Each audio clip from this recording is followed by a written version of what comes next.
Welcome, one and all. I'm so happy to see you here. I'm so happy you've joined us for the finale of The Wrong Royals.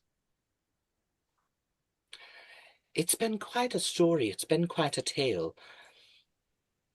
It goes without saying that we are in the beginning of the end. And there is something so comforting about the end. So comforting.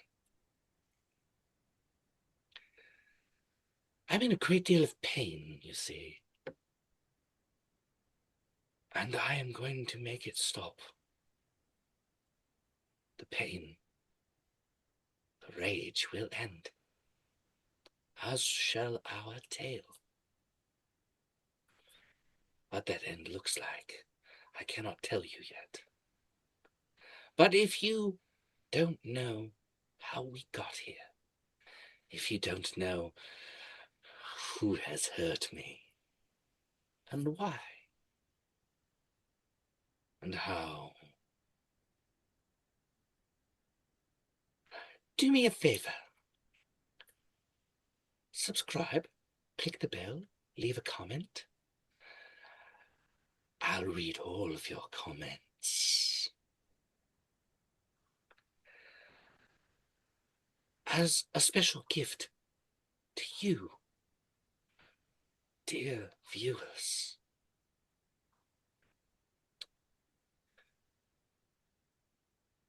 Whoever accurately predicts the survivors of this episode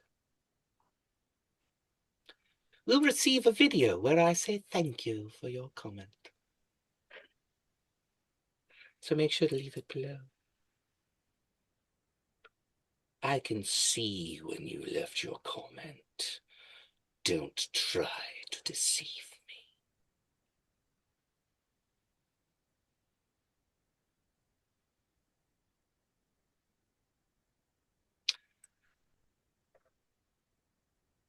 Welcome to the beginning of the end. As we find ourselves in 2 moments in time, in a throne room, Cersei has died. Osmodeus has died. Lyanna has fled for her life. Gwaine and Crown ran for a throne and have changed into light. But that change is not done yet. There's something that comes next. Asonis has become the ruler of the Hells.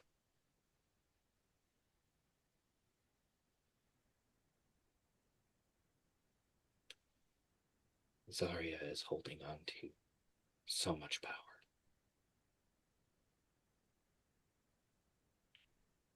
Outside, above the lake, a dragon pinned with an immovable rod is being attacked by Oberon.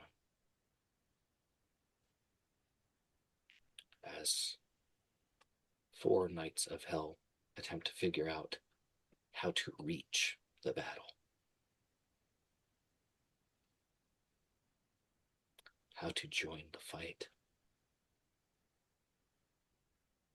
Unaware that inside their father is dead.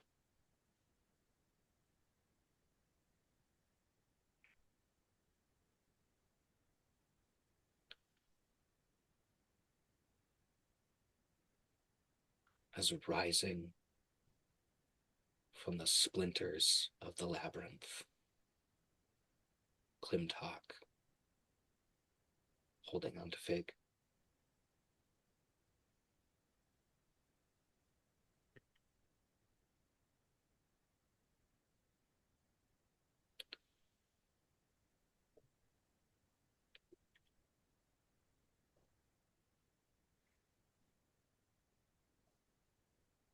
But in this moment, as an old man laughs,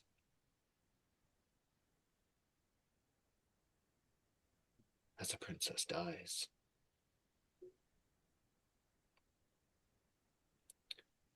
I'm going to ask what is occurring in that throne room.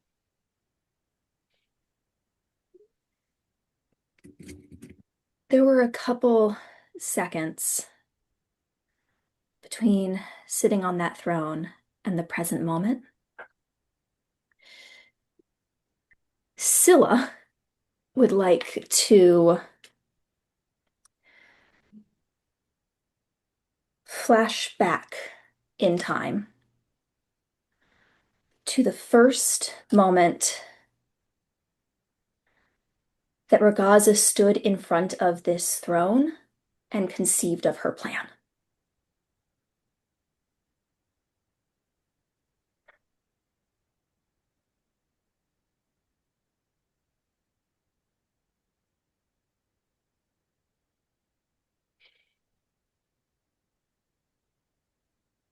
I believe I know exactly what you're doing. And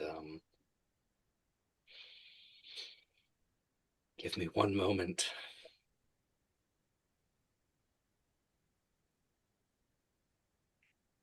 Absolutely.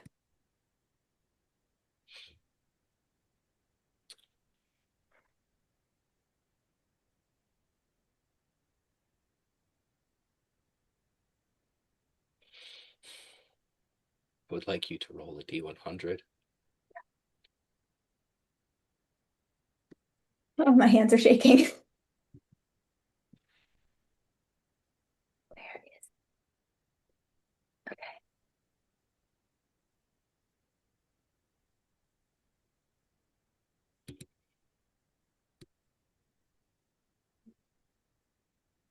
Oh, God. I was so nervous that fell out. That is an 8 on that one. An 8 on Holy that shit. one?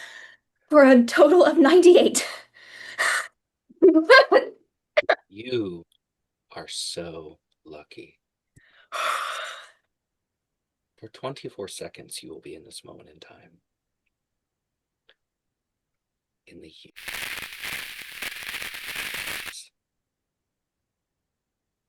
For What do everyone we in the see? room, Scylla no longer exists. As you feel clouds and rushing and light and movement as you move back, as you find yourself in a throne room on another continent.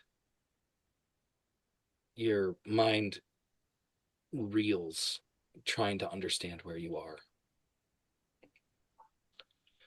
As a mostly completed throne sits in the palace of a king whose dead body is currently on the ground. I would like just a perception check from Scylla. Okay.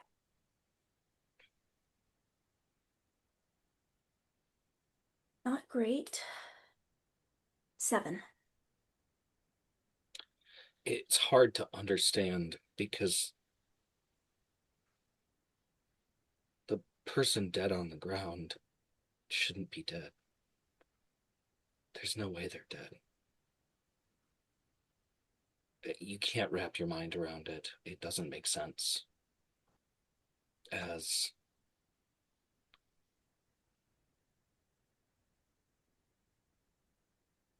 a form of Ragaza that she tries so hard not to be human, still looking like a teenager, walks up to the throne, puts her hand on it, then looks down at the dead body.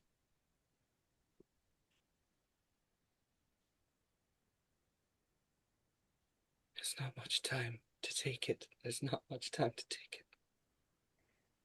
We don't have much time, so Scylla shifts into Chiren. And because of a little bit of time has already passed, I'll skip a little bit of this. And we simply say, My bright one, we don't have much time. I beg of you, gather allies, not treasures or tools. If not, I will be the only one to mourn you. You will find me in Valorian 966, and we will destroy your father together. Know that I love you. Roll persuasion.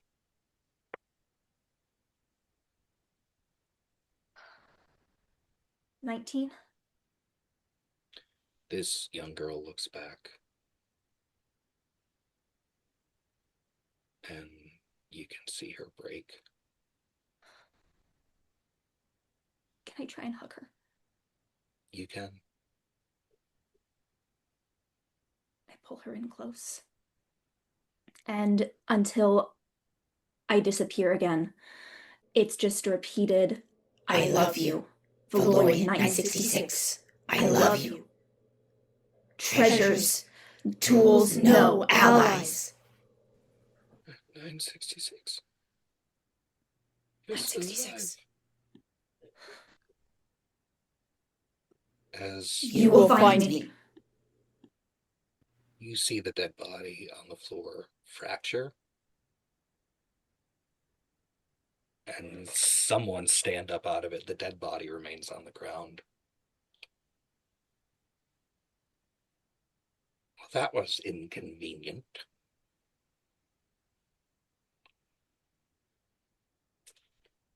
Can I just attack him?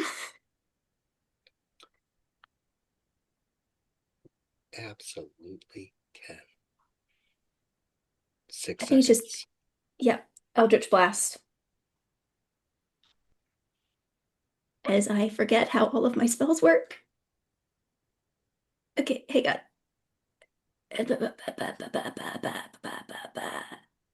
This is what happens when the stakes are this high. You forget how everything works.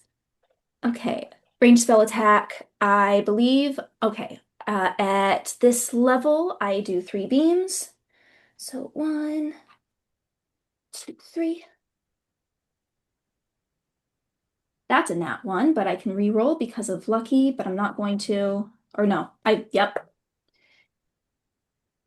Lowest is going to be an 18. Next is a 20. And last is a 27.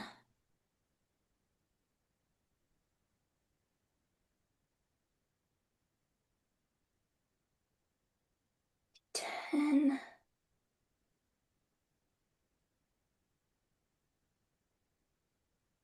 All right. He takes 8 force damage. Nope. Plus charisma. 13 force damage.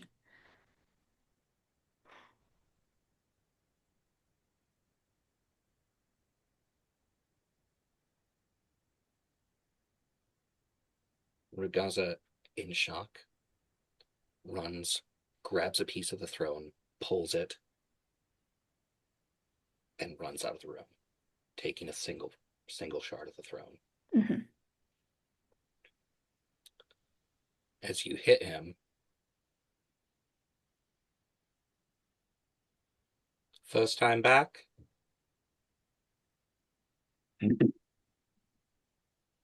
reaching down to a dead body that matches his, he just holds out his hand as the clothing all dissolves off it and wraps around him. 966, you say? I'll see you then. We'll be waiting.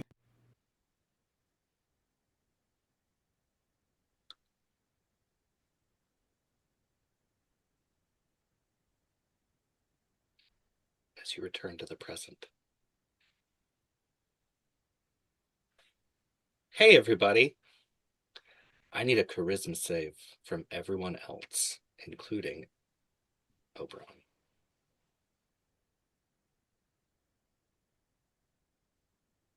Does Scylla need to roll? You know what you did.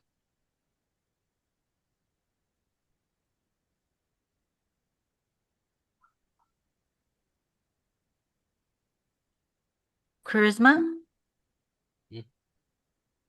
26. 18 for me. 23 for Zarya. You will all retain your memory as history changes. Oh. Ooh.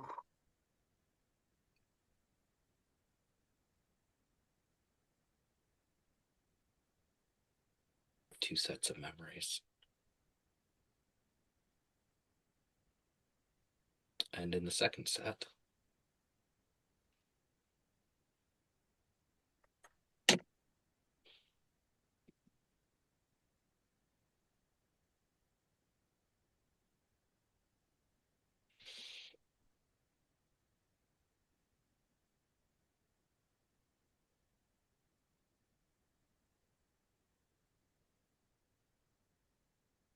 in one timeline, Ragaza took you as treasures.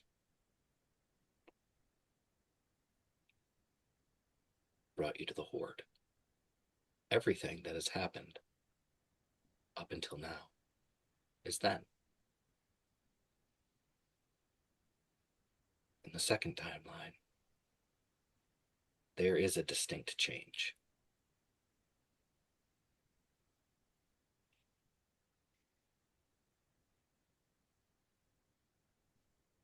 There's so many more people here.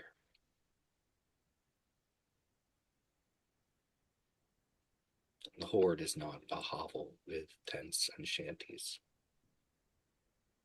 It is a rebuilt town.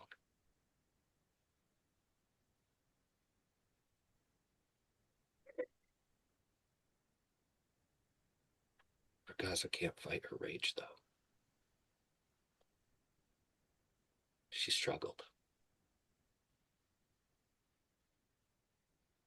Smithy is still dead. Vestra is still dead. Fig still held on to that last piece.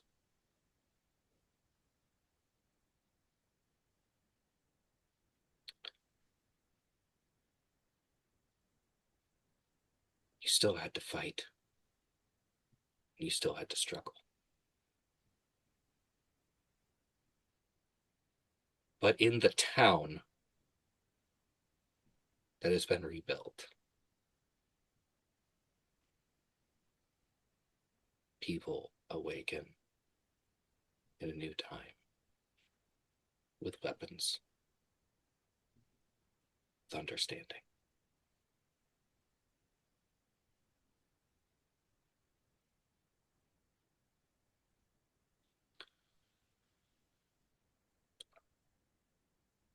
Clever.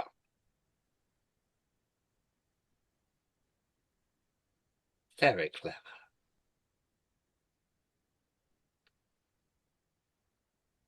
Two of us can do that, but I can do this a whole lot more.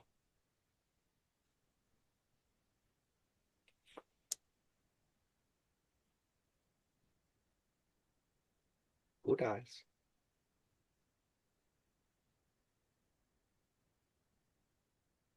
Clarification question. Mm-hmm. Is Cersei still down? Did events in this room go down the same way? Yes. Okay. In fact, everything in this room is exactly the same. Okay.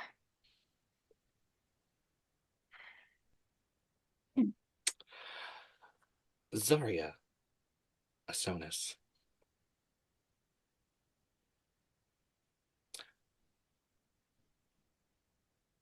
Your friend explained what would happen before this moment in time. Gwen somehow knew.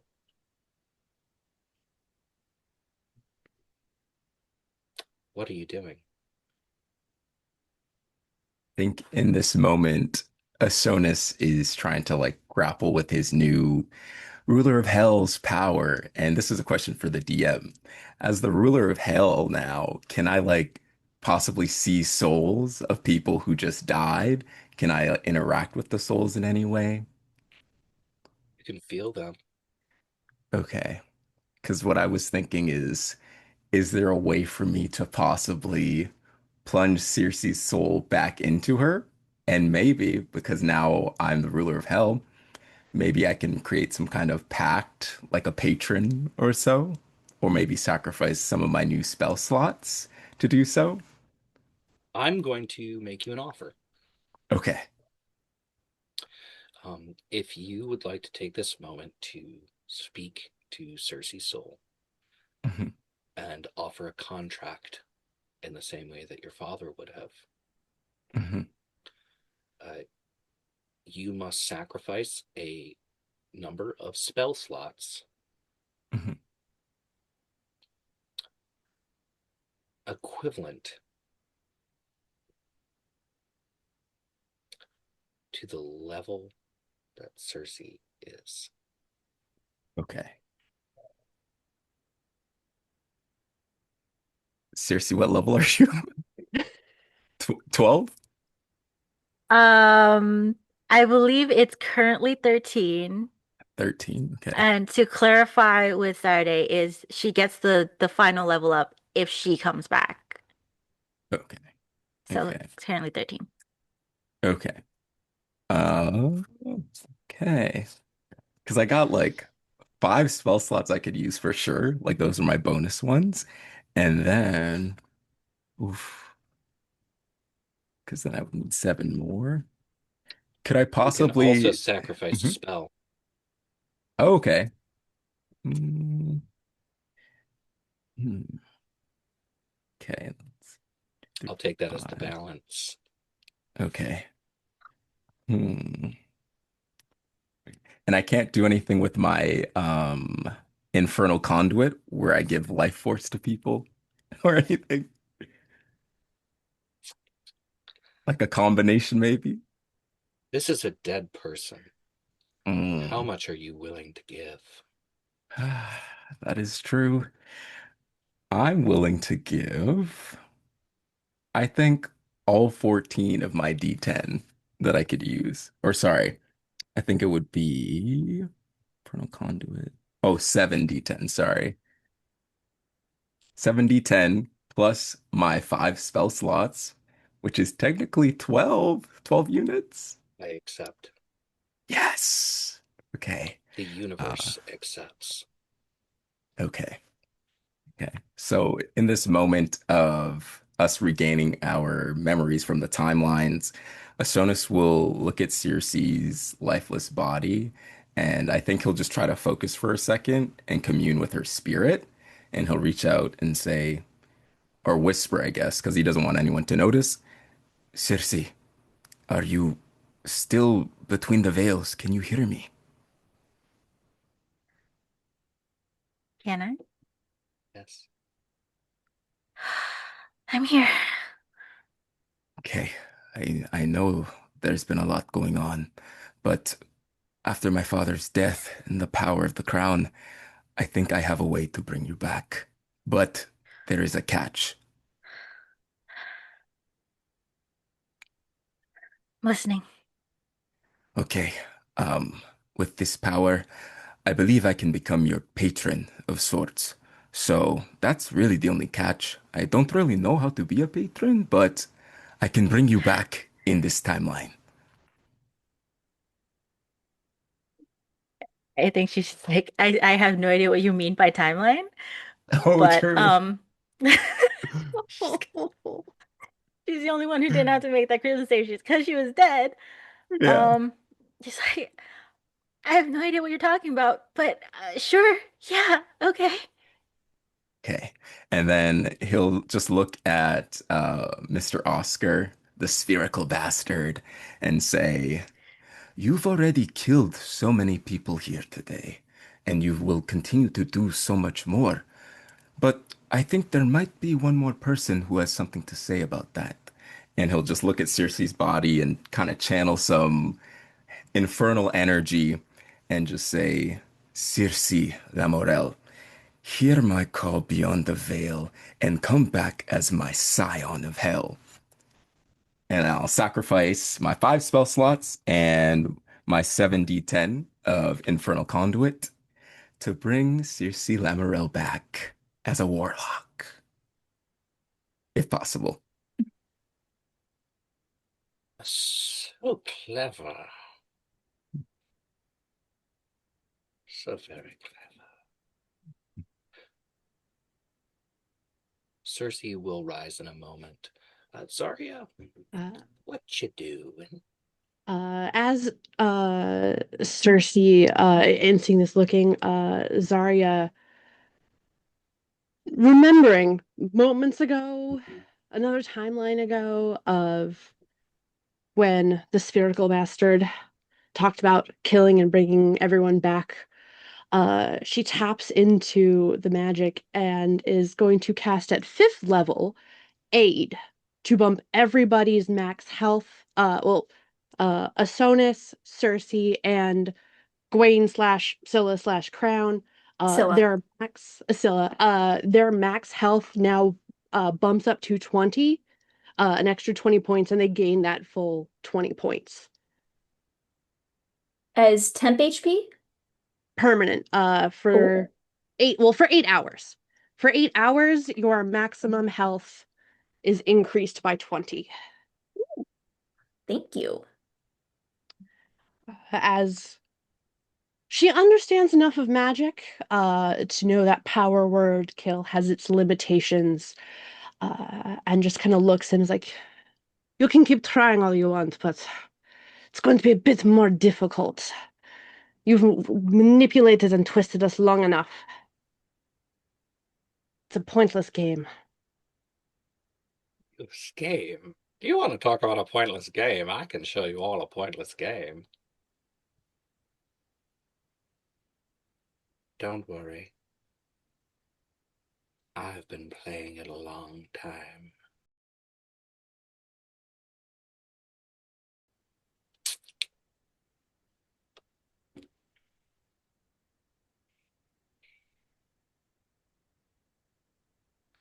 So,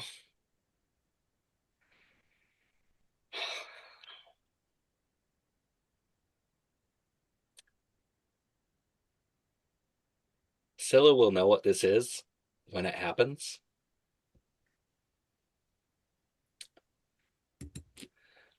As you can all see, as he begins to hum a tune, parts of the ground start to lift, parts start to move, things are shifting, halls are opening up around you, the floor is opening into a pit below where everyone is.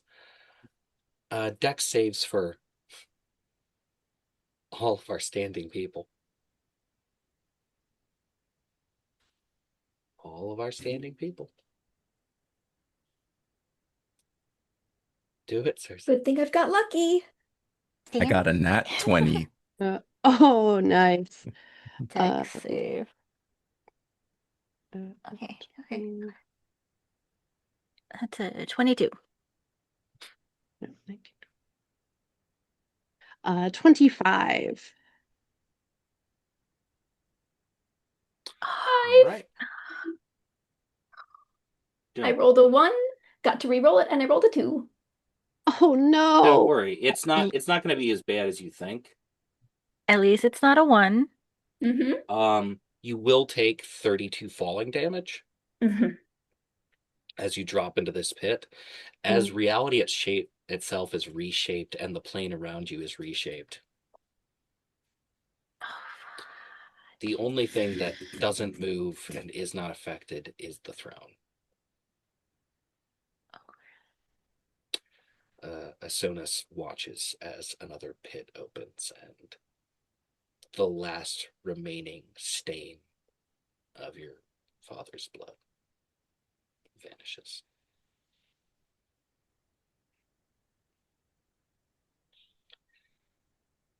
We're gonna have a lot of fun.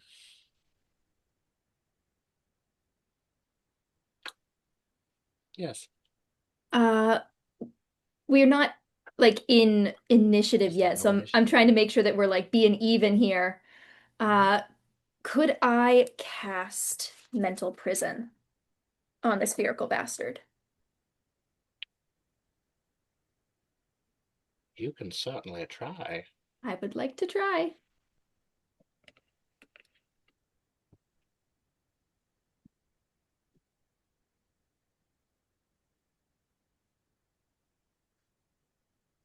And that is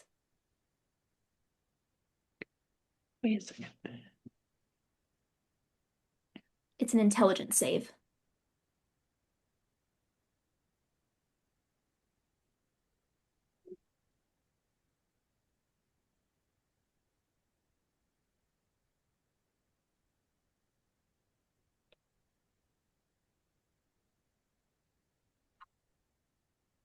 Oh my God. Oh, damn. Of course he Damn it. would. That's fine. That's fine. Still takes half damage. Okay. It's cocked.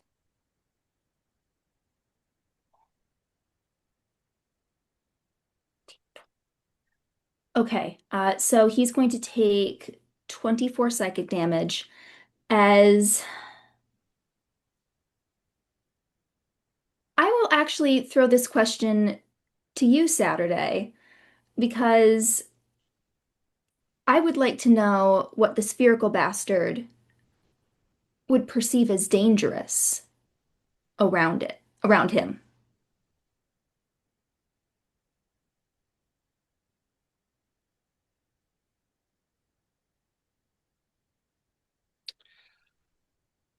Is this something you would be aware of by the spell? I don't have it in front of me. Let me double check here.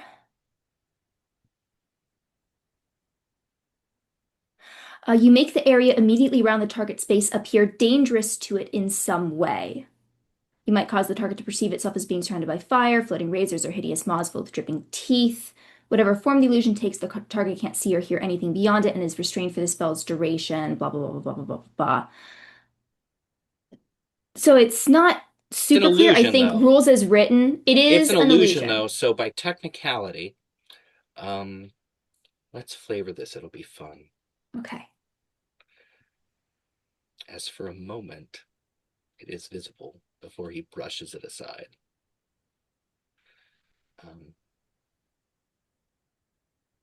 A dark, empty cave with little pieces of floating stone that drift through it with those adamantine spindles. They're just floating in the air.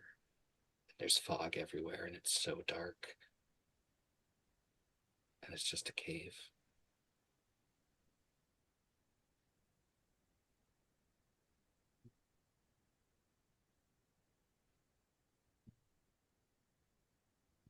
Okay.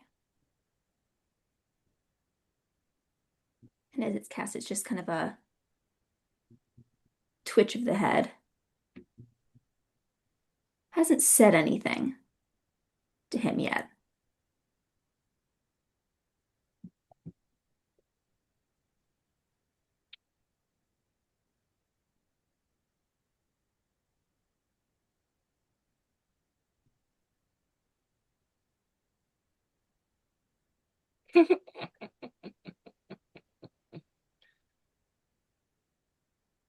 I'm gonna break you.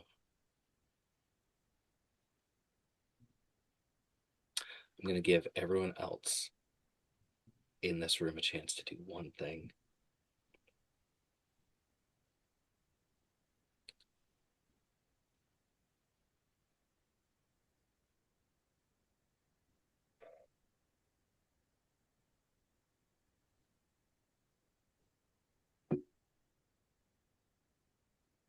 So, Zarya, Cersei, and Asonis, you all have a moment to do something before things get interesting.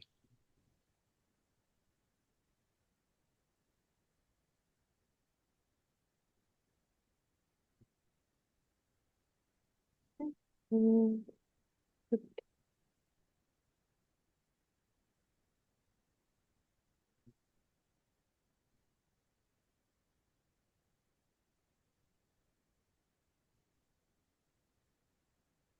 I think before we start, I'm just gonna try to send out a Hail Mary message to my brethren. I'm gonna hold on to my crown and try to focus and send a message to my brothers telepathically and something along the lines of, brothers, our father is dead, and I am the new ruler.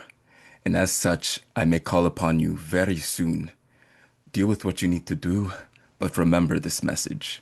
And I think I'm also going to try to place a one of my hell seals on the spherical bastard, just in case. And I end my turn. mm.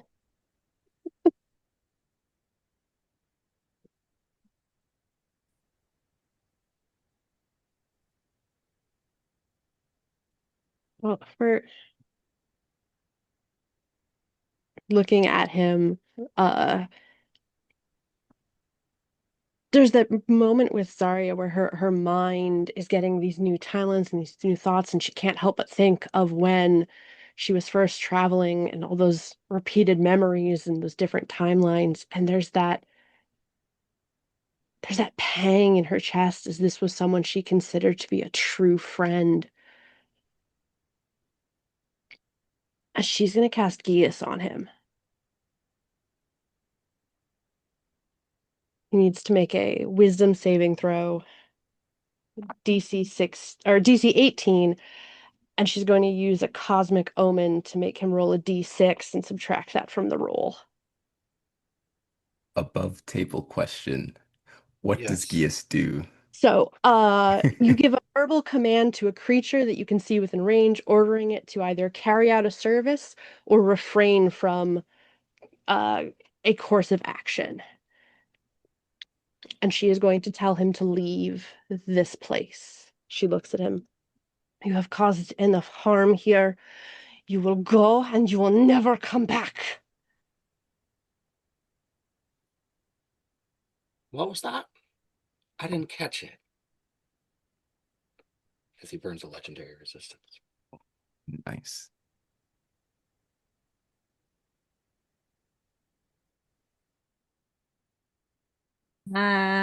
Cersei would like to cast giant insect.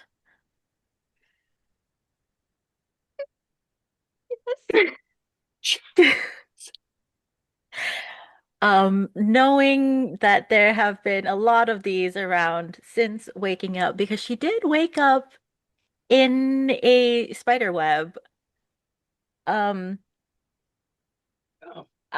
sh You can transform up to 10 centipedes, 3 spiders, 5 wasps, or 1 scorpion within range into giant versions of their natural forms for the duration.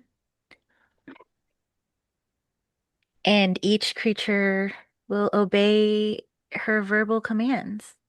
How many spiders? 3 spiders, How but they big? will be big. It says giant versions of their natural form.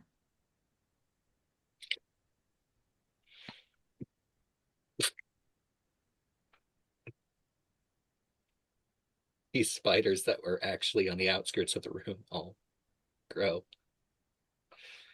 And they're in kind of a rough triangle around the outer edges of all of you.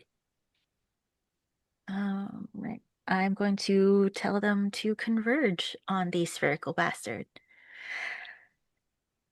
And I would also like to say, I think we transitioned, the party has transitioned into calling him the spherical bastard without the context. So we gotta explain it.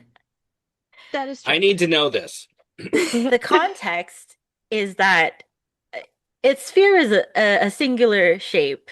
So a spherical bastard is a bastard no matter which way you look at him. Boom. Noted. Oh no. You can't hear the above table talk. You don't have that power. Oh, I can cross dimensions and universes, and I can go anywhere I want. Nope. Nope. Mm-mm. But don't worry, I would never use that against a player directly. Mm.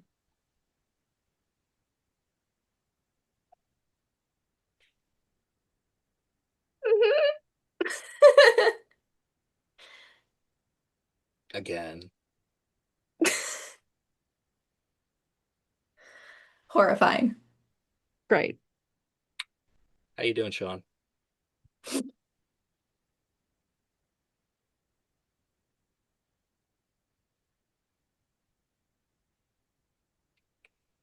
So, what are the attacks for your giant spiders? You have those ready? I have no idea. I do not have that ready because I did not think I was going to be able to use them. Um, but it does say in the spell that the DM has the statistics for these characters and resolves their actions and movement. Okay. Let me pull up giant spiders.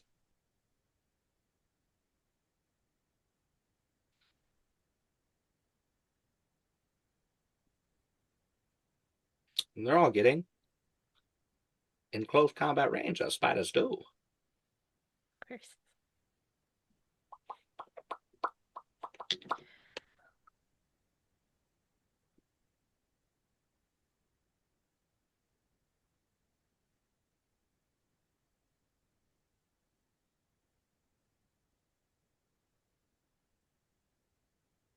I have 26 hit points, by the way.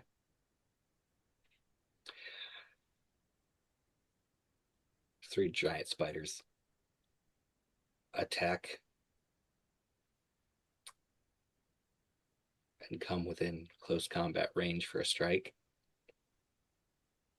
And we'll all take 4d10 necrotic damage.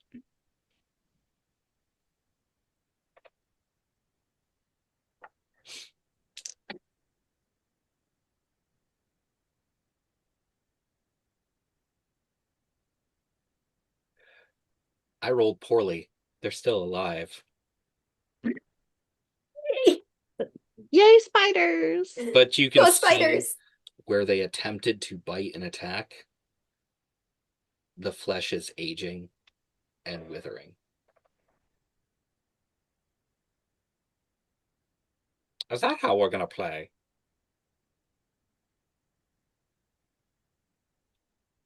Don't worry, I brought my own. As we go outside.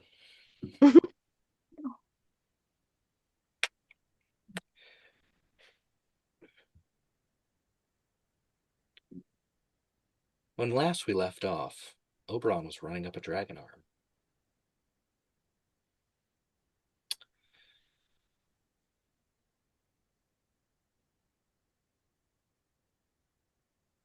Below you, people are pulling out boats and are crossing a lake to go to the palace.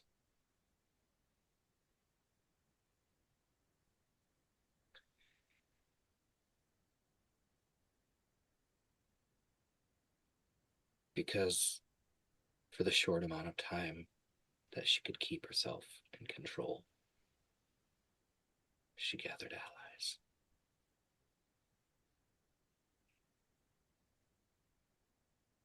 And an army of royals from across the world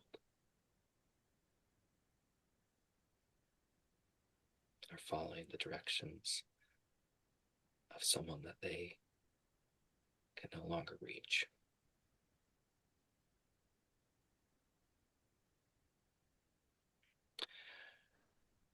Oberon, roll initiative.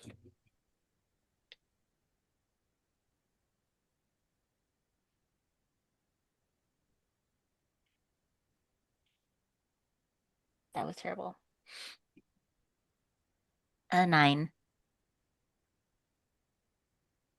As you are running up her pinned arm,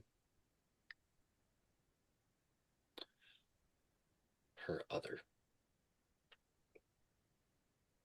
is coming right at you.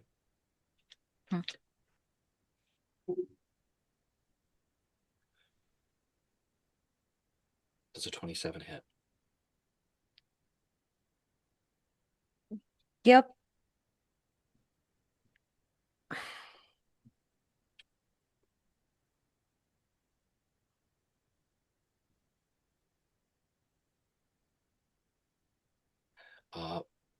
Make a strength saving throw. Strength save.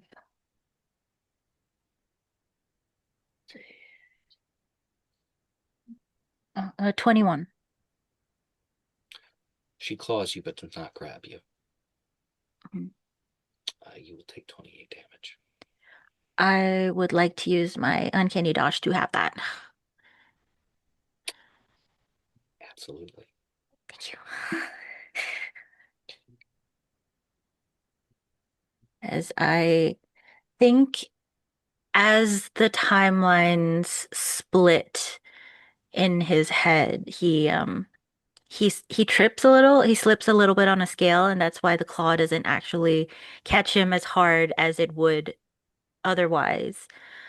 Um, and quickly readjusts the plan in his head very quickly. You watch as something inside her activates. You had seen the poison cloud, but as steam begins to rise up off her belly scales, you can see the light, the shimmer, the glow, as she unleashes a torrent of dragon fire at her own arm. Okay, okay. Is that a dex save? Dex save! Okay. I can do it. I can do it. I can do it. I can do it. I can do it. I can do it. I can do it. Okay. 24. You will take half damage. I will take no damage. As you barely get out of the way, as you watch as she fries her own scales. Can I, in this moment, try to yell at her to stop? Absolutely, because it's your turn. Right. I'll try to get up as close to her head as I can and try to say, stop, stop hurting yourself. We need you. Please make a persuasion check. Persuasion. Okay.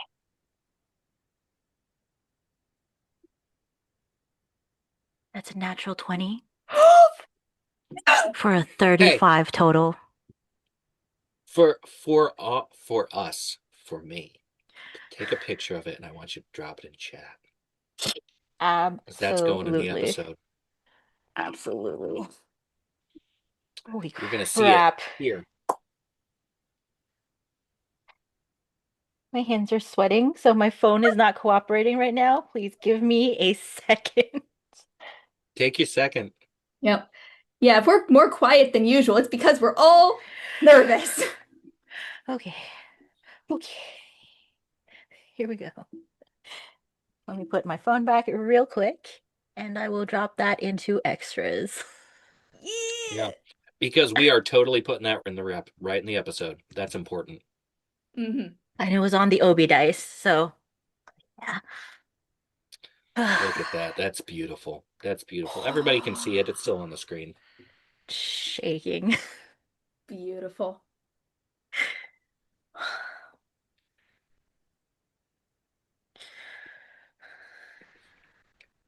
She pulls for a moment against the rod.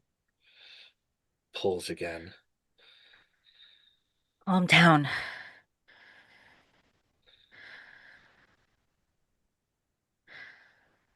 Why should I? Because we're fighting against the same enemy, and I need you to stop fighting me.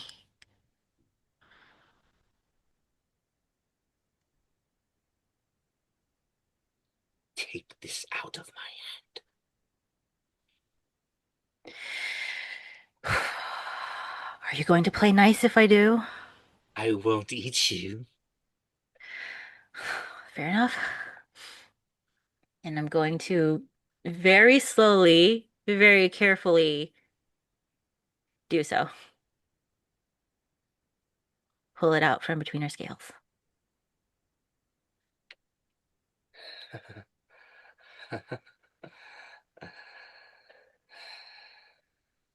I'll kill you later. Fair enough.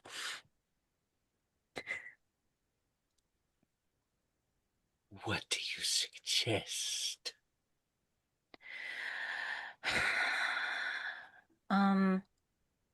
Above table, with my knowledge of the past now, how much do I know about how the spherical bastard has put the throne together and what his plans are in that regard?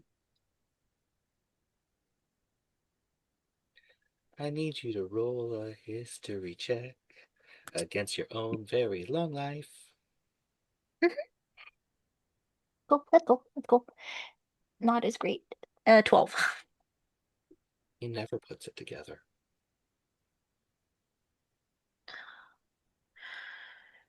Someone else does it. Hmm. A son, a daughter, a grandchild, someone who wants his favor and power. He never puts it together. But you've been there for all the times that he sent you to kill someone who has, or you've watched him kill someone who has. Doesn't matter if they're family. And then we send these pieces back out into the wide world, don't we? It's not time yet.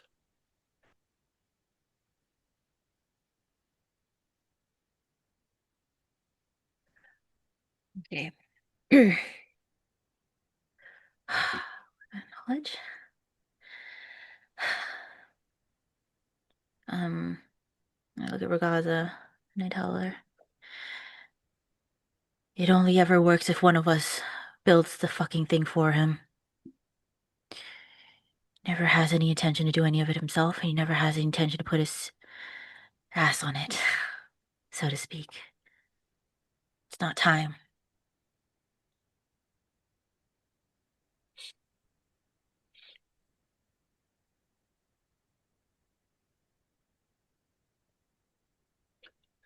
Come, let's go to my home.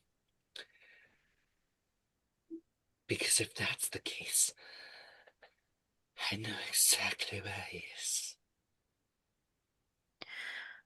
Lead the way. And I grab onto her scales very tightly. As you all fly past 4 very confused Hell Knights. As she does shrink going down the hallway before eventually stopping and skidding, just holding you by the back of the collar. I dangle because I feel like she's a little bit bigger than I am.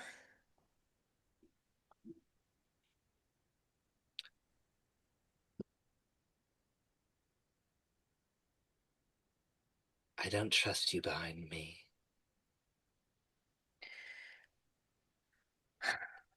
Fair enough. Tell me where to go. Side by side. Also, right, very quickly on the way down, did I happen to see a flash of red and green? You know what? Roll perception. Yeah, I figured. Hold on. That would be a dirty 30? No. Okay. Right. I will roll my eyes a little because she's being dramatic for no reason. But I will walk by her side. She's going to lead you directly to the throne room. Mhm. Yes. In this moment, as my brothers kind of ignore whatever's going on, is there any kind of like King of Hell psychic connection where I could like see through their eyes or something? Not yet. Okay, okay. It's not that they're ignoring it, it's that they're very confused. Dad says one thing, can't get to Big Dragon. Brother says, Dad's dead, I'm king. That's a lot to process. That is true. That is very true.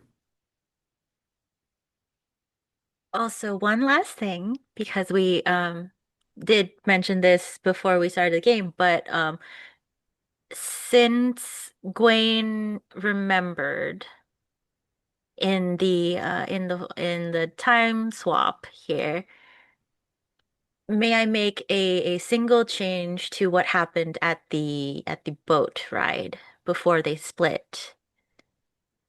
Absolutely. And it was that Obi cast the psychic whispers on the party. So they are all are telepathically connected for I believe what I rolled was 4 hours. So on the way in, I'm sending the message to the group. Regaz is on her way. You feel a rush of relief from Scylla. Thank you. You.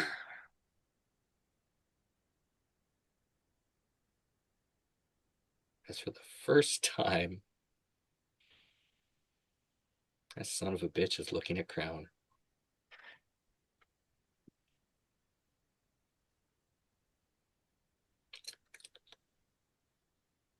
Really?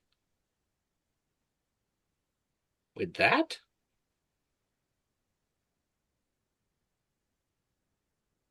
We work well. Well, that won't do at all.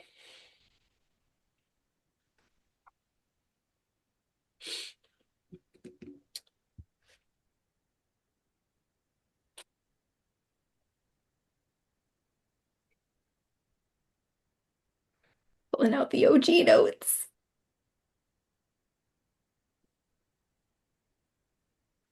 I'm gonna need you to make a charisma save. Your DC is 25.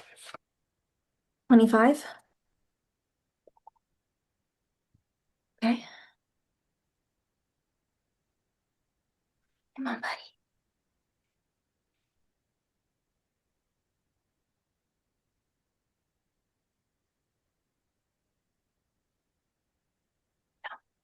I don't make it.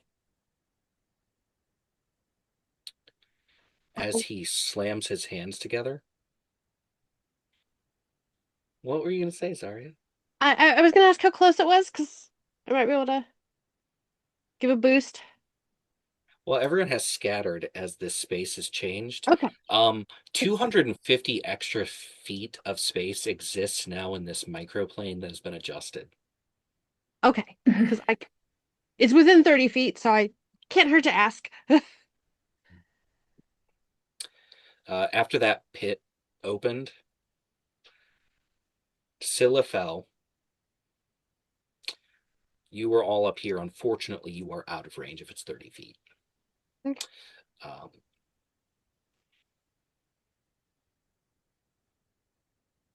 Scylla is banished to the endless halls. Oh no. Wait. Okay. You literally blink and are in these titanic, enormous hallways made of a strange uniform stone in all of these tiles and blocks. and you are absolutely dwarfed by everything around you. Okay. I'm going to send a mental image of this through the telepathic link, which incredibly clutch. Thank you. And to be like, does anyone recognize this? Yep.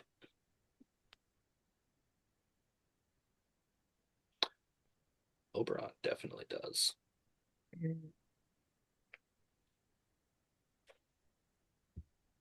Any information you care to share? I'm going to assume that this is where I met him when he branded me, or I branded myself. And it is where he's keeping my uncles. Will they help us fight? If you can convince them and free them. If you can get past me.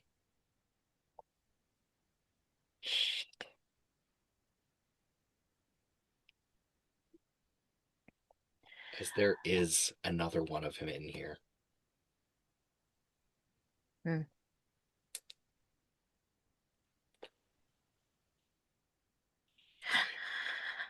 Oh, friend.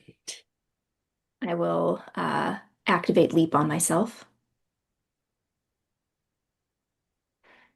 It's been a while since we had any food. The old man tears away and a gigantic white fox rips out of that body.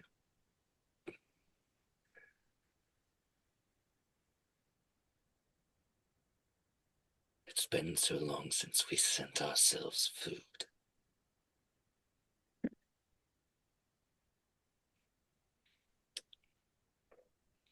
You hurt our daughter.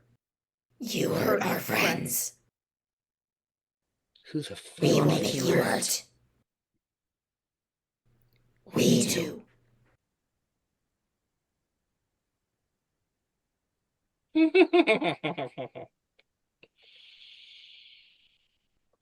excited.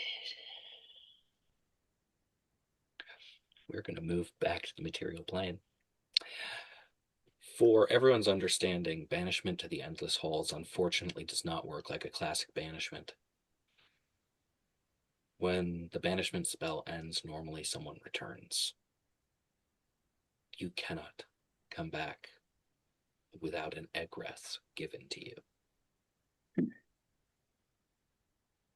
Or the capacity to move through planes. Wait, am I on a different plane right now?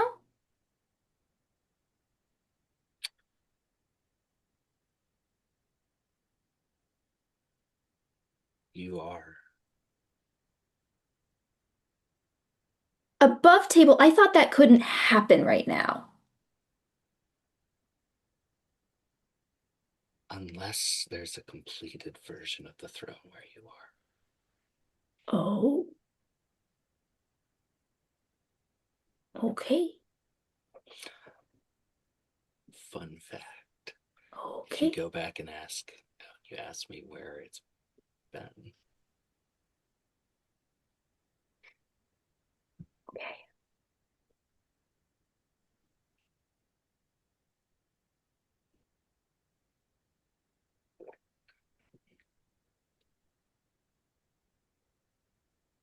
Sometimes there's fuckery.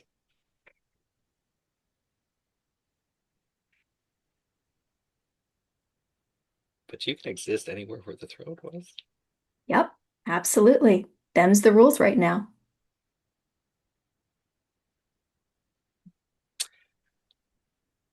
And before we move to everyone up on the material plane, hey Scylla, somewhere there has to actually be a full completed version of that throne where you are right now at this point in time.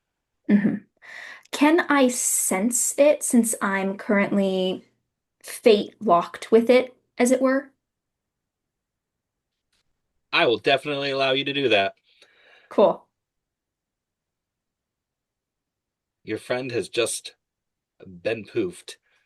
I would like initiative as Oberon and Ragaza enter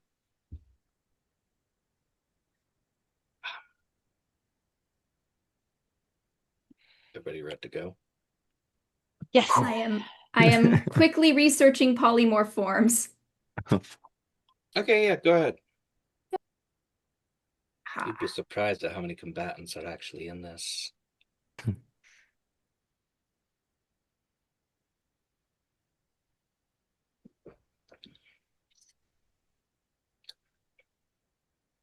Okay.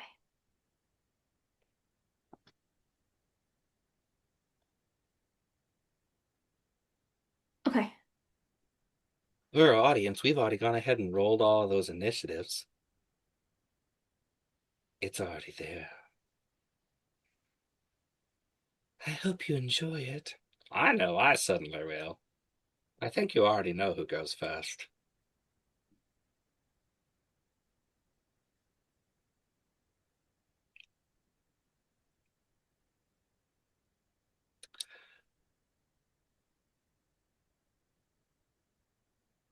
I would like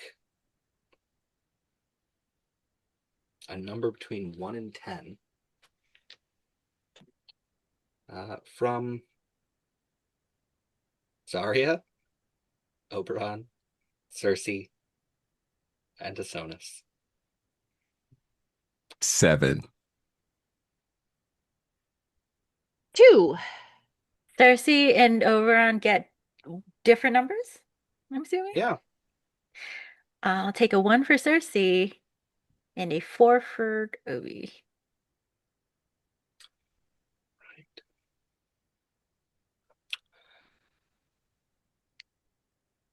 Are you going to fight against me, lad?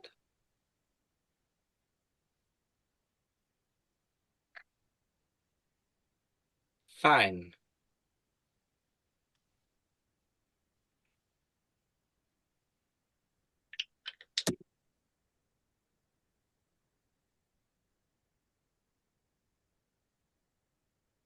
Gestures with his hand and hums a note. And I'm going to need a Constitution save from Obi.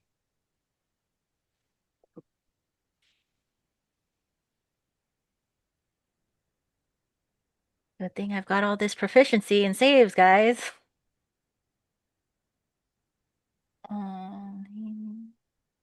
It's 24. You will take 10 damage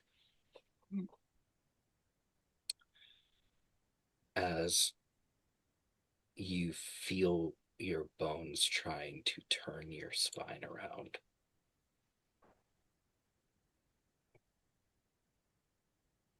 As the magic dissipates.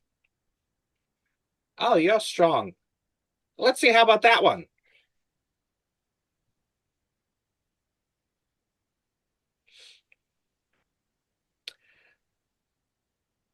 Fortunately, I had everyone choose numbers. Unfortunately, only 2 people's numbers were close enough.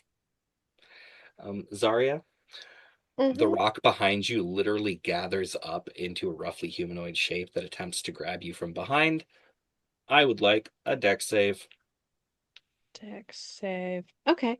Let's see here. 21. All right. You are not grabbed by a giant rock monster. It's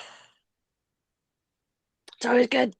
But there is now a giant rock monster in close combat with you. Gaz goes next.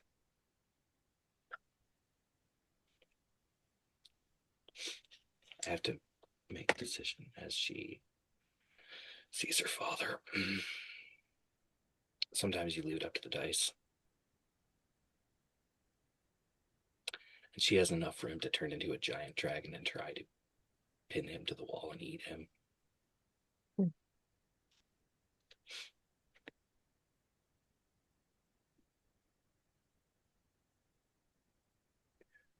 Giant dragon takes form, those massive jaws, as she smashes into him, and he is currently holding the top and bottom, just sliding back.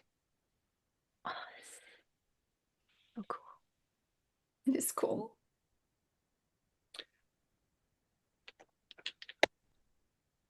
as she attempts to claw and scratch at him, as this tiny old man is holding an entire dragon back.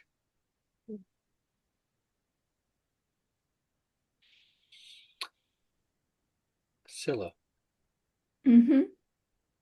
in the endless halls, that enormous fox chasing after you. Mm-hmm. Mechanically, in this moment, I use polymorph to switch into a Quetzalcoatlus, which has a fly speed of 80. What we see is Scylla's form has become more mutable. We are comfortable in this, but we can shift. And I think our form becomes sleeker, more aerodynamic, and what constitutes as arms will shoot out with tendrils, allowing us to propel ourselves further and faster. As I will use every single ounce of speed available to me to get away right now, because I hate him, but that's a distraction. Right.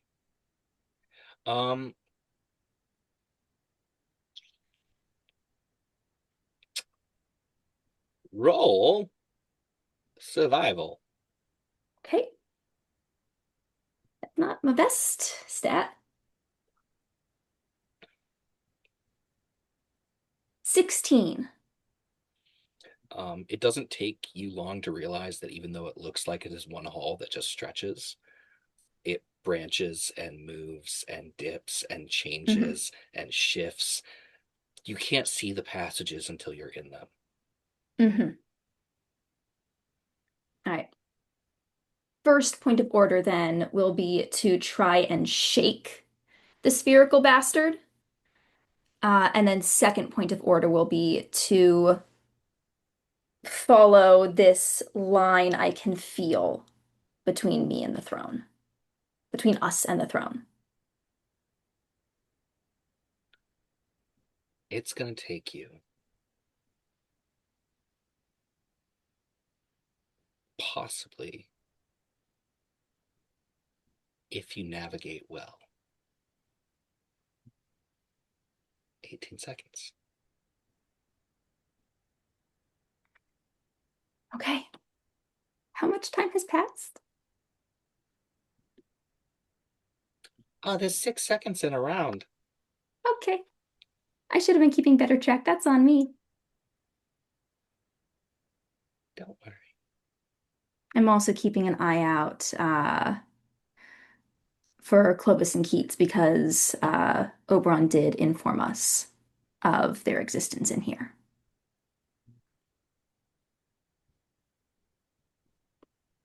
And are you going to be using your full movement and action to just essentially continue?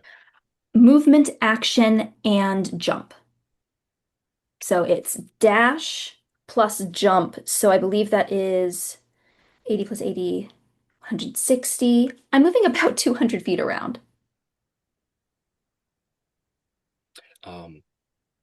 Just by passive perception alone, you do pass by other things that are in Mhm. here. And you realize that at some point in time, someone put cells in here. Mhm. I will Awful things. relay I will relay this information through the telepathic bond to the party because Scylla is not sure if we will have the ability to do anything about that later or not.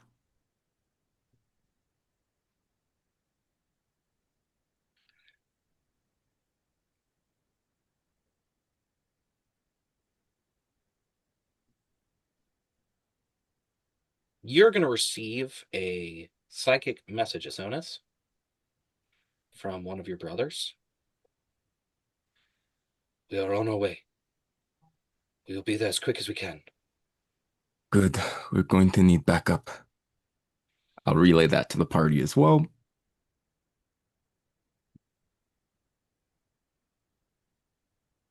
As it's now the giant fox.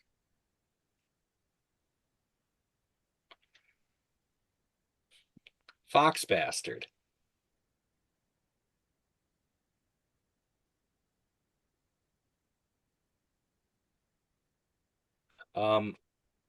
Does a 21 hit? I know the other two don't. Which one? The one that I'm dealing with or the one that they're dealing with?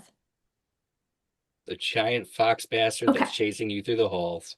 Yeah, I mean, a 21 does hit. Okay. I know that the others won't. Mm-hmm.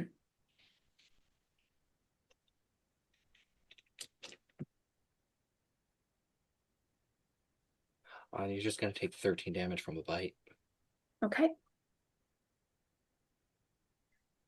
It's literally chasing you down and keeping up with you. Yep. Doesn't surprise me. Yep. It's your turn. Okay. Um, lots of things going on right now. Okay. I would like to ask you if this is possible because Psychic Whispers, I believe, is an action, but I would like to use one of my psychic energy die to essentially add Cersei and Ragaza to the group chat. You know what? I think that we can count that as your bonus. Okay. I Because would you like have it to do up, so that. essentially you're just going to be adding on. Yep. Just, add invite. Let me mark that off real quick. And I'm going to add Ragaza and my sister, who is alive, to this group chat, mental group chat. And knowing where Scylla is, knowing what can happen here, I'm going to mentally tell Ragaza, hold him back. We're getting reinforcements. And use burn all of my action to try to get to Cersei.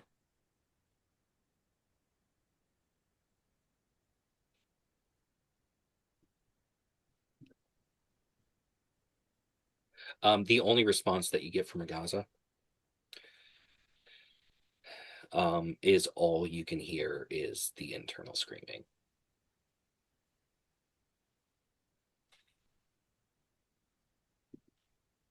Asonis. I'm assuming me, Zarya, and Circe are nearby each other, right? You're close now. Okay, okay. I guess in this moment, I want to, let me see. I think I want to cast Phantasmal Killer on the Spherical Bastard. Um, let's see. Is he within 120 feet of me, of us?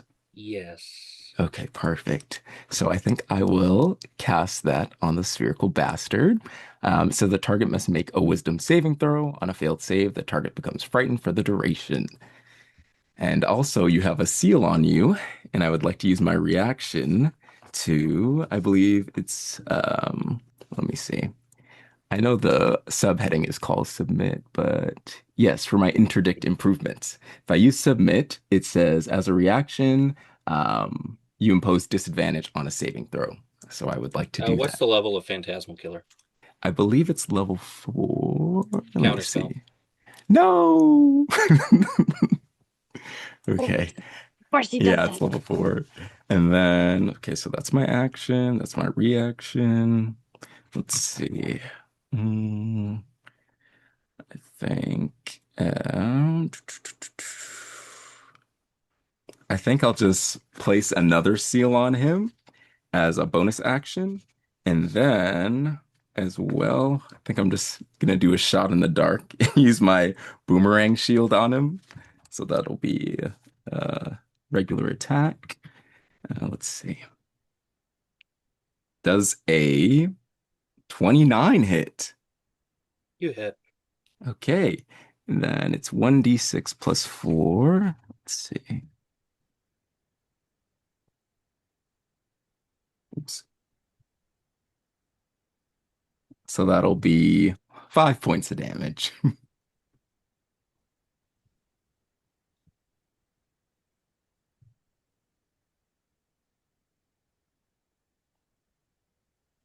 5 points of damage it is. Oof.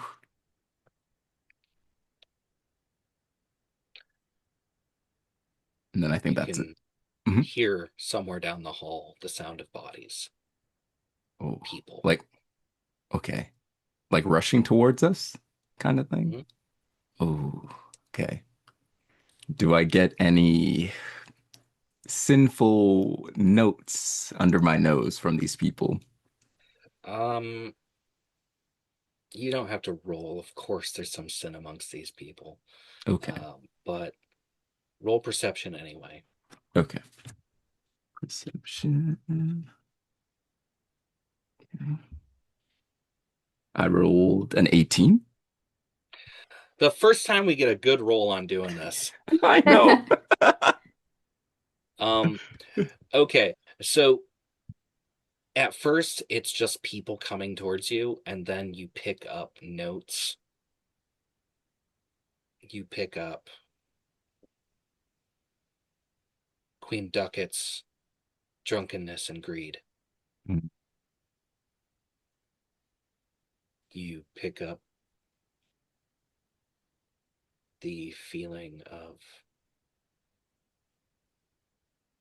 the Duchess and her rage.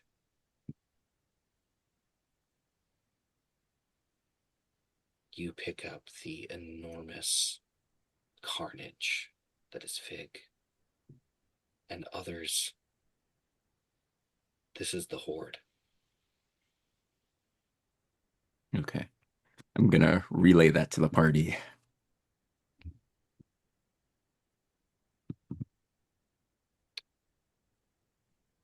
Zarya. So there's a giant rock statue right behind Zarya. Yep. She's tiny little gnome, looks up at this, is just like, no, this is this is not good.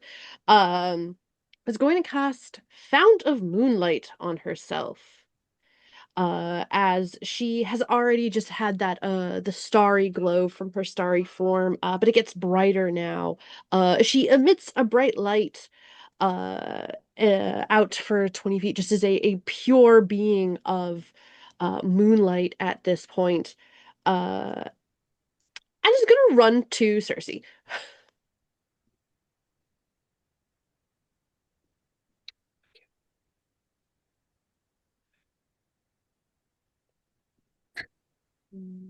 Yep. And then you know what? Actually, bonus action, just because we can. We are going to Starry Archer shoot a burst of starlight at the spherical bastard as we're running. All right. Does a 17 hit you? Da, da, da, da, da, da, da. Yes, it does. And now he needs to make a Constitution saving. Whoever had did that, because Absolutely. Font of Moonlight, anytime I deal damage, they have to make a DC 18 Constitution Got a saving. 5. He's now blinded. You take 5 damage from the giant rock monster. As the hit, like she's running, it hits her in the back, and there's just burst of light. As the rock monster is now blind. Uh, as all right, so is that we're going to fire off a spell. A 16 is not gonna hit the spherical bastard. No. As it's just a frenzied like burst of light from her hands as she's her main objective completed, but why not? Just that's it for her. Cersei. Yep. I think Cersei is grappling with so many different emotions right now. Everything's moving very, very quickly. She just saw her brother. Her brother's not dead. Her best friend is gone. Everyone's running towards her, and she's hearing Obi's voice in her head. Do they all get to her in time, or can she move in any way to get to them? You can move. I would like to move and try to get to the party.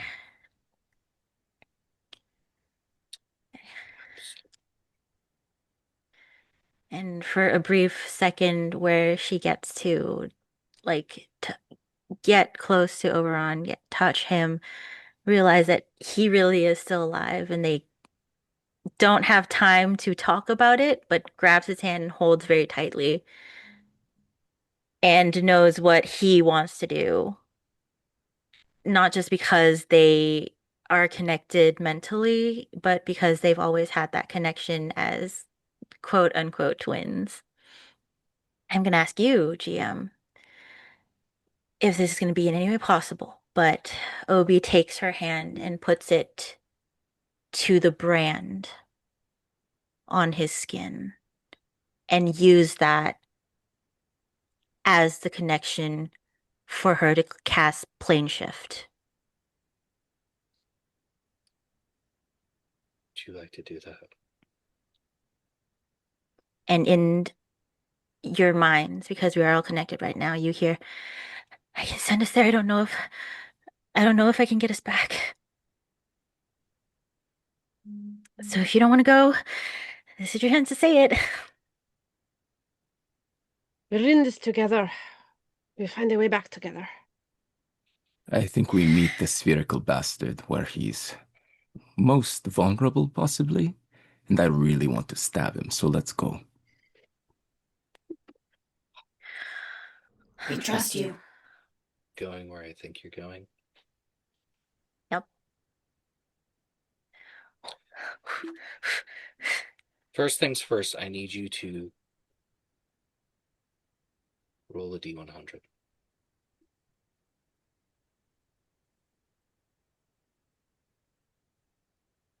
As they're shaking, I don't know which D10s I'm going to choose.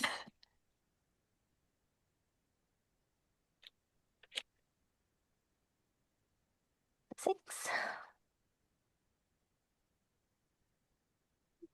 That's a 10. So a 16.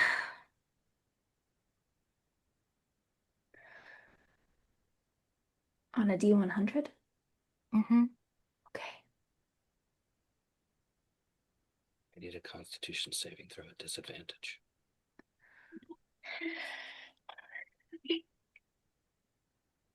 Constitution's not that great. It's fine. Okay, that's not bad.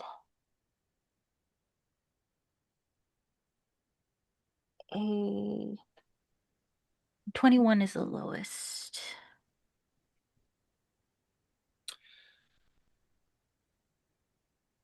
Just so that we're all very clear, you're trying to go to the Endless Halls. Yeah. And how many people can you target? 8 willing.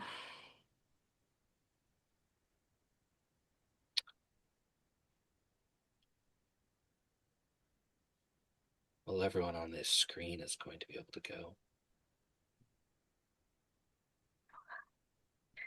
He's coming with us, isn't he? I don't like how that was phrased. We have to be touching, though. So I'm hoping that limits some things. Existence ceases, understanding stops.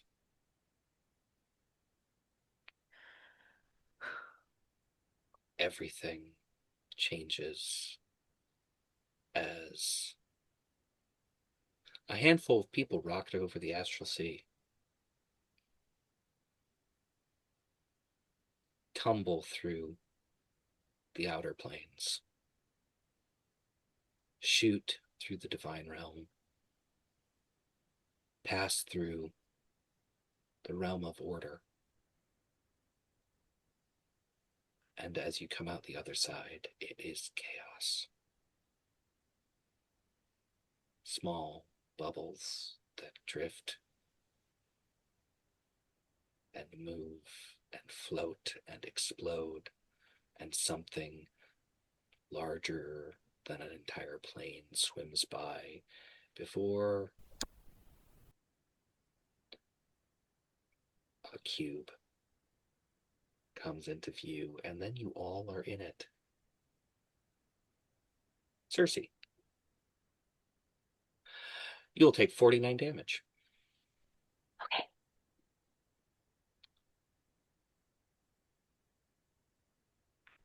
As your body disassembles and reassembles itself rapidly to take people further than someone is supposed to travel.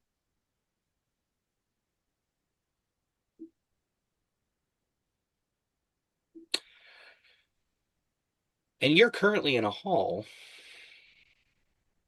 But you're in a hall that is lined on either side with cells,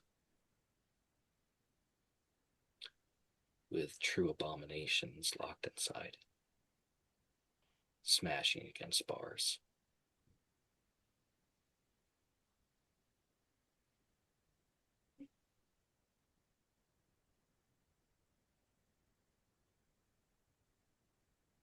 Welcome to the endless halls. No Ragaza. No Oscar.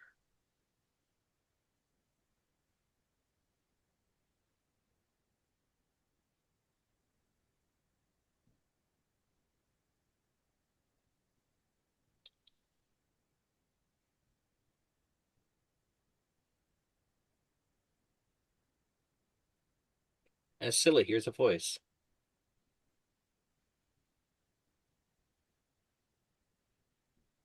Voice you haven't heard in a very long time. God of magic.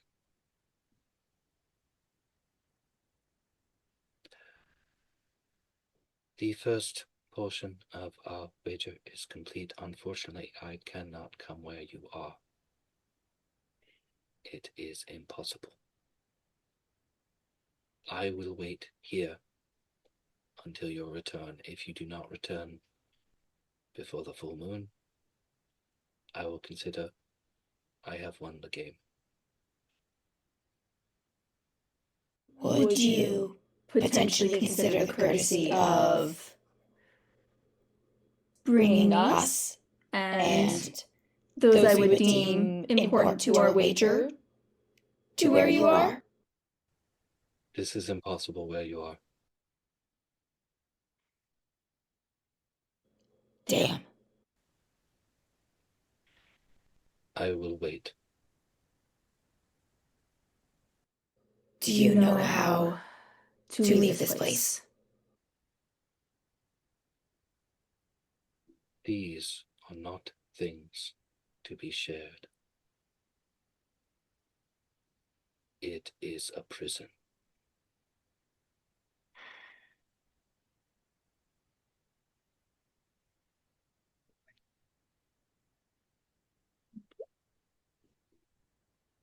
All of this while I am zooming at top speeds. Yep. Top speed. Top speed.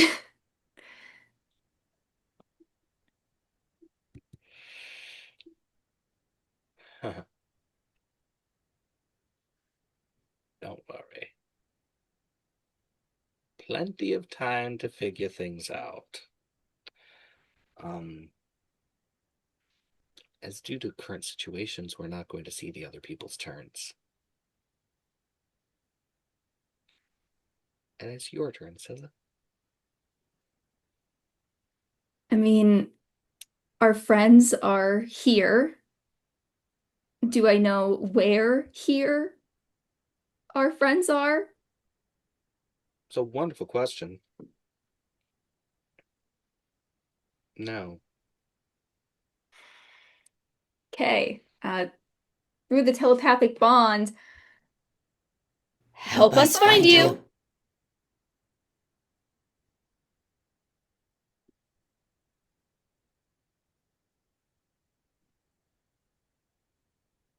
We're heading for the throne if... Do you know where the throne is? We're kind of surrounded by cells with a bunch of abominations in it. am I going too fast to be able to see my surroundings with any clarity? Perception check. Okay.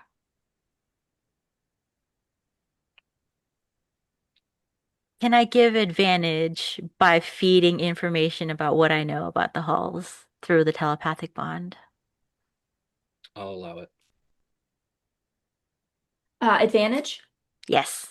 Thank you. Oh, that was exactly the same roll, but still a good attempt. 14. Almost everything looks the same. Now and again, you will pass by areas that appear to be portions of a prison. Mm-hmm.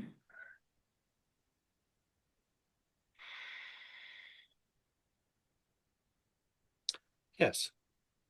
So technically, is it only Scylla that's in initiative right now? Like we're just Yep. dropped in the. Okay, perfect. Because I would also like to use my health sight to maybe possibly see if I can see Scylla's like aura or anything.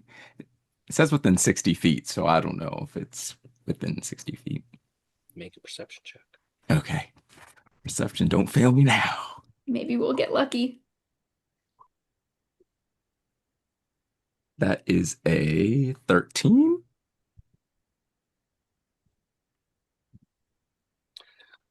Scylla is both within 30 feet and out of range at the same time. Okay. Okay. Do I get that information as you receive it? Yeah. I'll Cool, tell I you that. double back. Um, I would like to do another perception check, but for the sin on the white fox.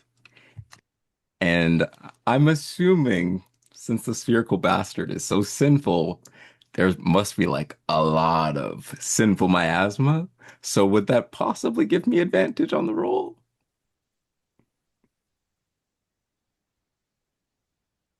In the space that you're in, you cannot. Okay. I can't roll or can advantage. You can't advantage. Okay, okay. I'll still try. Whew. Son of a bitch. That's an 8. Mm. Oh. You are surrounded by multiple sources of sin. Okay. Every one of these cages holds something truly terrible. This place is as permeated as if you were to place yourself in the depths of 100 of these bastards.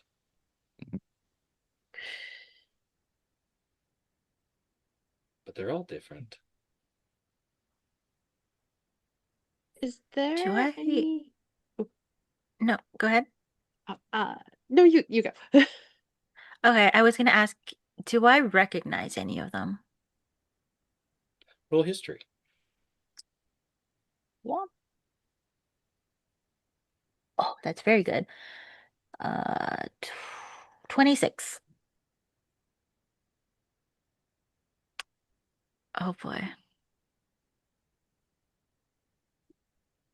Throughout the great and storied history of your world, there's been a lot of evils. Some required many heroes to die for them to be slain. There is a demon of old called the Liar, one of the great catastrophes of Orin.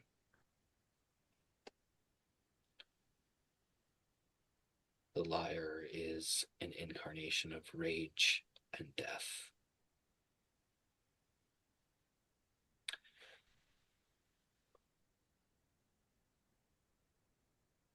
There's the first dragon, eldest and firstborn of all of your grandfather's children.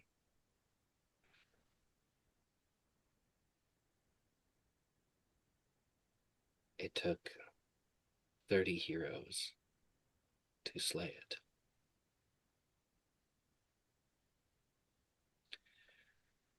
There's Veskar,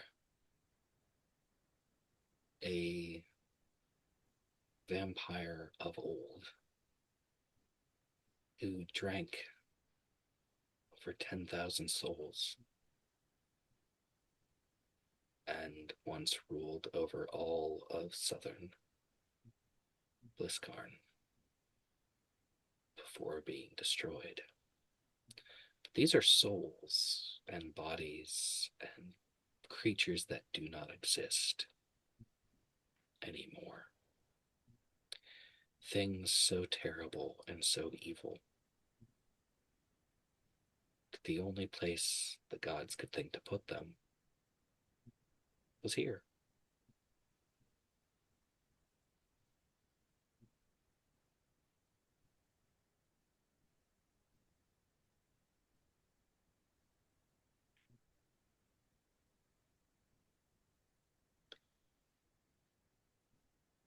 And in a cell, sitting on a bench, there's a man with long white hair with black roses tied through it, barefoot, with one leg entirely made of articulated metal. Just a white, baggy shirt with torn sleeves.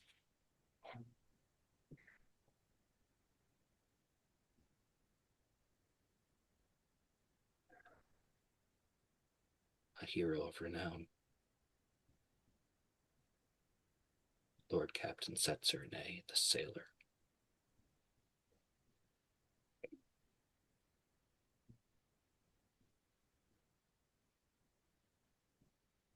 He was never evil in history, or in any of the legends that remain of him.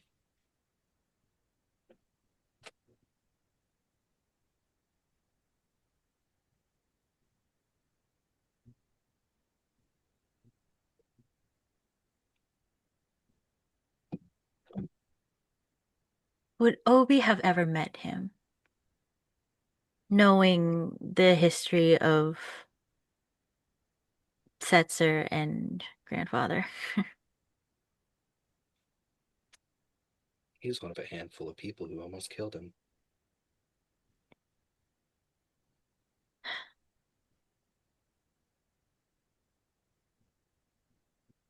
Is he lucid? He's just sitting there on a bench in a cell, just staring at a wall. Not like the other creatures here that rage and batter and smash. I think I go up to the cell.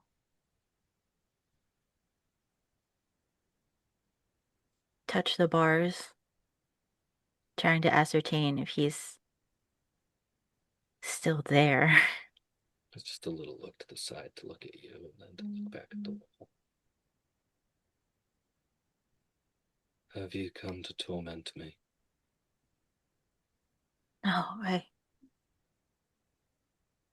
he put you here. Yes.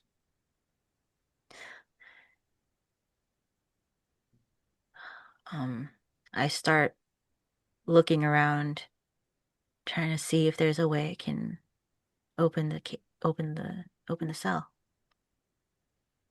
You can make an investigation check if you want. I would love to. Can Zarya help with that? Absolutely. Yes, please. Do you have a better investigation than I do? Absolutely. Uh, yeah, because it will. Let's see. What is my? Yeah, I don't know what your investigation is, but Mine's a +2. oh, +7 if you're okay with me. Yeah, please, please. Uh, as yes, as just seeing how uh Obi is reacting as Arya getting closer there and just looking at like and there's a brief moment you can see she's looking at the other cells too with like that same look of like a bit the enemy is our friend, but he seems that's a nat 20 for a 27. This cell is magically sealed.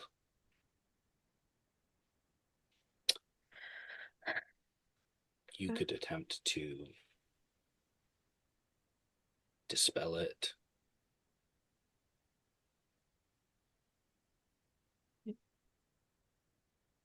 Uh, sorry, it does have dispel magic. Uh, with that, is there a sense of what level it will need to be cast at?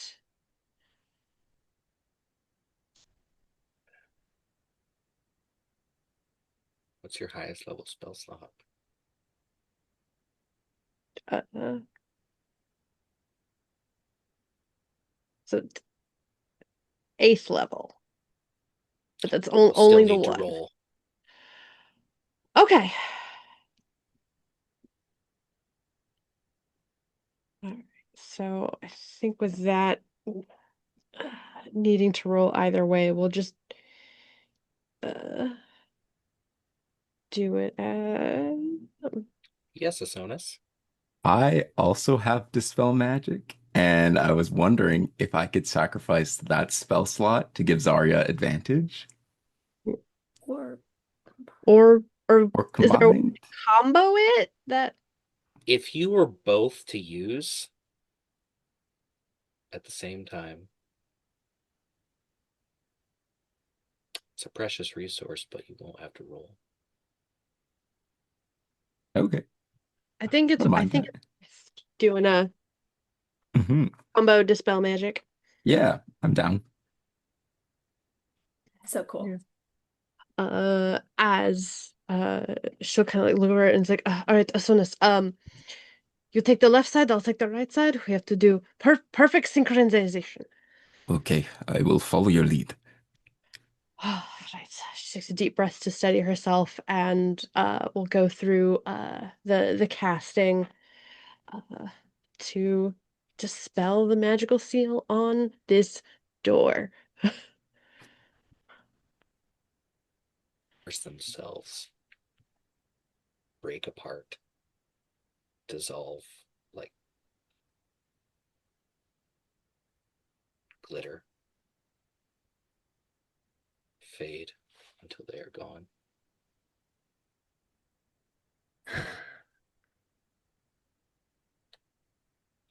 And standing very tall, even barefoot,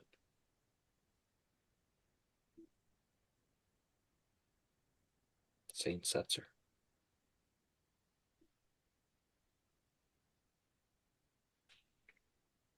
His hair so very long. The roses are not decoration, they grow from him. These black roses. There's ivy tattooed up an arm. You can see somewhere at some point in time he had a V tattooed into one shoulder as his loose shirt just kind of drapes and falls. It has been a long time, and all of his clothing is in disrepair. Slightly human, slightly elven features.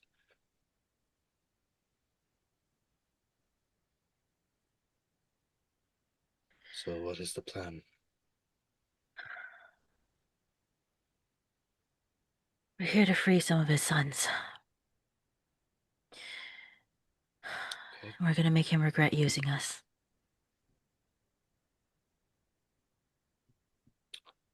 I've been dead 1,000 years. Let's do it.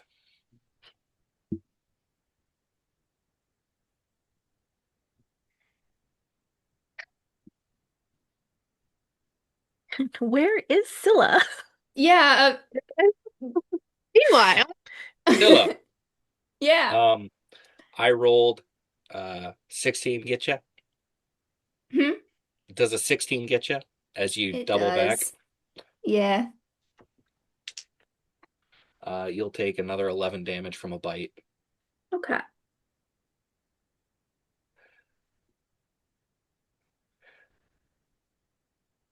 Now I want a perception check.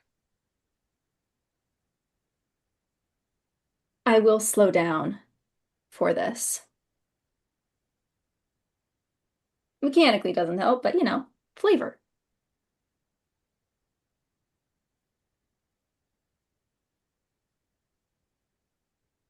That is a nat 20, so a 19. As you finally become aware that the endless halls shift. And one is moving past you, as you can see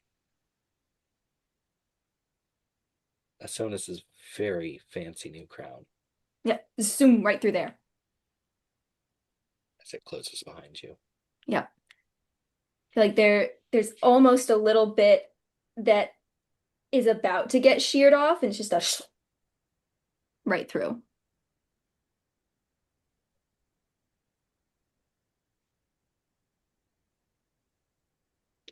Well, this is an interesting crew. Telling me. we've been told worse. And you see, like, Obi is very, like, not deferential, but there is, like, a tinge of respect in the way that he, like, treats this person. And, The fire, then. Saint, if you would, allow me, we have a telepathic bond that I would like to add you to, just in case. Of course. And I will add him to the group chat.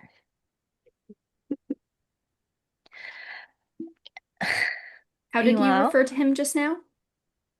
Saint. Saint, okay. He has a total of 4 different titles. One of them is Saint. Yep. Just wanted to make sure, Saint-Setter. so I knew which title Scylla would refer to him by. Also, is Scylla, like, tumbling into the group right now? Yeah, fully. Okay. Cersei's the first one to, like, grab you by the shoulders and be like, you okay? Shoulders-ish that resolve into actual shoulders, and Uh-huh. Scylla Okay. schlorps back into this form. Is this Cersei or Oberon I'm talking to? Cersei. You okay, Cece?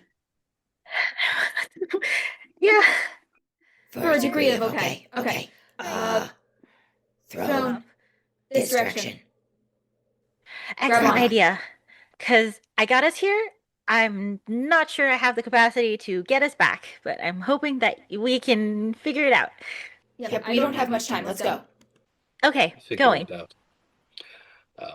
As he follows behind you, he just moves both of his hands out, and you see the ivy tattoos actually move down on both of his arms as he summons a sword made of pure fire and one made of pure ice. Very cool. He's so Saint is cool. That is one. Also, if you will allow it, I would, because I got polymorph, I got cool stuff. Could I bring everyone along with me? Maybe not quite as fast as I was going, Yes, but you can. faster than everyone's speed. Absolutely, you can. Incredible. Everyone is cradled. Like it's not comfortable, but it is as comfortable as Scylla can make it. As we travel at what is basically Mach speeds. I'm going to ask for another perception check. Yep. Because Saint Setzer is here, you actually get advantage. I was about to ask about advantage. Perfect. You know this place. Good. Been here many times. Perception? Hmm. 17. You can see two halls start to pass before there is an opening that leads to an enormous hall, and there's a fire at the end of it. Did Oberon transmit an Yes. image? Incredible. I know that's where we need to go then. Like the entire like scene, not like Mhm. the context of what happened when he ran himself, but the image of where that was. Beautiful. So I know that that is where we should be aiming, and we zoom.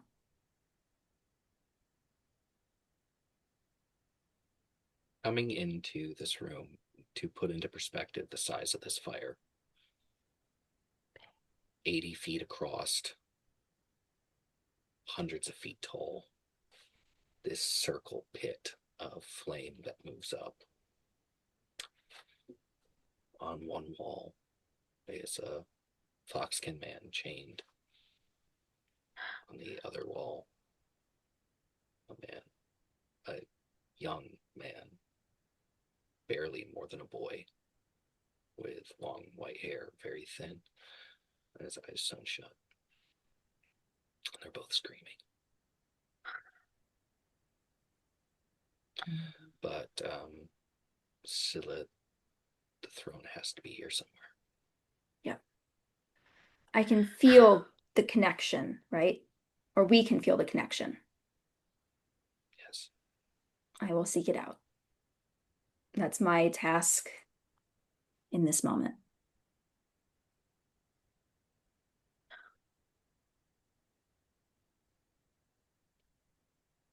I like to go to the closest. I guess they're equal um distances apart. I'm gonna flip a coin. See who I go for.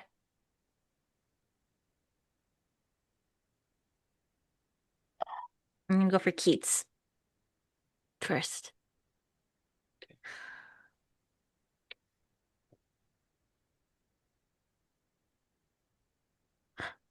There's so many scars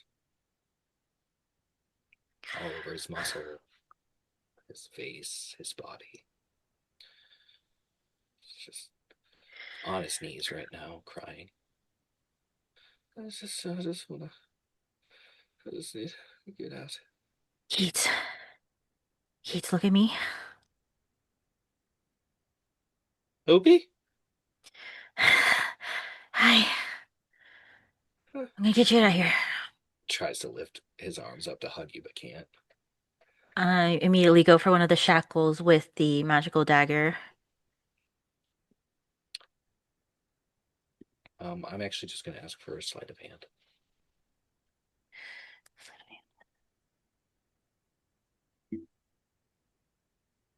So great. 12. And you're using the gold dagger? Yep. No worries. And you And get one arm around you immediately. like, oh, you're joking me. I'm sorry. Okay, you're fine. You're fine. You're fine. It's fine. I got it. I got it. And also I'm turning to Cersei. I'm like, Cersei, can you? And she's like, yeah, I got it. I got it. And she's going to try to cure wounds him. Marvelous idea. Zarya and Asonis. Saint Setzer walks over to that white-haired boy, drops down on his knees, casts a greater restoration, and his touch burns the chains away.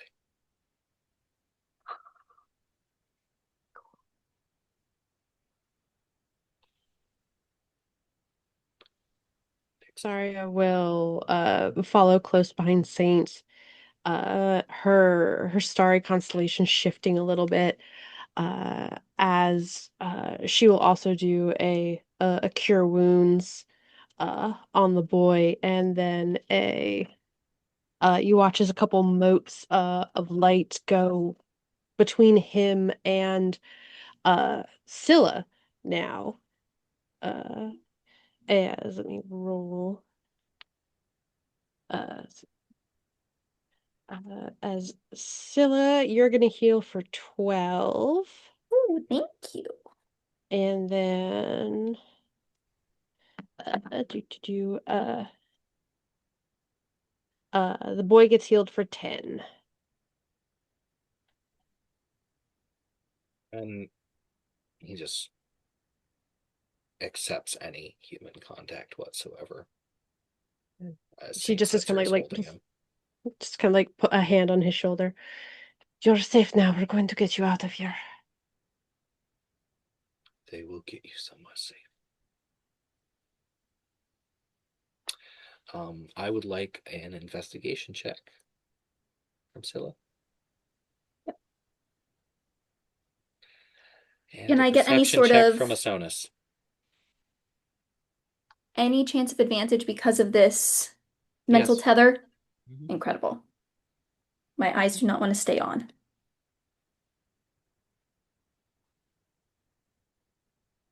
I rolled You rolled a a 1. 22. Excellent. 17. Scylla, you realize that somewhere inside that giant blazing inferno is a throne. Mm. Asonus?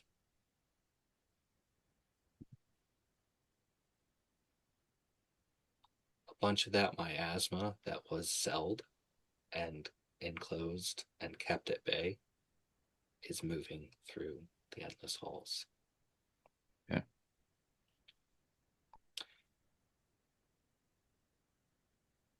But you don't sense anything that feels like Oscar. Hmm. Hmm. I'm assuming that means we're not alone. Hmm. Uh, I'll just look at the party and I guess tell them telepathically. There's an unfamiliar sin here. We should make haste. And then I think I'll also try to help Scylla look for the throne. Scylla is pointing into the inferno. Can you do anything about the fire? That is a good question. Does it seem like hellfire-ish, inferno? Any kind of connection to me? It's definitely not a hellfire. Okay. This is a divine fire. Okay. Hmm. Hmm. Kind of wanna. Can I like try to cast command on the fire, maybe? For hellish flavoring?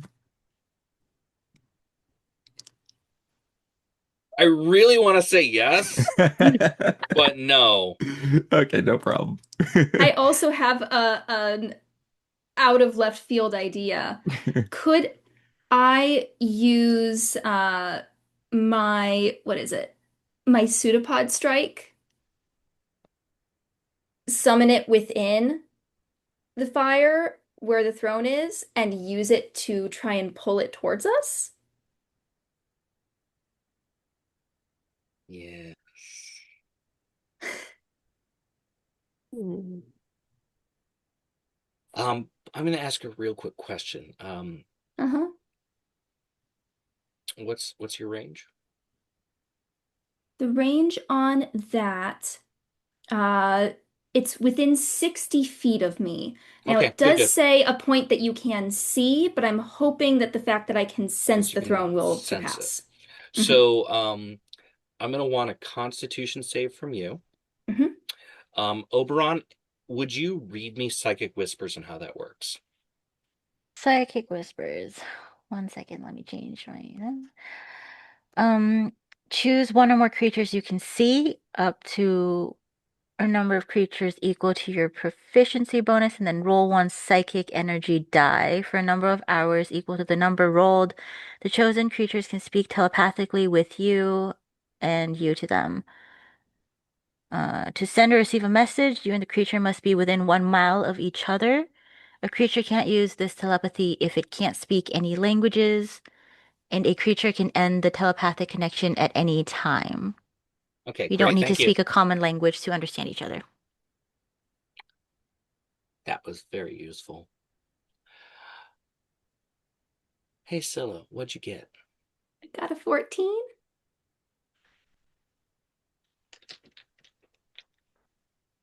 As you can feel the throw. Yeah. And you will take 65 damage. Copy 65 damage. 65 radiant damage. Radiant, okay.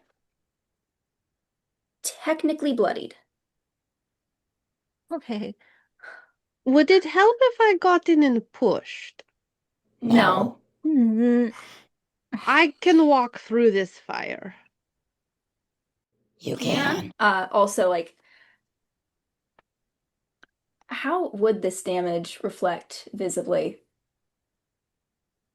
I think Scylla's form is rapidly shifting in jagged motions.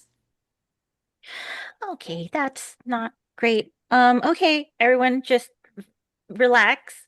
Before we do anything, Cersei is going to gather everyone around in a 30-foot radius and cast Mass Cure Wounds on at sixth level on at least 6 people. So who really needs it right now?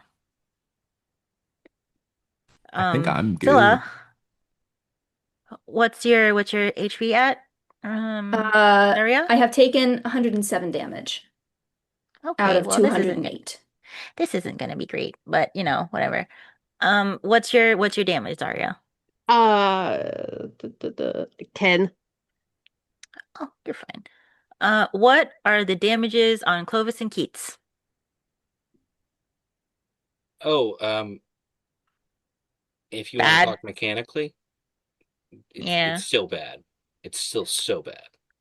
Oh God. Not much I can do Don't forget Saint there. too. If Saint's like Saint, yeah. wounded or anything. I think Saint looks fine. Okay. Oh no. Uh-oh. There Oh. goes the horn. I Oh think that's no. reflecting on the damage happening to Ragaza in I'm real sure, time. I'm I'm sure it's scared. fine. I'm sure it's not a metaphor for anything. It's No, not a no, no, no, metaphor no, for no. nothing. Okay, so Scylla, you're down by a hundred-ish. About, yeah. All right, I'm gonna do two things. I'm gonna cast heal on Scylla, so Oh, that's thank you. 70 healing for you. Oh, thank you.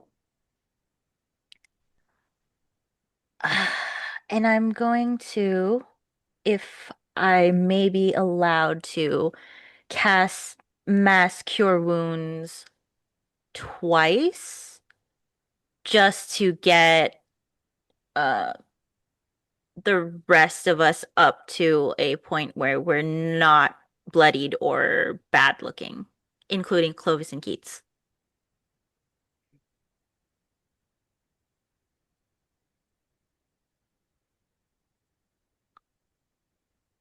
So that will Currently. be 3d8.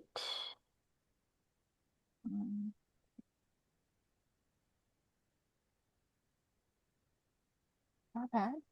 10, 17. Okay. 12 healing for wait. 12 healing for the first one and 11 for the second one. So 23 heals total to everyone that's not Scylla because Scylla got healing already. Thank you. Saint Setzer approaches each one of you. May I? Of course. Yes. Puts his hand on each of your heads individually as the ivy tattoo moves, and some of that ivy moves down you across your own skin and wraps around your wrists in a little ring. every single one of you has bless. Every single one of you has aid. And every single one of you will get a death ward. Oh.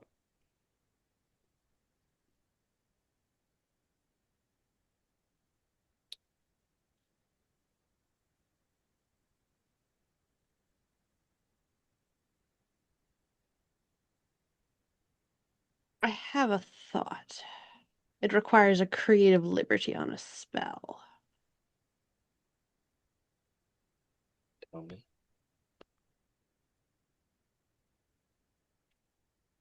So I can do. Well,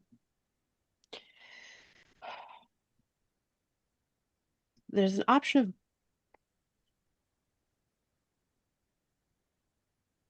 The thought is that I'm thinking through. I'm not sure if it's quite going to work. Is basically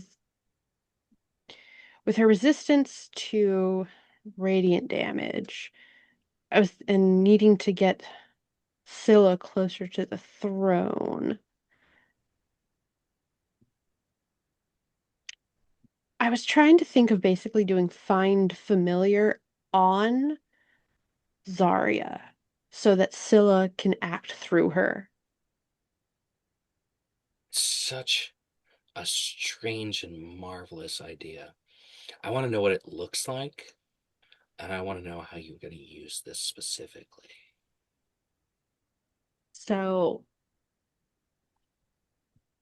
Zarya has had Find Familiar for a while, but has never used it in this specifically because she didn't want to bring any of her fuzzy little nature friends into this terrible place.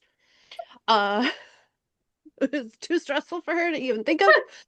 Uh, as she looks to Scylla, we have been through many things together. I need you to trust me on this. Yes? We didn't drink with just anyone after a job. No, you've listened to quite enough of my rambles. And she will hold out her hand, and her form gets.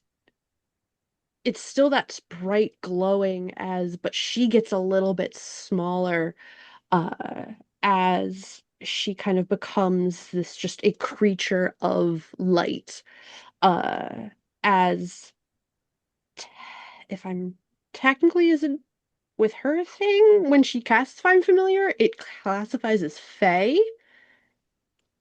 Don't know if that's gonna have a bearing one way or the other, but want to make sure everything is above board. Uh, as she holds out her hand to Scylla and will pledge herself and offer this connection that Scylla can act through her.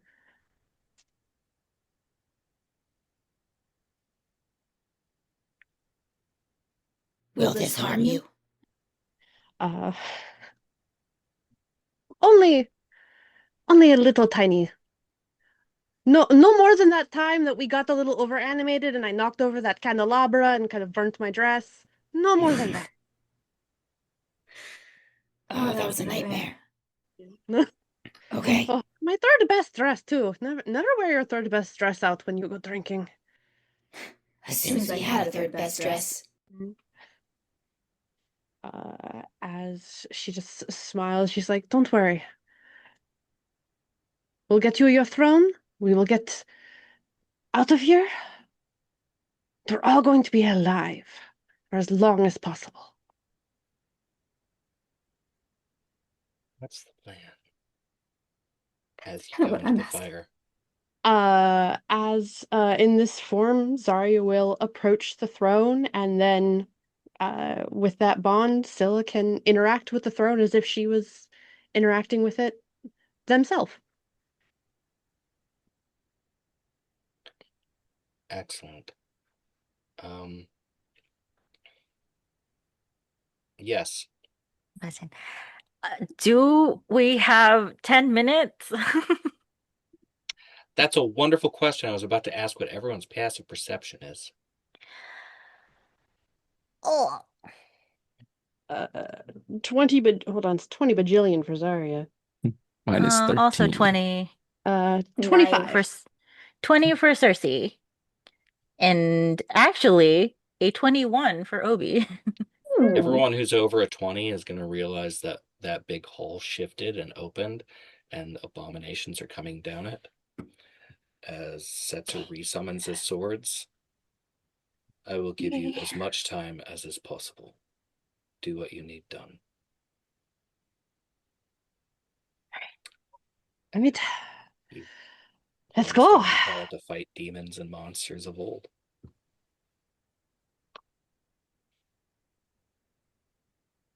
Zarya, uh, unless there's anything else anyone wants to do, we'll jump into the fire.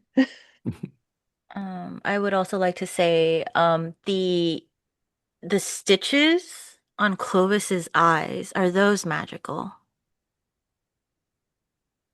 Right. Obi would like to be carefully trying to cut them open with the dagger.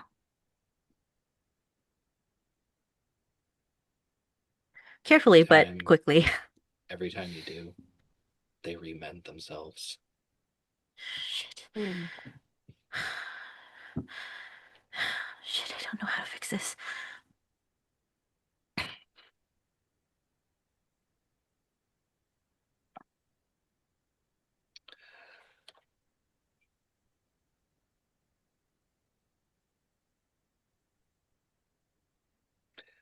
Constitution save, Zarya, if I didn't already ask.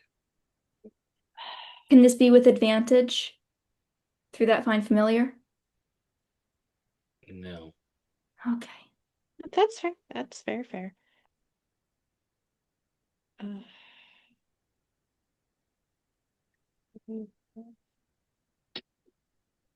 the 15. Wait, no, I'm gonna burn a luck point, and I'm gonna re-roll that. I keep forgetting I have those. Ah! Freaking.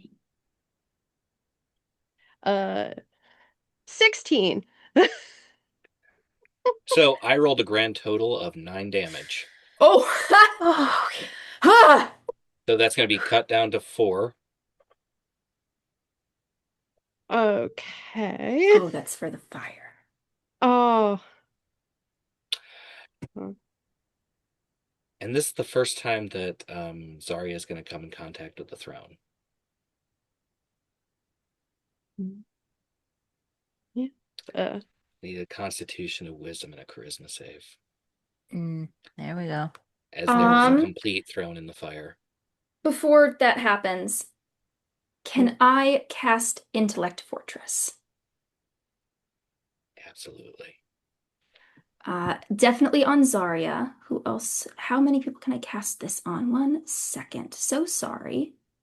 We have more people here than I originally intended. Where did I put that? There it is. Right, at 5th level. Okay, it's only 3 people. Zarya, Osanis, Oberon.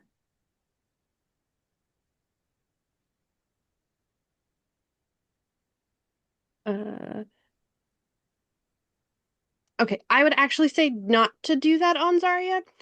She already has advantage on wisdom and charisma saving throws. Okay. Then If we have a Osanis. limited amount of people, I'd rather that go to someone who doesn't already have that advantage. Okay. In that case, Saving if it's saving throws, then Obi is good. okay. I think I think this is a save well, that spell just in case. yes. Okay. Unless you would like to, if you will take my suggestion, Yeah. maybe Saint Setzer might need a little help there against some abominations and the Yeah. 2 most injured of the party, which is Clovis and Keats. Yeah. Um,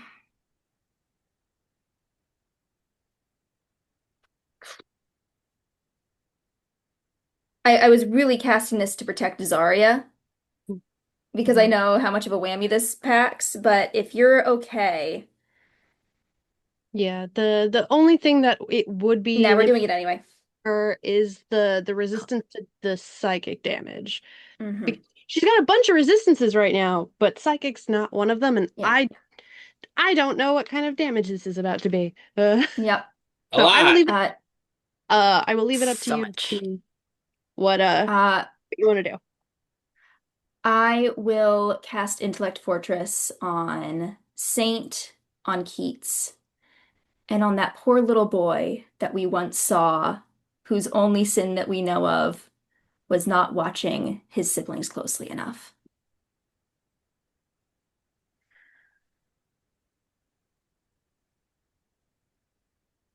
All right. As Oh, Constitution, yep. All right. wisdom. Constitution, wisdom, charisma. All right. We're gonna do Constitution first. That's a dirty 20 for Constitution. And for wisdom, uh, da, da, da, da, it's a 22 for wisdom.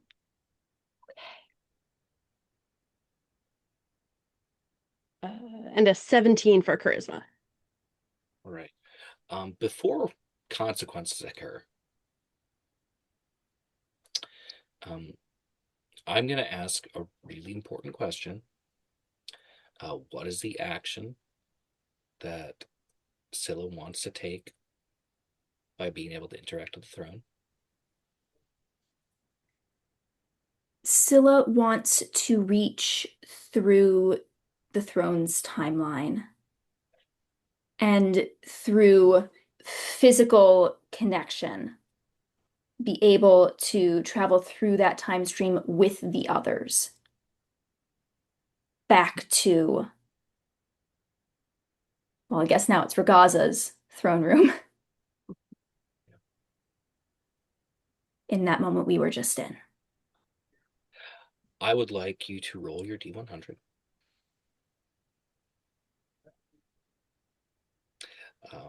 As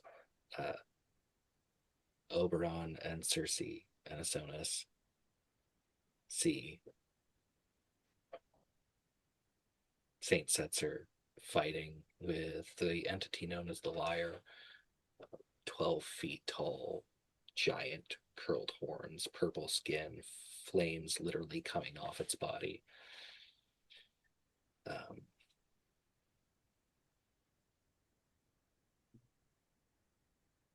28. 28.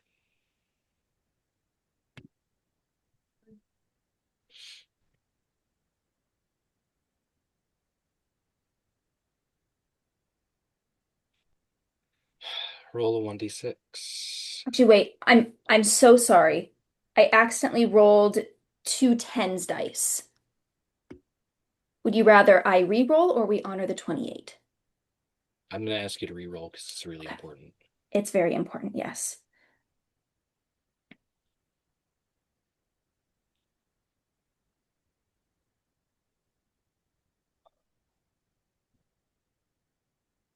$97. You're going to end up precisely where you mean to be.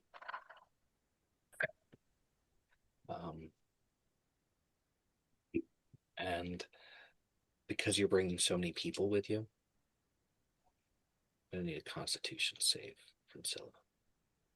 Yep. The last thing anyone will see in this throne room is Saint Setzer throwing back the ice sword to whoever will grab it. I was intending to bring him with. He's coming with us. It's not. He is fighting back monsters to keep them Okay. away from what you're doing and keep all of you safe. But he is now free and can protect the material plane from the other side.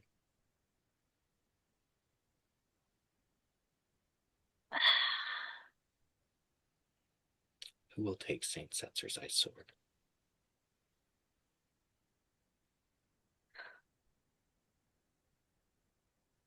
I feel like swords are Circe's thing or Oberon's thing. I don't know. I got a staff, a shield. Yeah, swords would be Cersei's thing. Mm. Get your revenge, girl. Get it. I don't want to assume. I'm just gonna put it out there for everyone. If anyone needs a weapon, that's also totally fine with me. It's not Scylla's thing. Take it. Okay, if no one's gonna take it, Cersei will. Since also I'm assuming she was the closest at the Mhm. time. Mm-hmm. As long as the Saint Spirit remains, so will the sword. Okay. It is a legendary +5 weapon. Okay. Does 2d6 damage and 1d8 ice damage.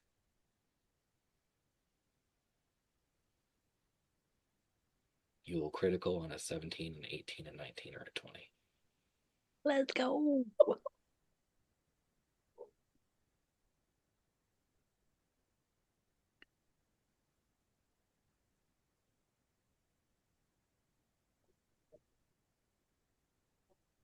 I rolled a 6 on that con save. Wonderful. I'm going to put a name in here for everyone. I'll get rid of the typing sounds. That's the name of the sword. Oh, Ooh, Ceramus. beautiful. No one has used that in combat in 15 years. Real world years. Uh-huh. As long as the Saint Spirit remains, so will the sword.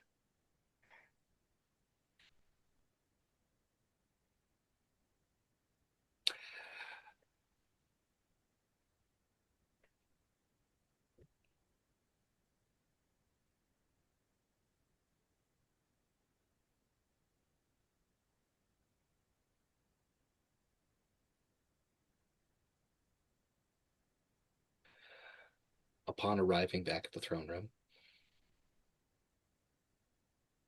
Scylla is going to take 98 damage as you strain your body to carry all these additional people. Zarya, you will take 142 damage. What type of damage?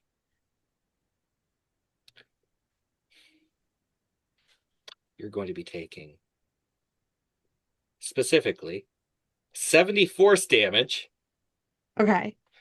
and the remainder is Dynamancy. Okay. So I got resistance on the force. So I gotta do math. Panic math.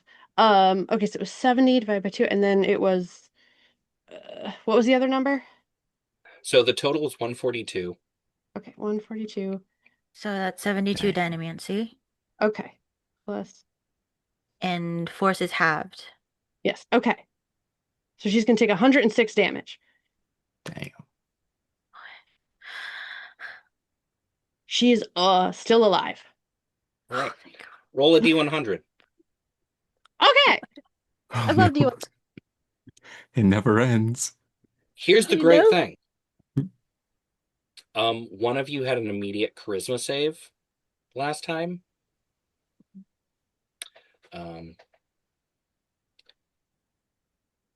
One of you did not. That's a After you 6. give... Oh, sorry. Oh, Continue. go ahead. It's a 65 on the D100 roll. All right. Zarya is going to be lost somewhere in the plains and does not reach. Oh no. And we will deal with that after a break. Oh my God. Oh no. Oh my God, I knew it was gonna be the bell curve of like if you roll in the middle, it's gonna be really Yeah. really freaking bad. Mhm. Oh my God. Well, Zarya. We'll me get deal back. with that soon enough. I have a question about that. Mhm.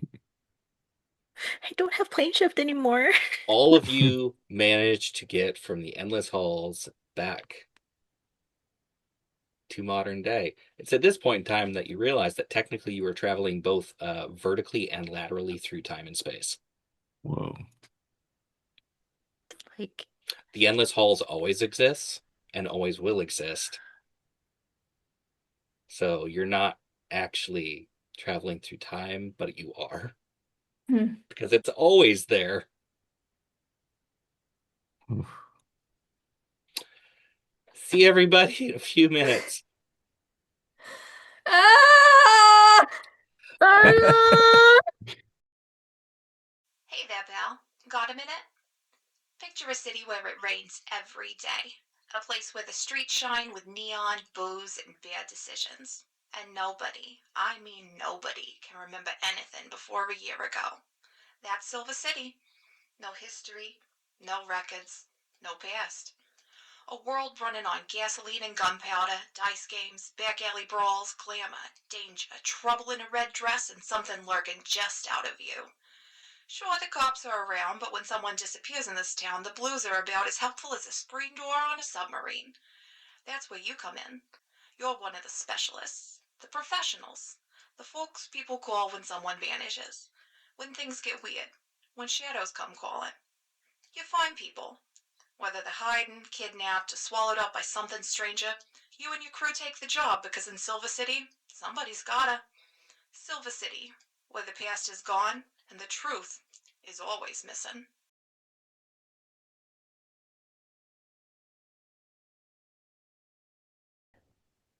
Tibby,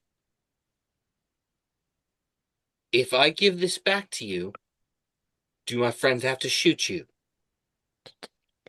no, I let him pat me down, didn't I? If I was gonna shoot you, I wouldn't have let him touch my tits. So can I have my gun back? That's fair. Thank you. No one wants to touch your tits in here. Well, he did, so you. Well, we have to make sure there's no weapons underneath them. There's a difference between touching tits and checking for weapons. All right, geez. Sensitive. Sometimes someone has a knife under their tit and they stab you. He lifts up his shirt. And there's like a big scar. And Tibby looks at that scar and is genuinely like, wait, that's a good idea, actually. Yeah, someone has a knife under their tit and they stab you. Shit, that's a. Bring a tit knife. Right, I guess some people are just more creative than I am.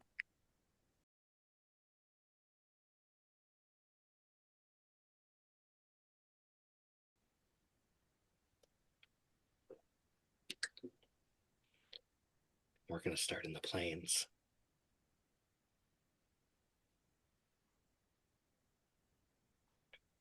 As Zarya, injured and stranded, finds herself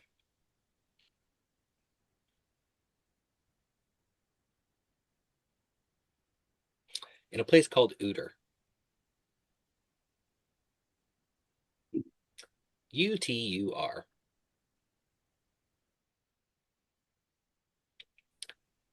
Looks like the material plane.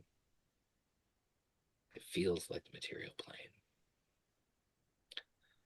As a number of bears in shirts and pants put down their farm tools as they're tilling a field.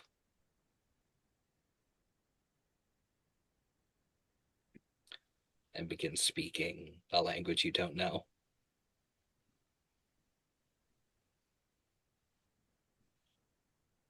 I'm trying to think it would be considered insensitive to cast speak with animals.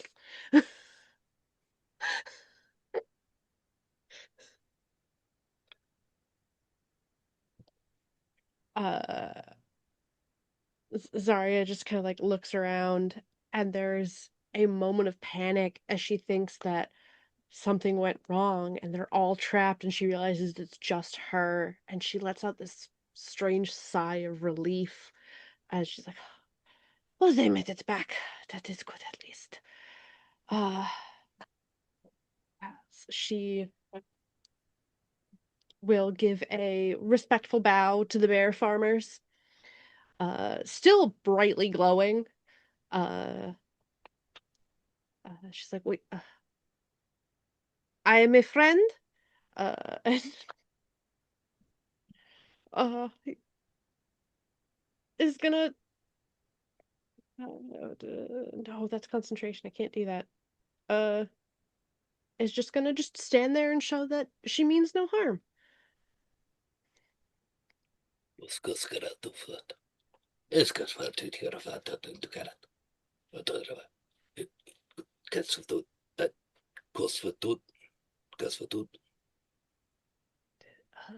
Actually, with her established skill at translating, can she maybe try and piece something together? Roll intelligence. All right. Come back here like a dice tray. I need you. Alrighty, we're going to just flat intelligence? Yep. Okay, that's a 9.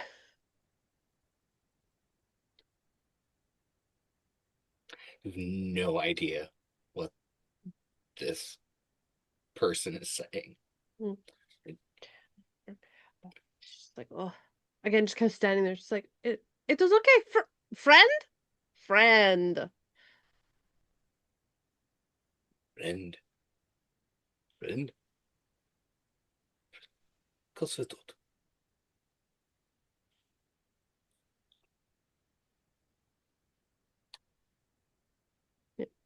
Oh, okay, she'll take a couple of steps closer to them.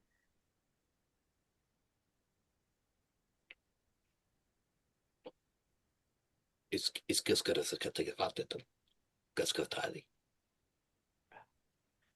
I'll be honest, I have no idea where I am.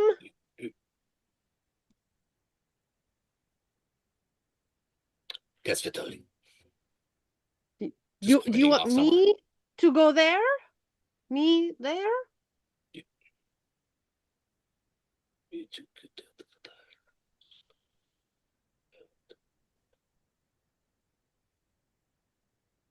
Pointing directly at you. Yeah. Me? And then pointing off somewhere. Okay, I will go that way. Your perception is really high. It takes you a moment, and then you realize that this bear person is pointing towards a city, and you can see like a spiraling tower in the middle of it that they're very clearly pointing at. Yeah. She's like, I will go. Thank you. Thank you. Thank you. She will just kind of walk in that direction and to herself continue the debate as to whether or not it would be considered offensive to cast speak with animals. She's like, well, they're not animals, they're clearly, but they're bears, so maybe there's some linguistic nature with bears. And you walk by, like, and they aren't rabbit folk as you know them. They look far more like rabbits in clothes. Mm-hmm. You pass by a couple of them that just look at you like.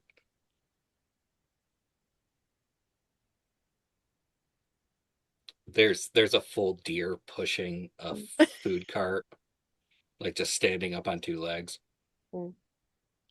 She's just like, she's like, that is incredible. The dexterity there. Oh my goodness. Like a 2-foot tall squirrel comes up to you in like a little pink frilly dress. Like, oh, she's like, her just do a little curtsy. Curtsies. I am Zarya. Zarya. Who are you?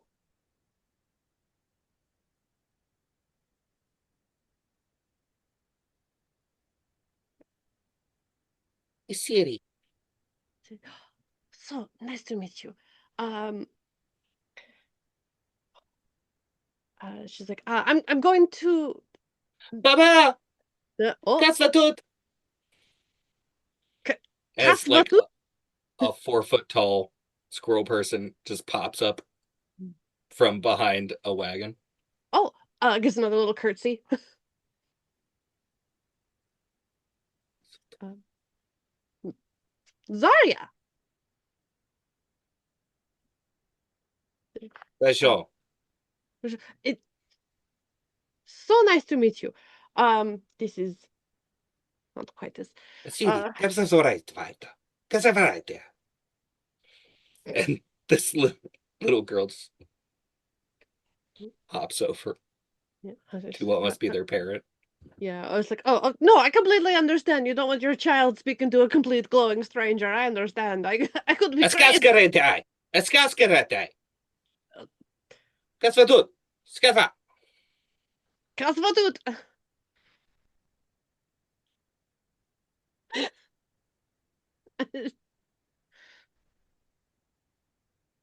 As this is the hilarious thing. Uh, as I get speak. mm, You know, no, we're just gonna try it because I actually can do it without using a spell slot. Um, for free, I can speak with small creatures like squirrels. Uh, as one of those. So we're just gonna try that. As she kind of goes, she's like, "Oh, my apologies." As she will use her gnomish connection to small woodland creatures to try and speak their language. Well, Arcana. uh, it's very much one of those. I don't know if it'll work, but hey, it's free. Roll high. There's a nat 20. Oh, You know what? That's another nat 20. If you have the ability to do so, please take a picture. yeah, oh, absolutely, yes. For a total As of nat 20 plus 12 for Arcana. That's that no. Nope. Camera's facing the wrong way. Will you focus better, please?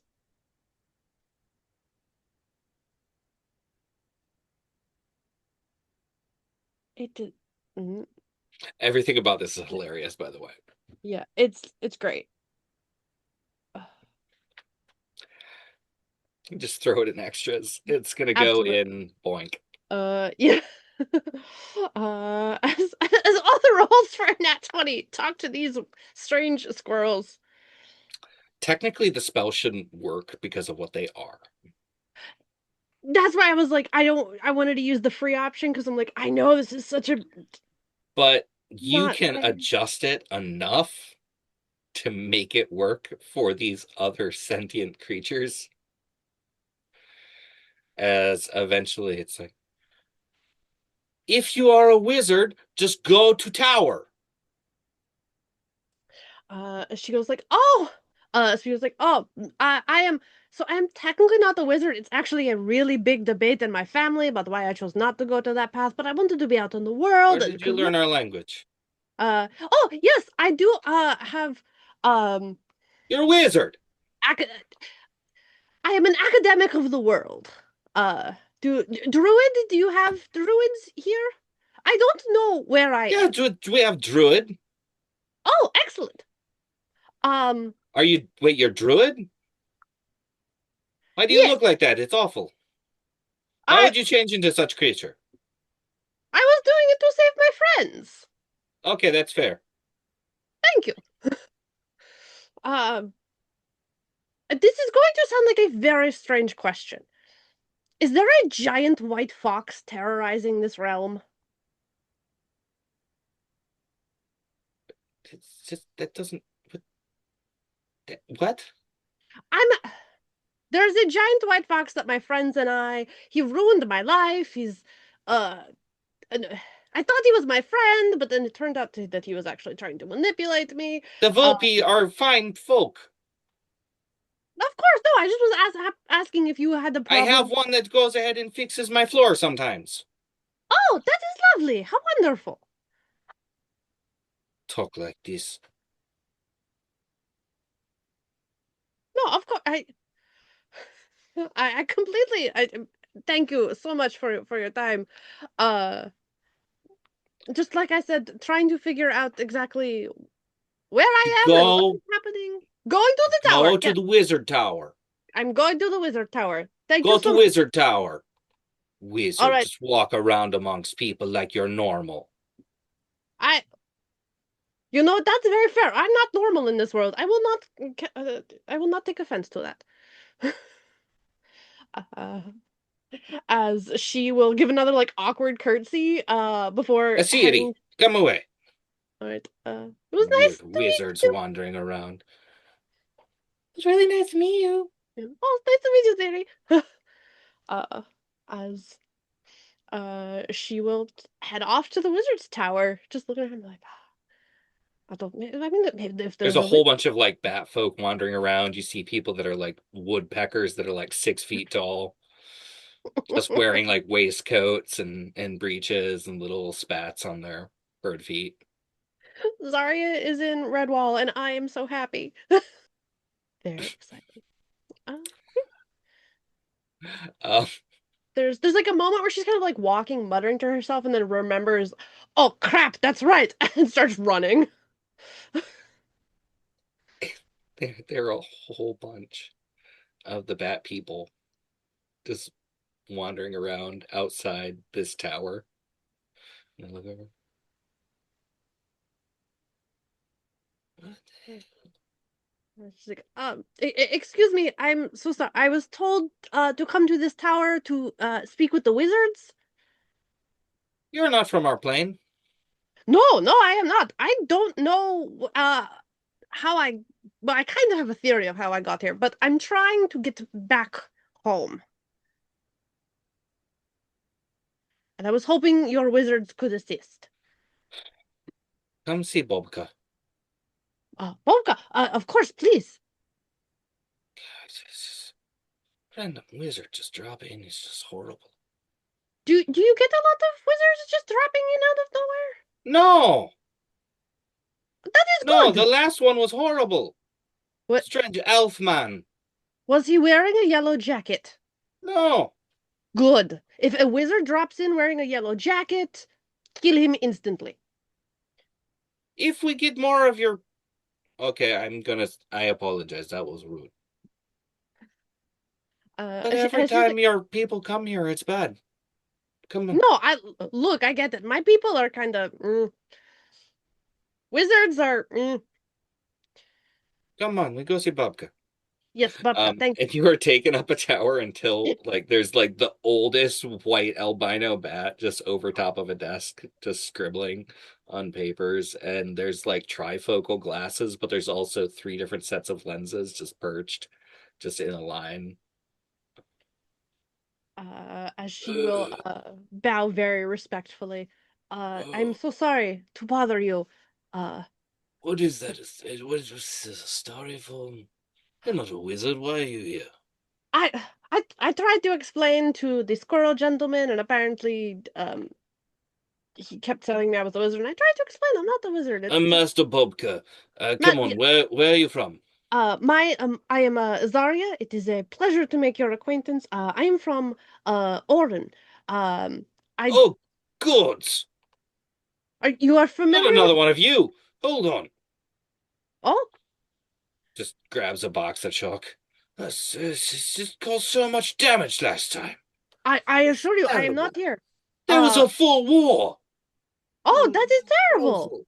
I Start completely scribbling. understand why you do not want me here. I assure you. No, I am not here to cause any problems.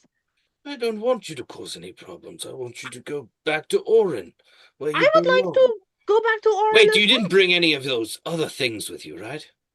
No, I was actually separated from my compatriots. Okay, good. I we're actually know. I trying- apologize. I'm sorry. I'm sorry you were separated from them, but it's complicated. every time it's bad. Have you had any dealings with a white fox? An entity You have that to be might more called- specific than that. You know how many foxes we No, have? that is very true. I mean, he's a like giant, angry white fox. Would be wearing a yellow jacket. or a gentleman. Rukin! Yes, that bastard. He's. Yeah, we're getting you the right out of here right now. Right the hell out. Oh, I'm trying. I don't want any of that. I don't want any of that. I'm trying to kill him. If that makes you feel any better. Well, good luck. Thank you.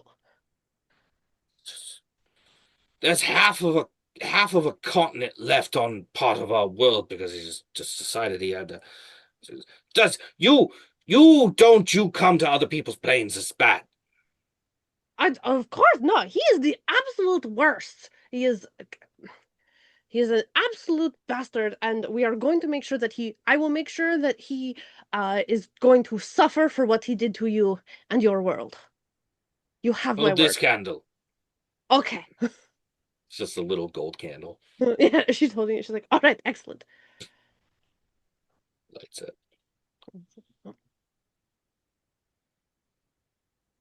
Don't go back. No offense, I don't want to. I do not want to be a problem for you.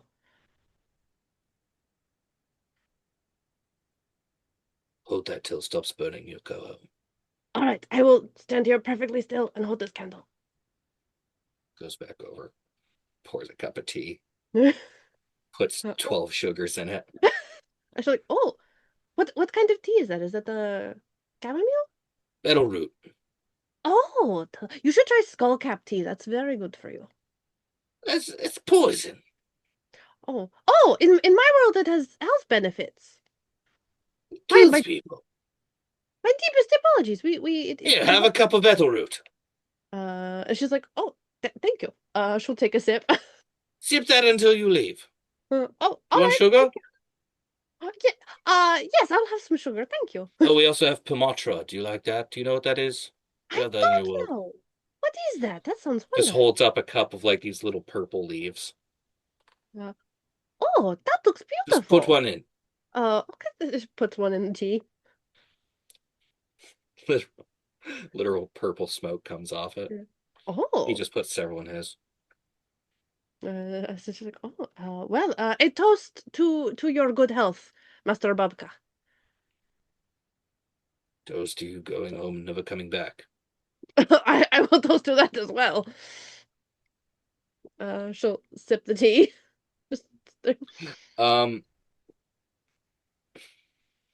You'll have advantage on all Constitution saving throws for the next 15 minutes. Batman. Are you just sipping tea, holding a candle? Yeah. The candle ignites in light and then quickly fizzles down, and we're gonna get back to you when you appear back in Orin.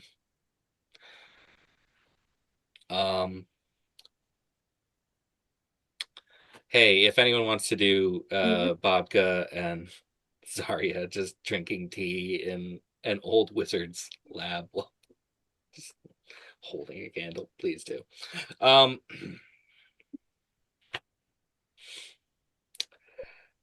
As we go to a throne room, I rolled for the plane you would end up on, and you got actually just one of the fun ones. That's honestly, I love that for Zarya. The beast folk of Uther are wonderful, but they do not like strangers. No, I don't blame them. Deeply isolationist. Deeply, yeah. Anytime someone comes from another plane, it's always bad. Oh, yeah. Absolutely. Always bad. In a throne room, some of you appear exactly when you left, seeing shadows of yourself disappear.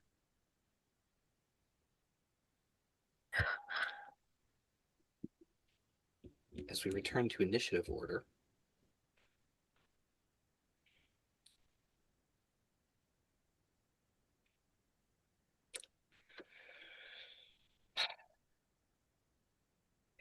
sorry, it's going to just show up later with a cup of tea.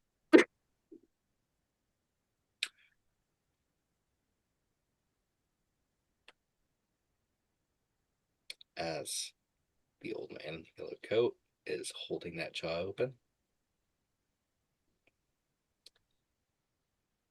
I think this has gone long enough. Don't you little bitch? I really don't care nice what that it is he's previous trying to do episode. right now. No one gets to call my daughter a bitch. I was really nice when she was a little girl. Now that she's a giant dragon, I'm like, no, we're also in the finale. Yep. I don't care what it is he's trying to cast. I'm gonna try and counterspell it. What level? I only have 5th. Okay. Roll that counterspell. Yep.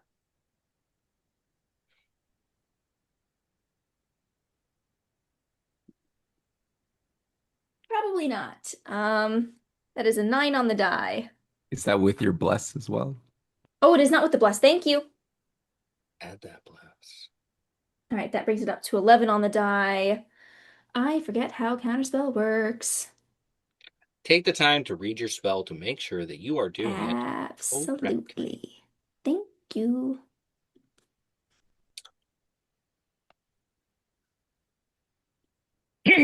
Load, little web page, load. DC equals 10 plus the spell's level. I got you. Thank you. Okay, so uh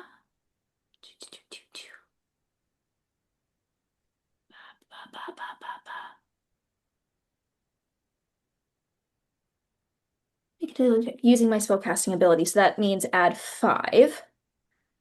So 12, 17. Yeah, okay. Can I counterspell? And can I attempt to counterspell? Because I do have that scroll. Try it. Here's hoping it goes well. Okay. Let me read that again. Yeah, have the spell level. What would I be using? Would I be using my warlock to cast this? Sure.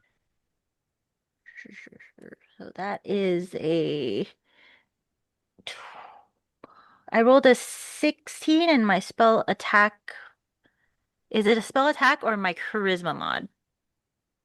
I believe charisma mod. Charisma mod. So that would be a 21. Did you add your bless? I did not. Thank you. I forgot. Yep. You said it and I immediately forgot.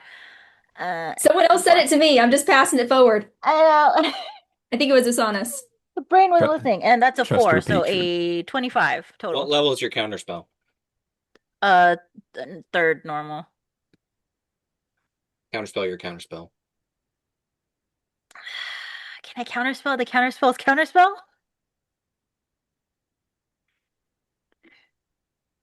Because I have 3 of these bitches and I'm gonna use them. Does anyone else have counterspell? I mean, Unfortunately. Yeah, I figured This that is was a one high that. level enemy and this is a high level combat. Damn. I rolled so well. You did. And that's why he counterspelled your counterspell. As Ragaza is forcibly returned to her human form. Not the tall, elegant shape that she took, her actual form. Because that human shape that she took was not actually her. At one point in time, when she changed size, she became slightly smaller before becoming taller. 100 years ago, she still looked like a teenager. As 17, 18-year-old physically, Ragaza, bleeding and torn up and crying in pain, is forced back into her real shape. And instead of holding jaws, he's holding her arms. Right. You've all been a real problem, you know that? But don't worry. Only one of you needs to die right now. You scared?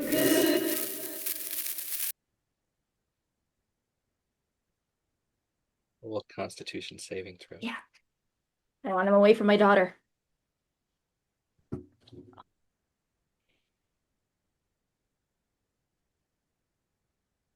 Probably not enough. Anyone who can But hear. plus. Yes, I believe so. 17. Anyone who can hear Scylla speaking also is going to have to roll a Constitution saving throw. I'm so sorry.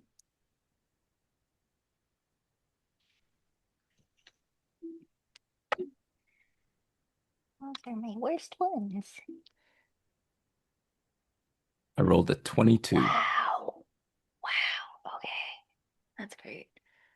Don't forget Hold on. blessings. Yes. Yeah, I did.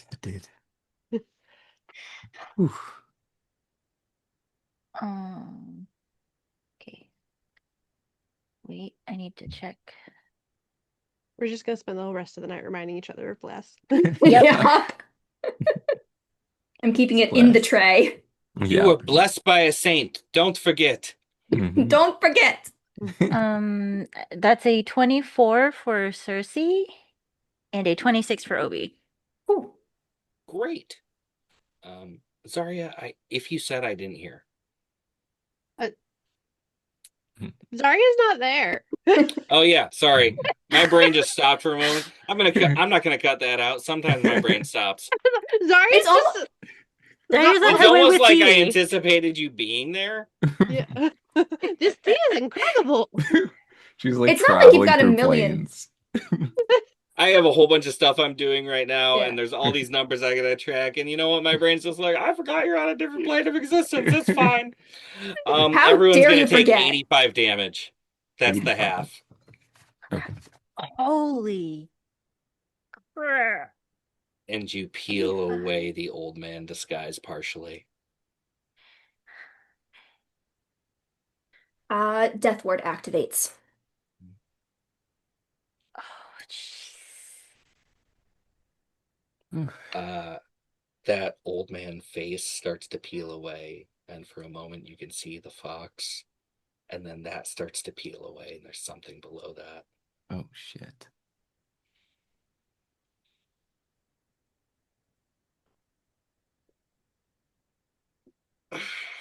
As this name is cursed amongst all the heavens.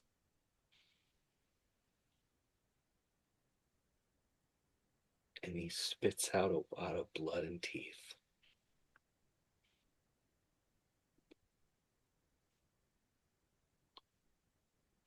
The vision of the old man is starting to slowly creep back up. But all of you can momentarily see the ghost-like image of 6 enormous wings that come off his back. They're not real. They're phantoms of something that once were.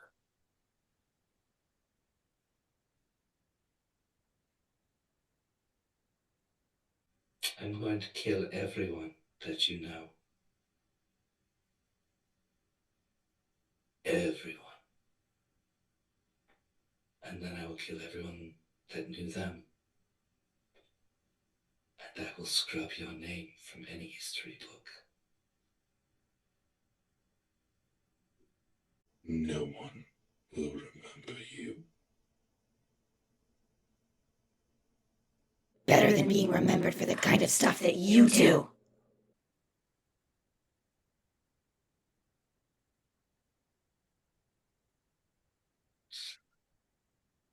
It's Ragaz's turn.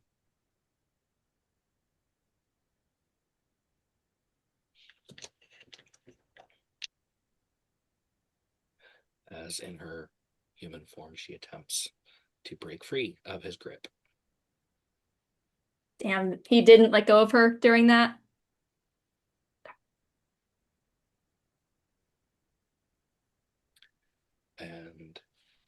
in a humanoid form, she is going to unleash her dragon breath directly in front of him.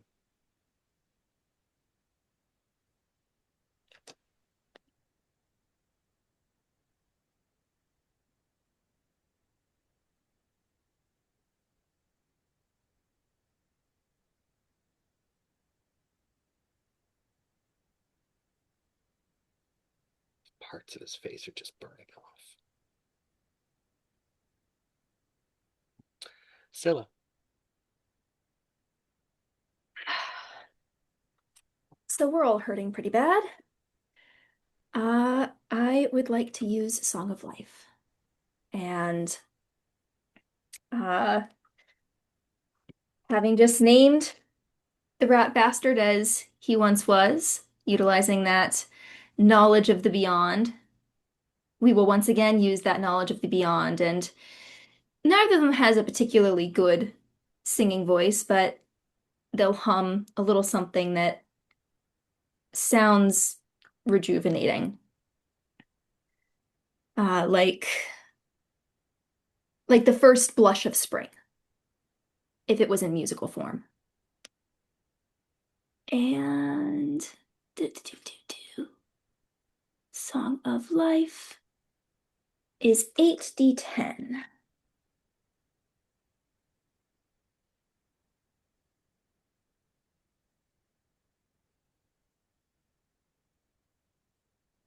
I need more d10s.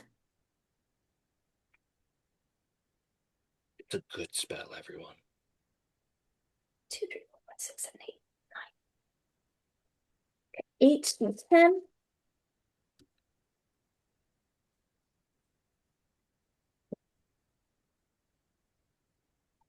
10, 10, 10, 8, 9, right. 30, 40, 48. Sorry, math, panic math. 8, 5. Wait, no, that can't be right.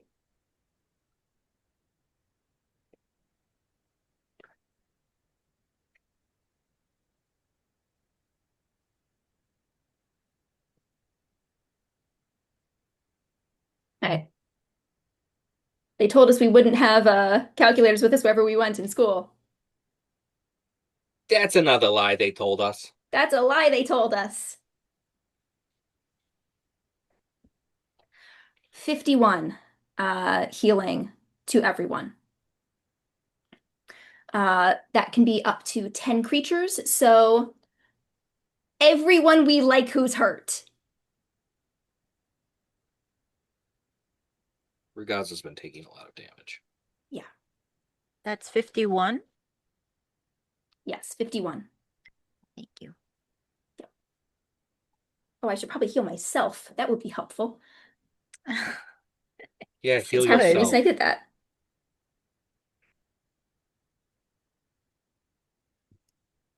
I am still very hurt, so if anyone can help, I would appreciate it. I will try to do something for you. Thank you. That's a big one. I would also like to use my bonus action to summon that pseudopod to try and can I use it to grip? Let's see. You find out.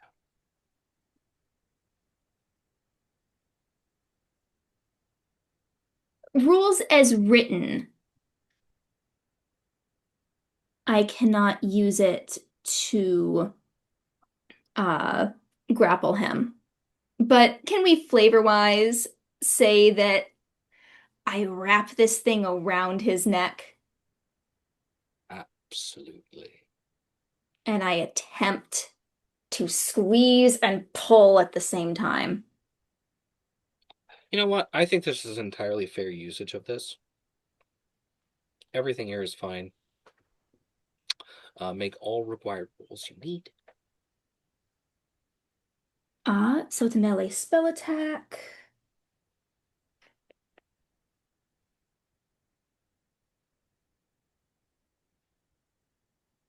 Does a 20 hit? Not today. Yeah, didn't think so. So yeah, that's it's really more for show than anything. Or Hell Knights enter the room.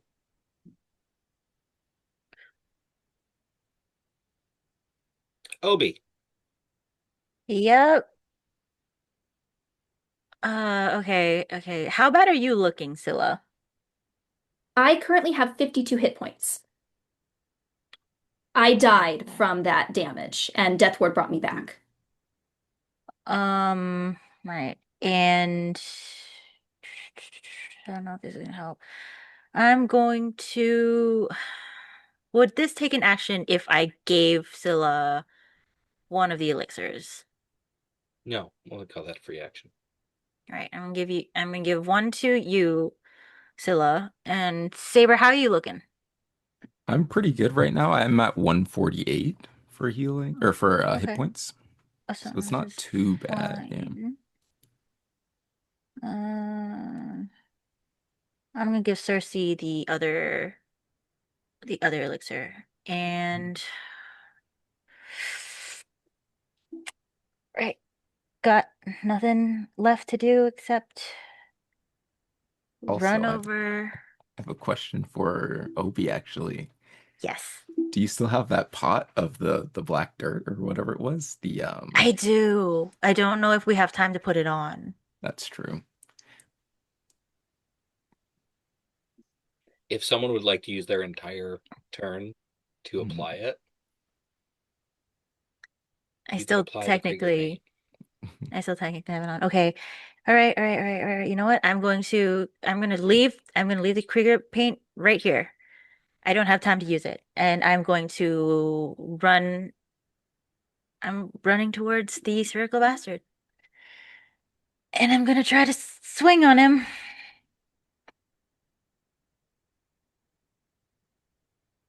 To try to separate him from Brigada. Roll it. And I'm gonna do it by casting Booming Blade on Ceramis. Here we go.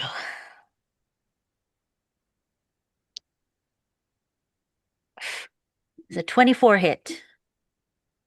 Will hit. Perfect. And for the purpose of this action, would Ragaza count as an ally? That Yes. is cool. That's gonna be a lot of dice. Give me a second while I roll this damage. That's 2d6. Gonna write that down. 10. Oh, and in case anyone was wondering, there are 3 dead spiders in this room. Giant spiders. Of course. 7, 9, and sneak attack. 1, 2, 3, 4, 5, 6.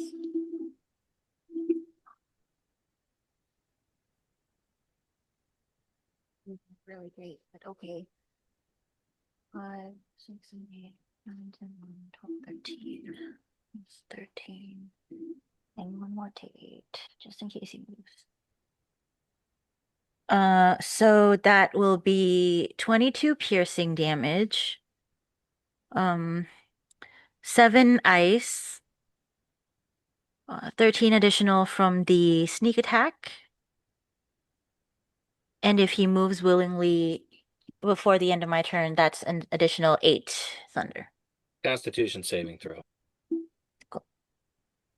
My God, I have so many dice in my dice tray right now. I need to make space to roll. Shaky. Constitution is a 22. I'm already going to half it for you, but you're going to take 12 necrotic damage as Cool. you can feel the aura of his energy around him. It's fine.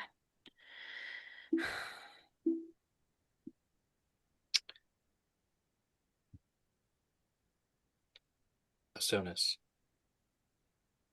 Okay, so I have a question for our lovely GM. I know in the backstory there's a prophecy about ascending to the throne and reshaping hell in my image, etc., etc. My question is, can I reshape hell to where it stays the same, but I add a 10th layer, maybe a prison dimension, for said spherical bastard? This is a big ask. It is, it is. And what I'm going to need from you right now, in this moment in time, for this, because this is a huge use of your power. This is an enormous use of your power. I want you to actually just roll me a d20. And the DC is going to be your level. Okay. Plus your own proficiency bonus. Okay. Don't And then this forget is just a bless. straight roll. Okay. Do I use any modifiers for my roll or just the straight and then the bless? Just straight. Okay.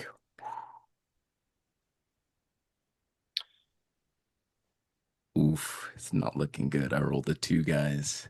Oh my God, wait. But I have, can I use my, where is it?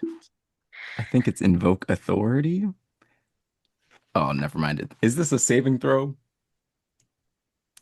You're attempting to dang. reshape the reality of your realm. That's true. I got nothing then, guys. Would the guidance help? We would need to get a 19 or higher, so. This was not undoable, but it's a big move. Have you begun to alter hell? Yes. You do not have the power your father had yet.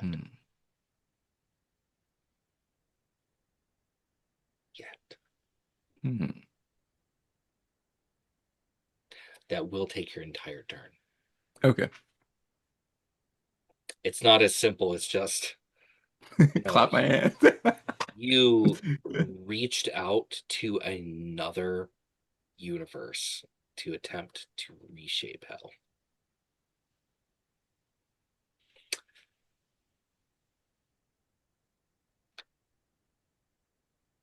So many dukes and princes and duchesses and queens are beginning to crowd at the entrance to this room. Backup is here.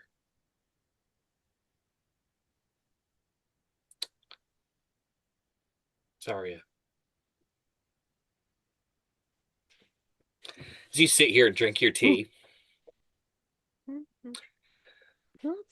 I need you to roll the D100 to see how well his spell works. All right.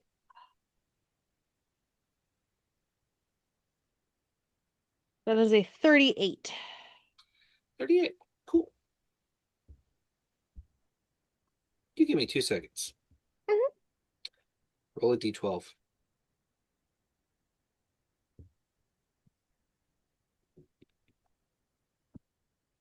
Six.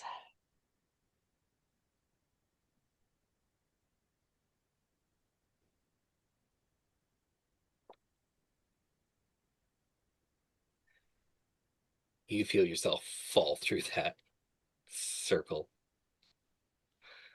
of glyphs and runes on the floor.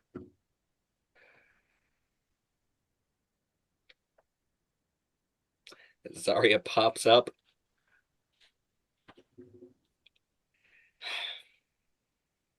In the plane of water and fire.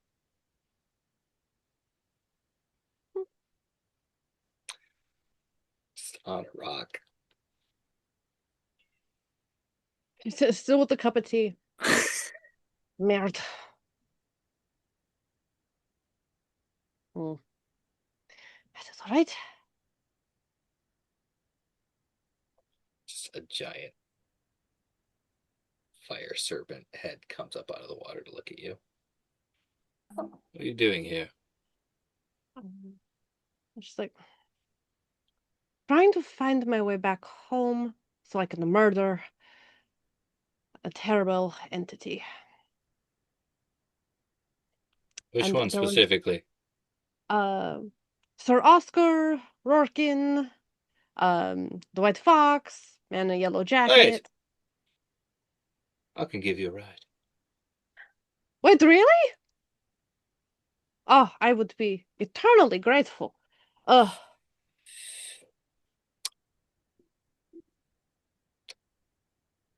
It's gonna be It is bumpy. up. I've already had quite a bumpy day. Like, she is on death's door holding to this cup of tea. Like, I have had quite a bumpy day. Uh, Grab a hold of my scales. oh, of course. This is No, no place for a mortal being. no, I don't even know where I am. Oh, this is the plane of fire and water. Okay. It's bad. We're hell adjacent. Oh, my friend is the king of hell. You know Abigash? Different. Actually, I have met Abagash. Have you tried his pies? Delicious. Come with me. Carry on, my friend. It's on the back. Oh, fine. You tear through reality and you are flying over the astral sea back to the material plane. It's like, oh God, it's gonna be, it's gonna be quite the intro. Actually, how do you feel about Orkin? Do you also hate him? Oh, technically, he made my world. It's fine. Oh, do you? So you have any negative feelings towards him whatsoever? That maybe you want to stay around and help kill him? I mean, I'm not going to stay to help you, but you go right ahead and do it. All right, hey, can't blame a girl for asking. No, you can't really. Worst As you like can say. another fire serpent just starts swimming next to you. Oh, hey, Jeff. Hello, Jeff. Where are you going? We're going to go. Oren. We're going to go kill Rorkin. Oh, fuck that. Oh. Hi, Jeff. Good guy. Seems like it. So we go back to the material plane. Hey, we got to get that funny in somehow. Oh Zarya's my the meme. God. Zarya's just ridiculous. I just need 10 seasons of Zarya traveling through the plains. Just meeting cool people. Yeah. Seeing if they want to help her kill a guy. You want to help me kill a guy? Like, No, well, but I'll take you there. trust me, once you meet him, you'll want to kill him. Cersei. Yes. Oh my God. Is it my turn already? Um, cool. I'm gonna take drink the elixir. Yum yum. Um, ah, is the elixir like the spell healing elixir? Or is it a full healing potion? You will heal 2d8. 2d8. Perfect. Thanks. Is a where's that down? Okay. Is that considered an action or a bonus action? Bonus action. Thanks. People And out there making seeing, people like use a whole action to drink a potion. yeah, it's just like, it cork got stuck a little bit. Listen, I've drank a bottle of beer while I was hitting someone in the face. These things happen in life. Mhm. Yeah, valid. Fair. Um, ugh. And I am going to Cast Watery Sphere on the spherical bastard. So that is a strength save.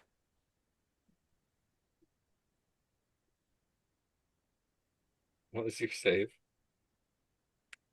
18.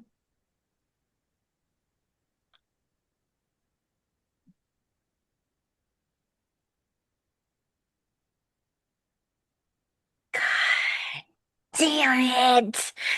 Ah, so close. That's fine. That's fine. That's fine. But yes, that is my turn.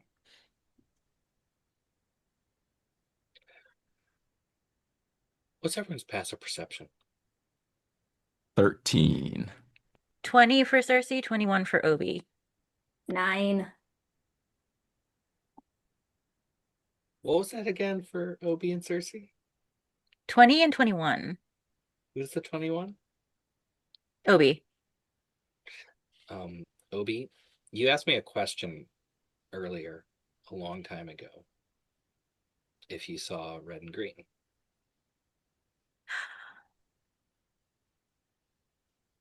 And you do,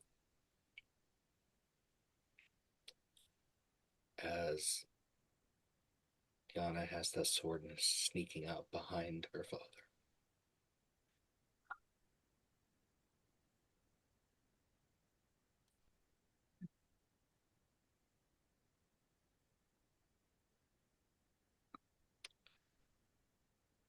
Brings us at the top of the order.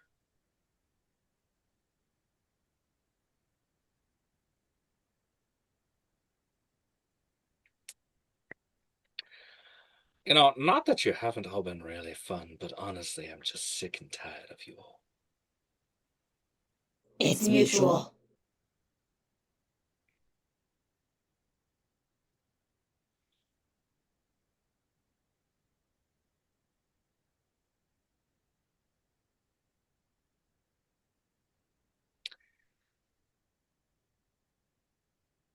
No, it's not my turn, but can I say something in response to try to keep his attention on me? You can say something in response right now. Say Um, something in response right now. don't you recognize this sword, grandfather?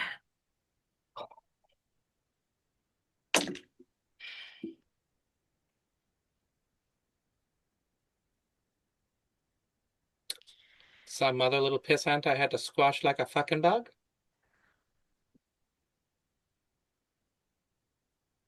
Didn't quite squash him completely, did you? That's okay. I've decided I'm gonna kill you first.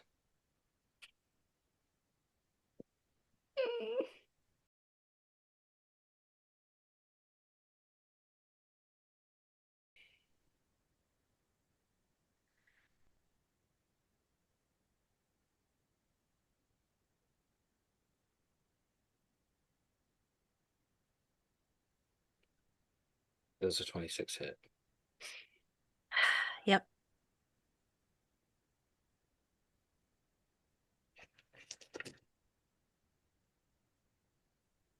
I have a question, Saturday. Yep. Are we within 15 feet of the spherical bastard? Did you want to get that close? See, I don't. So I was just wondering. So I'll take that as a no. Just a question. I mean, personally, I don't want to be that close, but if we are within 15 feet, I have my Aura of Despair, which subtracts 1d4 from hostile units or hostile creatures' attack rolls. I don't know if that would help over on that. I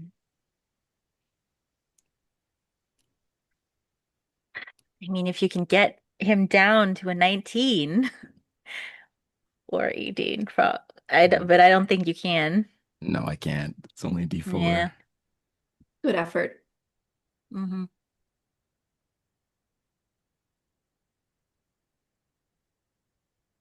He lets go of one of Ergaza's hands.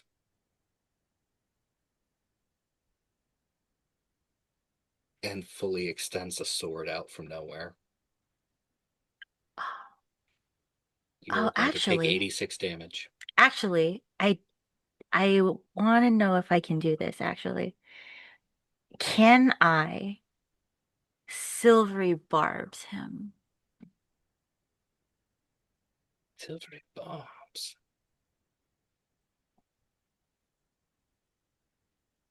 You gonna trust it to fate? Yeah. Smoke him if you got him. I'm going to cast silvery barbs. And I will have to take the lower of these two.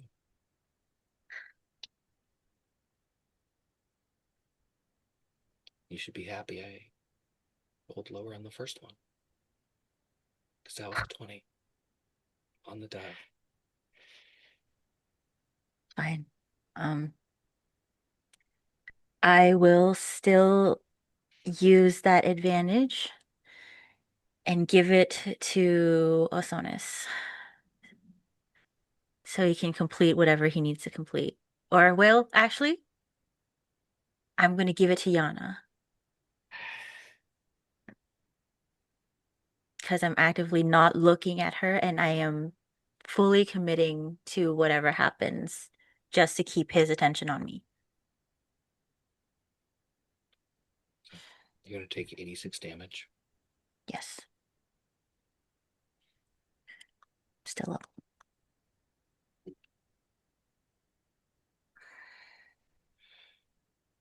And you've used your reaction with silvery Yes. barbs. Yes. So the subsequent 24.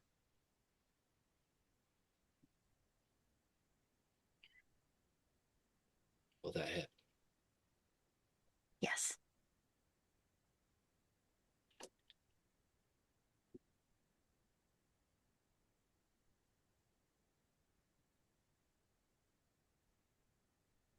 And that's going to be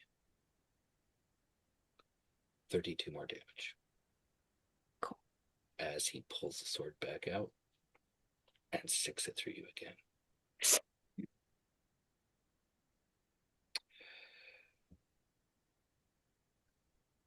I had high hopes for you. Don't worry. Those plans are still in motion.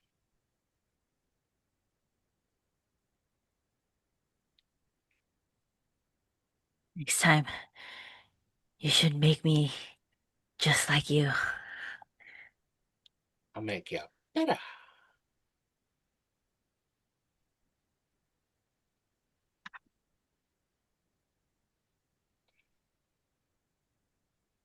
But Ragasa has a free hand and it's her turn.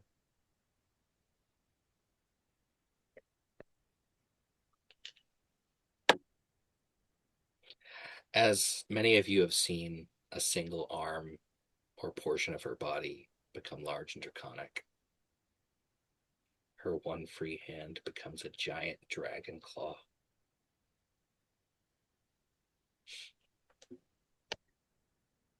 And she will pin him to the wall.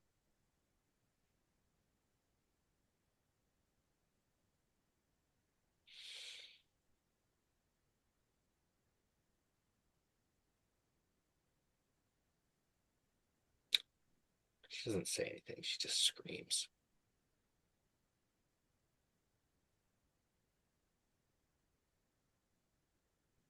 Scylla.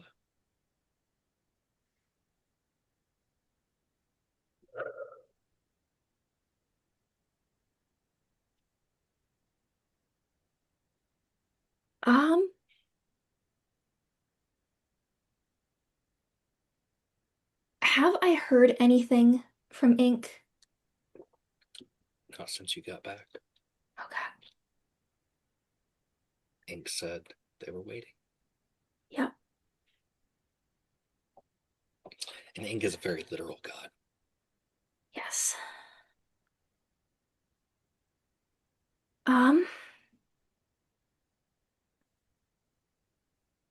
What do we think, guys? Do we go for it now or?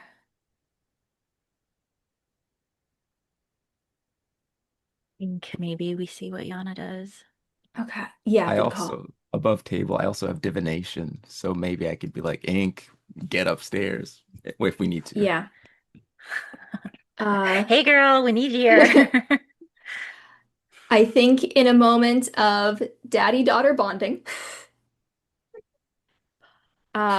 Scylla will raise a single finger at the spherical bastard and cast Finger of Death. Oh, that's a good one. That's a good. It is. We'll see if it works. I haven't seen someone use this in a while. All right. What's your So save? Constitution save. Yeah, what's your You're save? looking to beat an 18. On a Constitution? Yep. I'll take half damage, please. Should I roll the 7d8 or just Yeah, or roll the full 78. We'll make it fair. We'll make it proper. 6. 7 dice can give you a whole lot better result than trying to roll half, right? Yeah. Oh, 1 die short. Gotta roll them all at once. Gotta roll them all.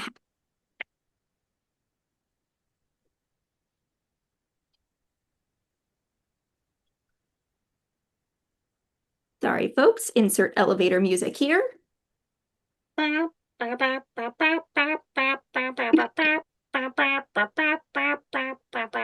go. Got it. I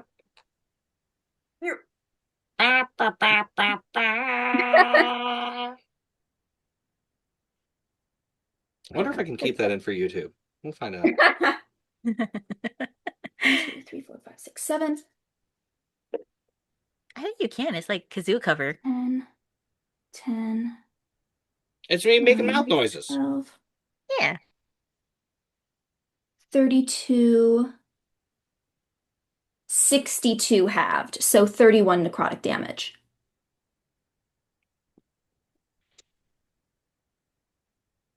So it just, we cast this completely silently, dead-faced. Ragaza's rage is a loud one. Scylla's is not. And we will call out to Ink. Say, we never set terms for a little game, Ink. As the one challenged, we'd like to do so now. If we can show you a magic greater than you can create, we ask a boon of you, to grant a wish and the knowledge to use it well, to a random commoner once every 20 years. After the wish has been granted, the commoner will lose all memory of having spoken the wish.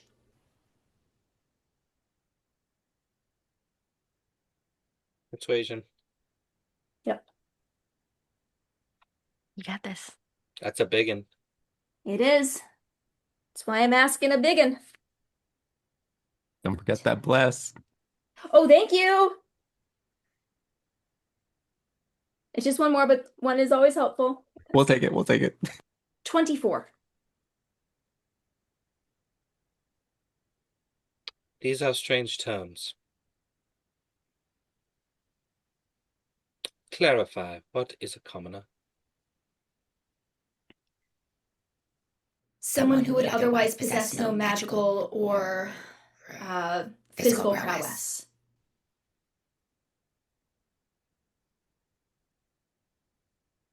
Someone What manner of powerless. wish? That is a broad term.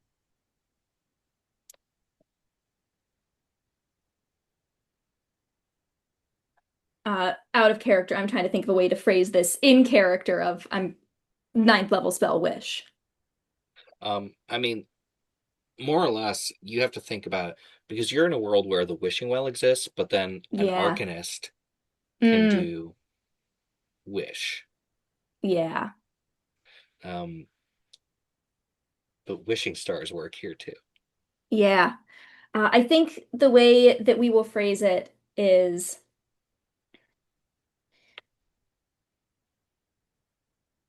See their will done in the reshaping.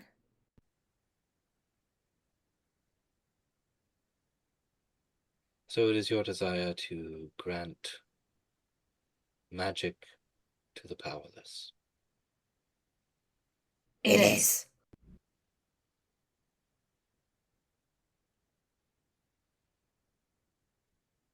Show me. You are joined by the formless,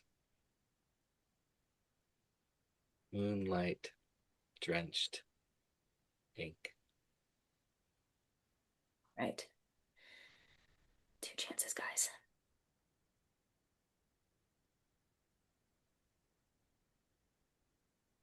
I have already used my action this turn.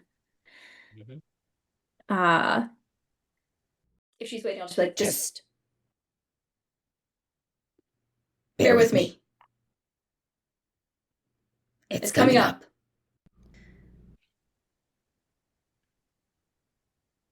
Hell Knights go to attack the spherical bastard. Hell yeah. Quite literally.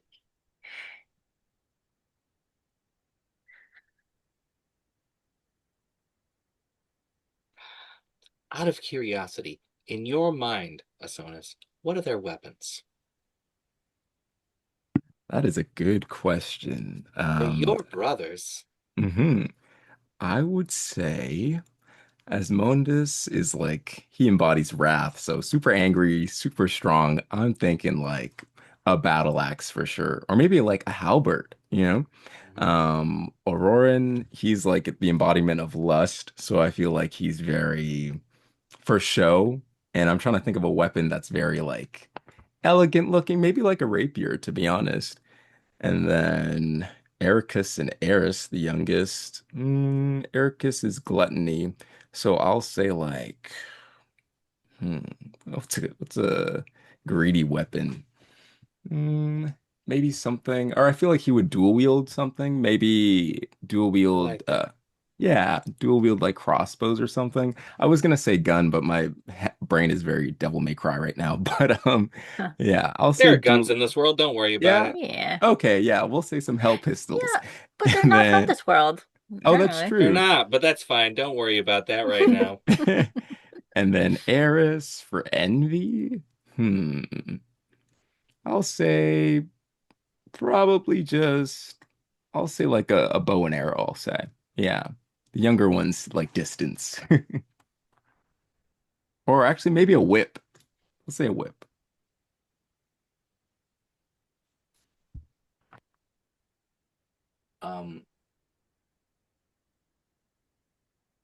Spray of blood here, a little bit here. The people at a distance are fine. Your brothers that get in close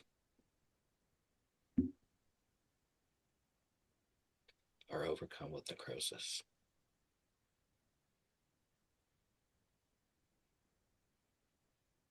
They are injured merely by being close enough. They're not dead.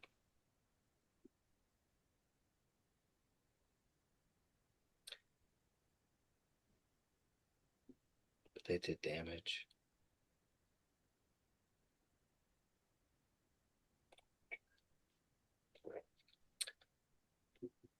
Forgot to kill all of you. Obi. Yep. For my bonus action, I'm going to drink the rock troll potion.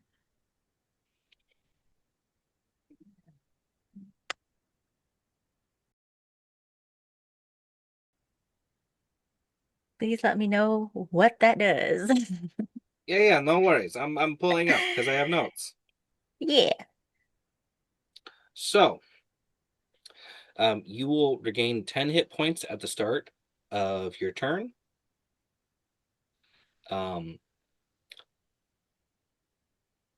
you will only die if you start your turn with 0 hit points.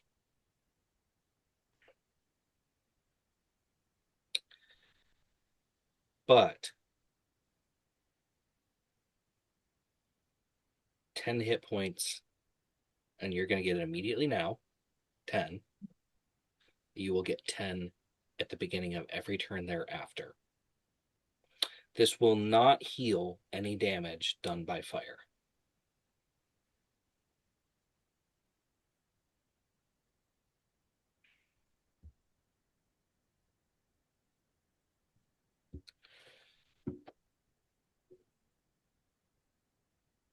It's fine. And for my action, I'm going to just hit him again.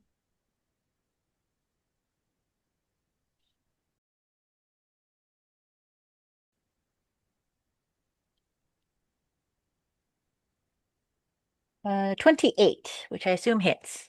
Hits. Right.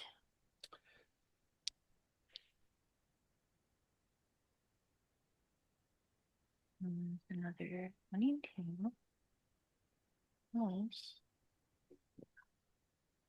2 minus 2.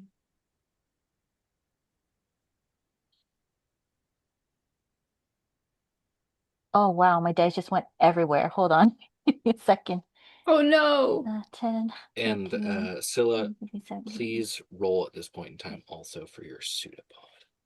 Did so. I rolled a 24 total to hit. Yes. Beautiful. He takes 12 cold damage, and his speed is reduced by 10 feet Excellent. until the start of his next turn.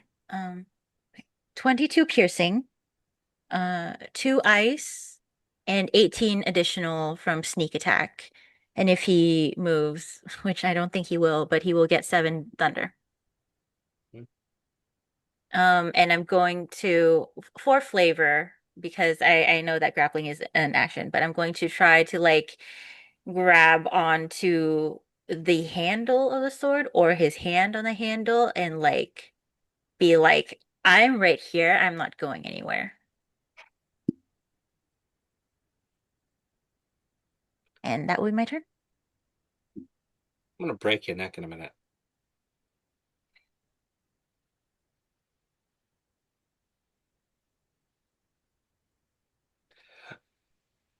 Asonus. All right. I tried this trick before. I want to try it again. I want to cast Phantasmal Killer on the Spherical Bastard. So that would be a Wisdom saving throw of 18. Plus, I also still have my seal on you before we plane jumped. So I'm going to use that to invoke disadvantage on you as well. And if we're still within 15 feet, minus D4. Okay, go ahead. Hell yeah. Okay. So it says you tap into the nightmares of a creature. Irony. You can see within range, create illusionary manifestation. I think for this manifestation, I would love to have it like be all of his kids just around him and being like, I'm gonna try to like psychologically damage him a little bit and just be like, Father, why? Why did you do this to us? And see if it creates some kind of stress for him. And it says at the end of each turn, the target must succeed or take 4d10 physical, or sorry, 4d10 psychic damage. Nice. Oh, right. I gotta There's a do whole bunch of illusionary kids. Mm-hmm. Like, Father, Father, why have you forsaken me? Perfect. Okay. And then that was my action. Oh, you're also frightened too. Forgot to mention that. Then for bonus action, I think I want to use Shield of Faith on Oberon. Yeah, that's within 60 feet. So that gives you +2 bonus to your AC. And then, oh wait, I think that's concentration. It is. Never mind, Opie. I'm so sorry. Okay, that's Uh, fine. I don't think A+2 is going to save me very much yeah, because yeah. he's been hitting 20s and above hmm consistently. So that's my action, and then I use my seal as my reaction. Okay. And then I think I'll just use my extra attack with my boomerang shield. Let me roll. That would be, oh dang, a 12. I'm assuming that does not hit. Oh, +4, sorry. Um, that would be a 16, which I'm assuming also doesn't hit. Dang. So that's all my actions. I think I will just, yeah, stay where I am, maybe closer to the pot that's on the floor. And I think I'll pick it up, to be honest, just so it's safe. Krieger paint.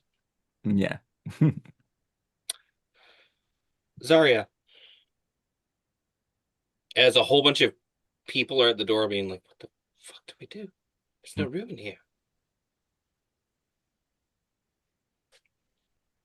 A whole bunch of people pouring into this room would make it bad. And there's a lot of stuff happening.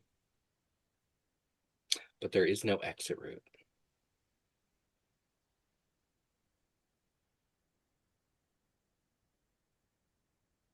So where exactly is Zarya right now?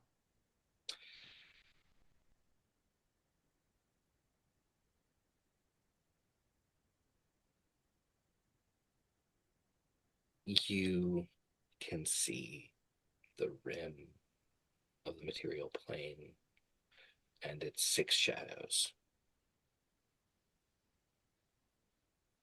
A couple of these, most D&D players will know. The rest you will not. Don't worry, we'll go there.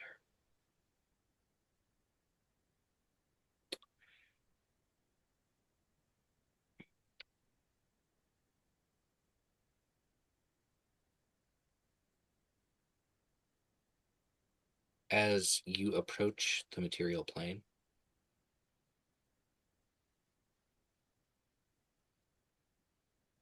a figure apparates in front of you.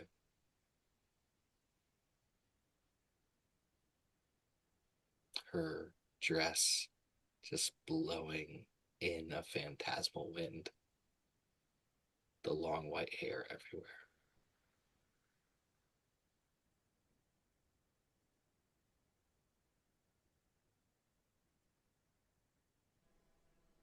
What are you doing? Trying to make my way back to my friends.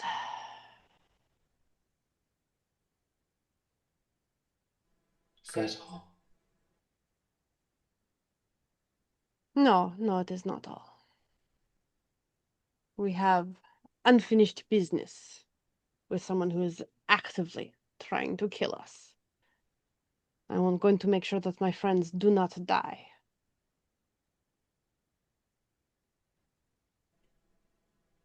What if you sat in my brother's chair?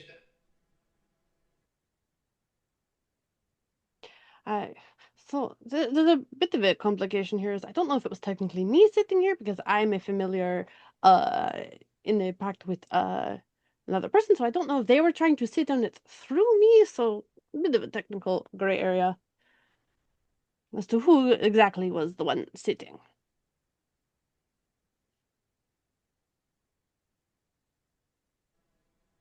Why shouldn't I crush you now?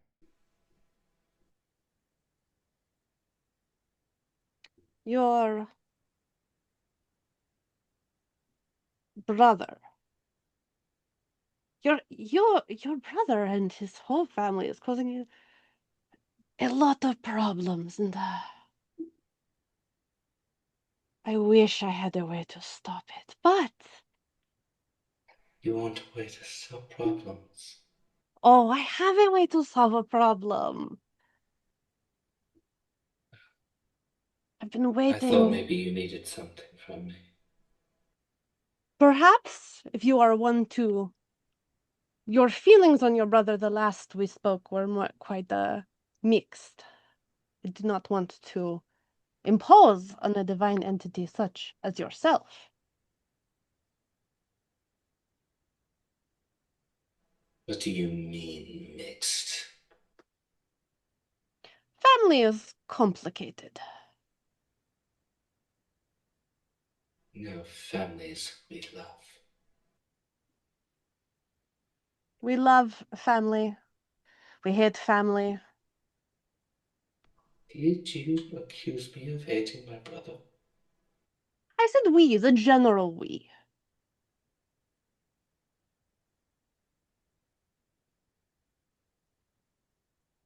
More of a, look, I hate and I love my family, but...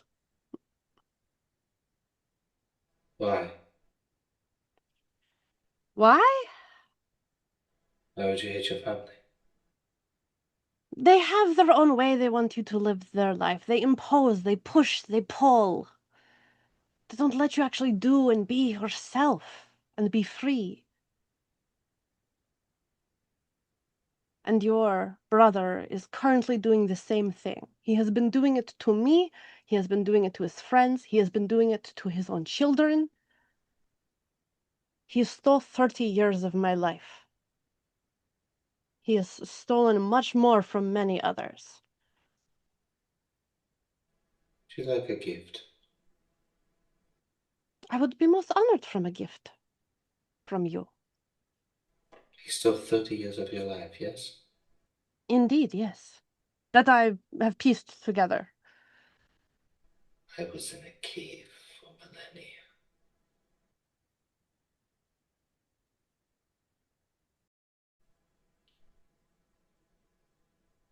Here, have a gift. You honor me.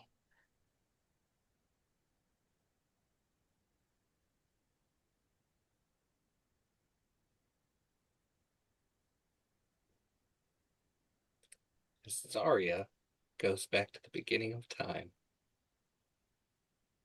And you're about to spend 20,000 years in a cave. Oh my God, no.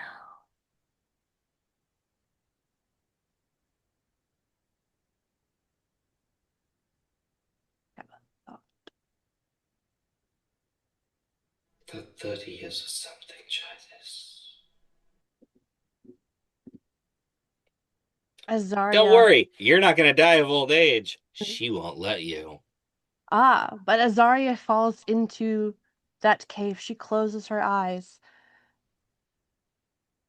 I wish for Sir Oscar, whatever true name he has, loses, here at the start of time, loses the ability to physically harm, mentally harm, emotionally harm my true friends and any who align themselves with them, as she will cast her wish.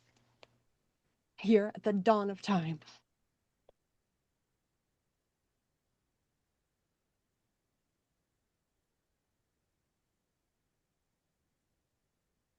We're going to come back to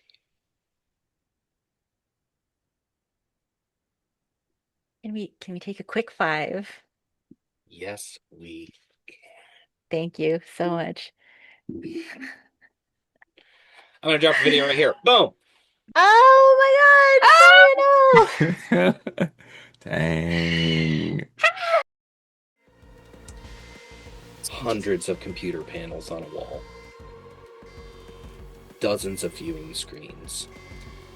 Hundreds of small vent and maintenance ports with ladders that go up. An 8-story room. I take a selfie.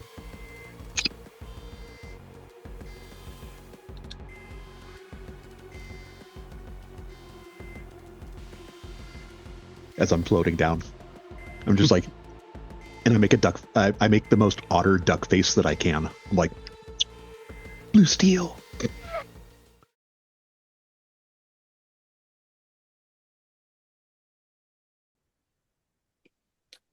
Cersei.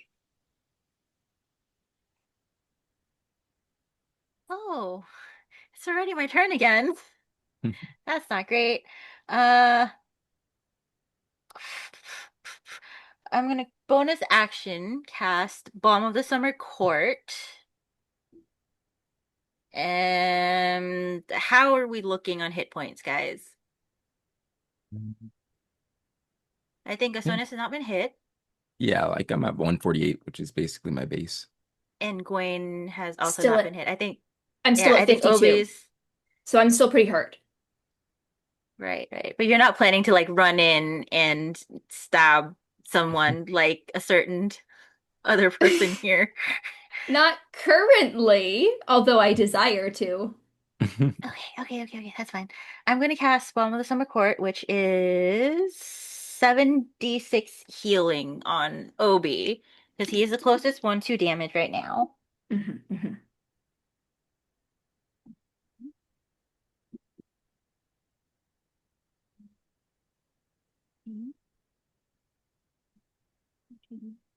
20, wait, 21, 22, 31, 26. So that's 26 healing to Obi. And for my action, I will cast Wither and Bloom at a 4th level. Gonna wither the spherical bastard and give whatever damage that is as healing to Obi. Just roll your damage. So, he's not gonna. That's a con save? Just roll your damage. Damage straight up. Okay.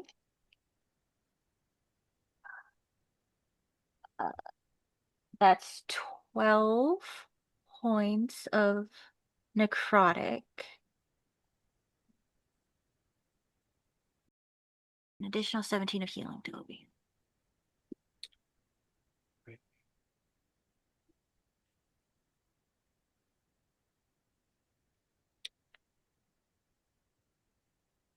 That's my turn.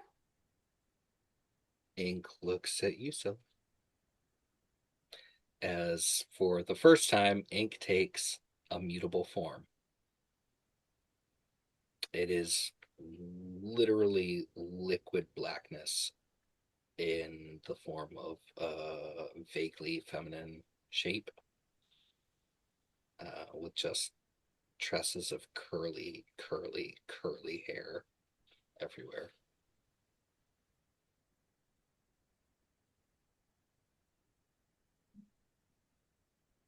Would you allow as flavor shifting into a nah, they're pretty comfy where they are right now, the both of them. Never mind. But kind of a nod of recognition to the shape being taken.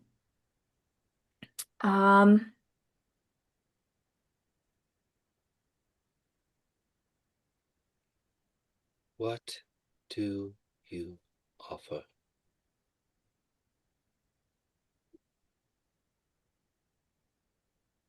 We offer a demonstration. One moment. And we will cast the Forgetting Song on the spherical bastard. Allow this right now. Mm-hmm. And a note, this is not the thing that is being shown.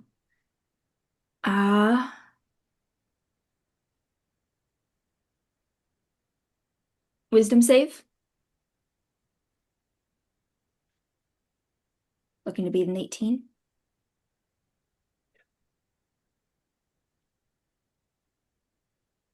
Yes, it will. Succeeds. It does. What about with the -4 of my Aura of Despair? It does. Oh, dang. Yeah. So on a failed save, or on a successful save, I can still selectively remove one ability, skill, or event from their mind. I would like to remove the rat bastard's ability to travel between planes.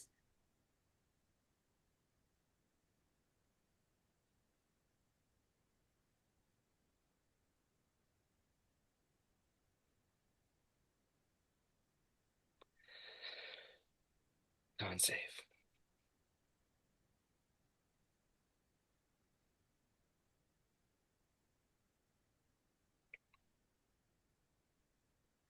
It's a nat 20 for a total of 23. Wait, less. 25.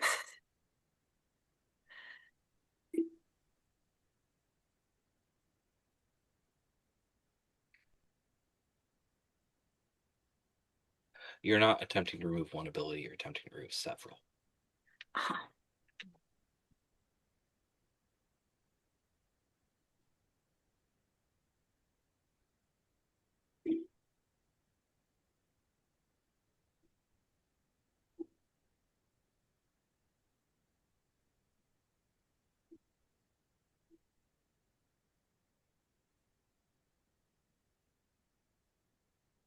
Take 96 more damage. 96 more damage. I'm down. As you're just a god standing next to a god. Yeah. With what remains of your mortal form in front of you on the ground. I have one more thing I'd like to try if I can. I call out Kukula. And we say, We have an appointment in 500 years. You wouldn't want us to miss that, would you?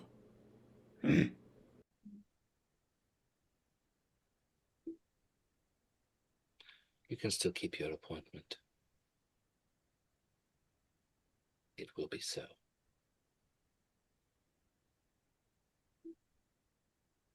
So I'm looking down at our mortal bodies in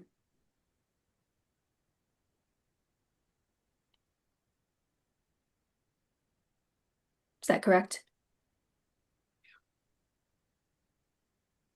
Okay. Time slows for only you and Ink.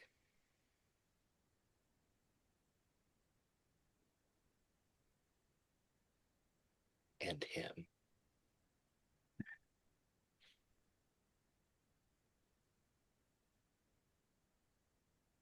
Clever.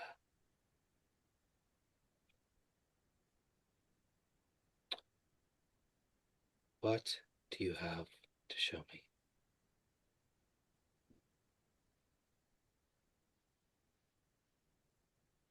I will point at the throne.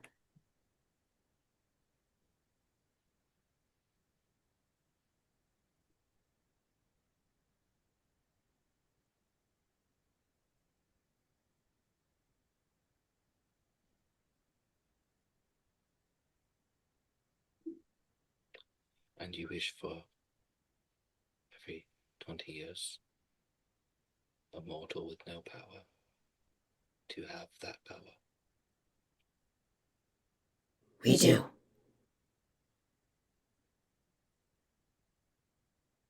Then come with me, sibling. You do not belong to this world anymore.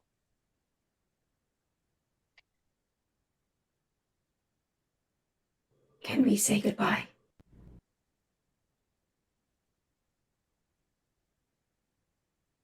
I'll give you 1 minute.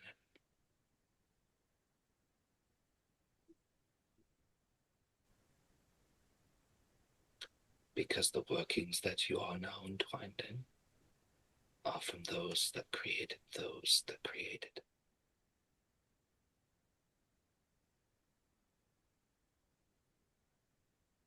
And I cannot undo this.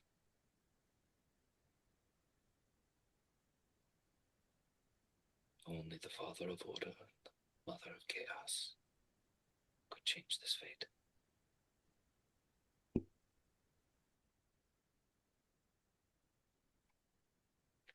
And he is missing.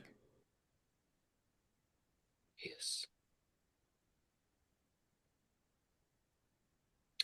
Ink draws the spirit out of her casa so that a young girl can stand before you. This is what you wished. Part of it.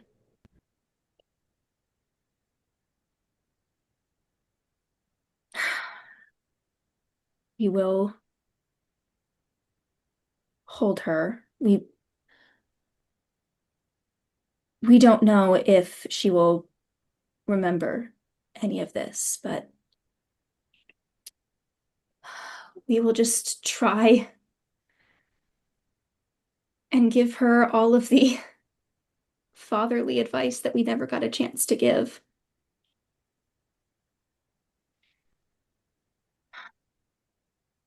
I did actually write a letter before the session for her. Would you like to read it before you die? I would. As we hold her, we just whisper quietly in her ear that she has grown into such a fierce and strong woman. We wish we could have been there to witness it firsthand, but that is not the way fate decided to carry our lives. We love her. Our love is not conditional on good behavior or what she can do to benefit us. It simply is everlasting. We wish that was enough to ensure her happiness and well-being, but we know it is not. We are sorry we could never be what she truly needed to flourish. Our place was as her bulwark and her shield, but we were not strong enough to protect her in the ways she most needed. We were one person, and fate pulled us from her side far too soon. She was forced to become strong and fierce before she should have had to be, even before we met. And most importantly, we have one simple wish for her as she navigates life. We wish for her the opportunity to be vulnerable. She has filled her life with people trying to replace what was taken from us, but it has been through power they cannot reciprocate. She needs to find others who are not afraid of her, who can stand alongside her. She needs to be more than strong. She needs to be vulnerable. It is only through sharing vulnerability that we find connection. And Bright One, you deserve love and connection. You have so much to offer if you only ask permission to be let into another's heart. Love cannot be claimed or taken. It can only be offered. Your hoard will not make you happy. The castle staff will not bring back what we once had. Have the strength to be vulnerable. It causes pain, yes, but some pain is worth facing.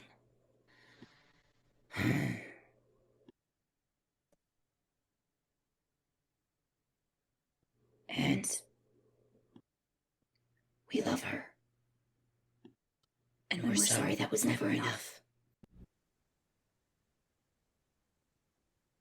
The spirit of a teenage girl wraps her arms around you.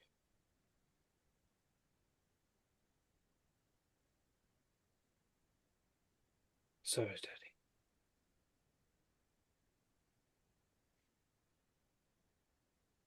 We will also Love you. ask. We love you too. We will ask for her to impart a message.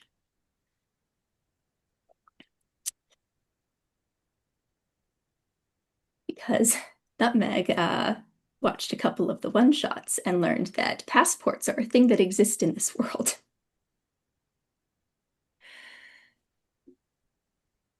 And Gwaine has not used their criminal background So it's simply asking for her to impart information to the party of if they ever come across anyone with a new shape and potentially a new name, to go talk to Medusa in the Gorgon's cavern and tell her, The stars shine far from the sun and the moon. and she will take care of them.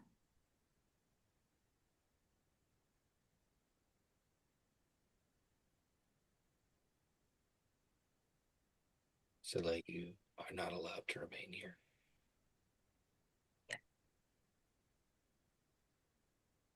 You are projected into the divine tapestry. Everyone will know that Scylla was always a god.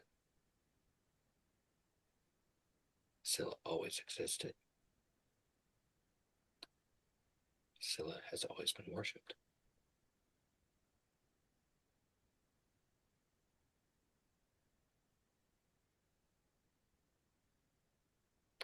But Crown does not go. Crown remains here.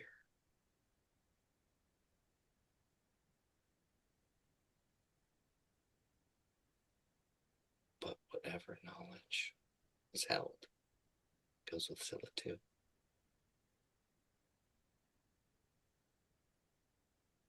Sometimes there can be a fracturing of the mind.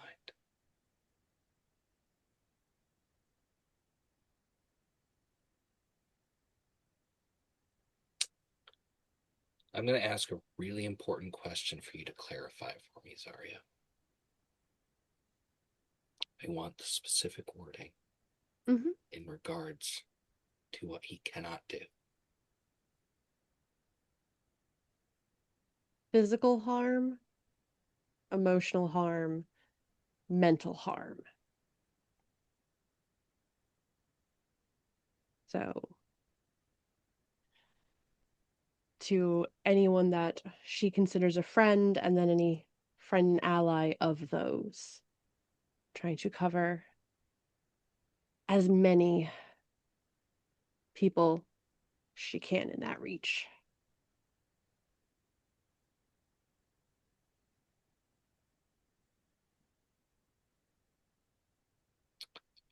Obi,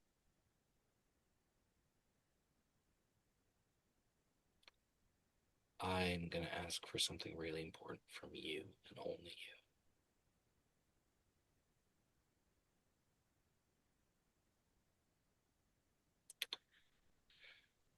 I need a wisdom save from only Obi.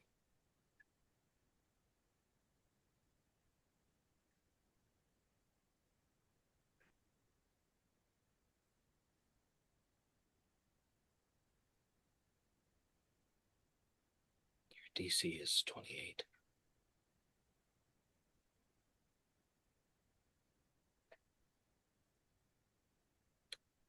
Can't hear you, Obi.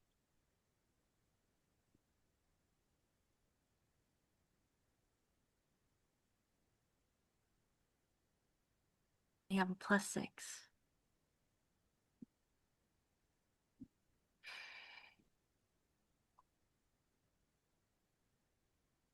Have you failed your roll?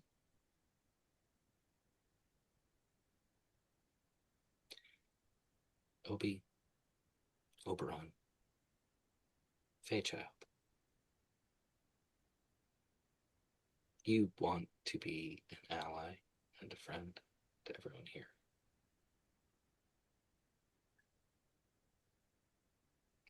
But your first loyalty is to your grandfather.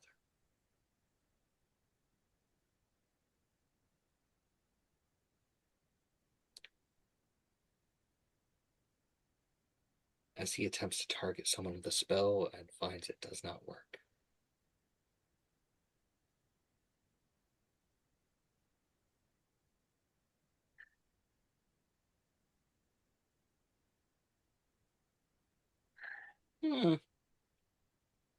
That's unfortunate. We'll fix that. Lad?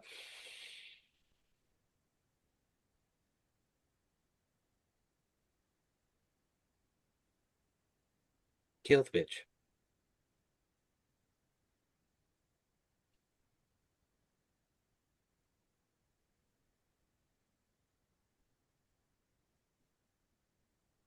I try to resist.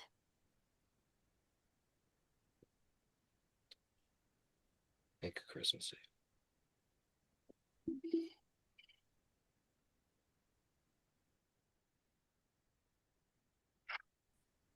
Make it but a 25. You want to enact, but you also understand that you shouldn't. I think what ends up happening is the hand slips from the handle from the command, but he redoubles his effort and starts gripping the blade part of the sword that's still embedded in him, hard enough to bleed.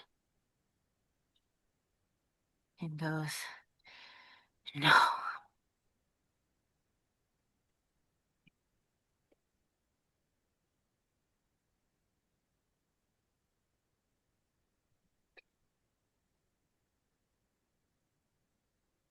Well, come here. Let me give you a hug. You did good. You did good. I'm just gonna stay right there, just looking at him in the face. And I think for a moment, because he remembers the entire history of being this person's grandson, of being by his side for so long, it's almost as if part of him is begging him to show him that this cruelty is not all there is.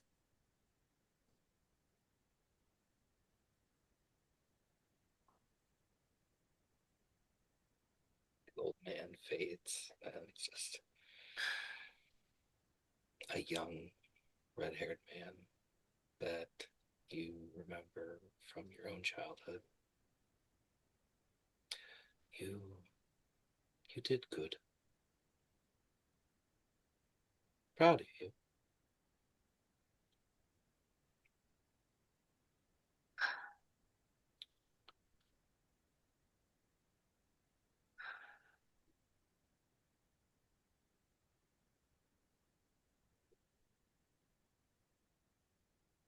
Good show. Slaps your shoulder. I think Obi just says, please.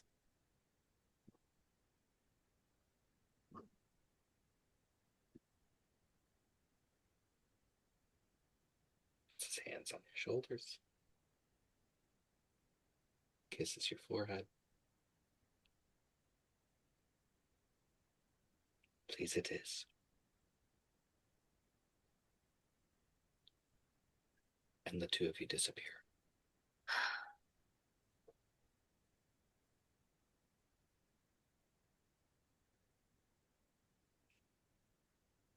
Cersei, Sonus, Crown, Keats, Clovis, Ragazza remain.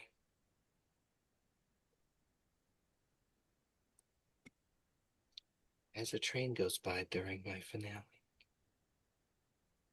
I don't know if the sound comes through, it doesn't matter.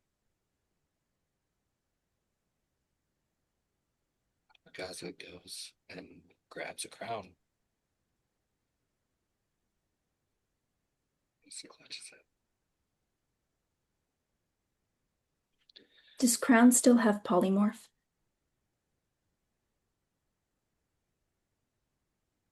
The crowd knows who Crown is.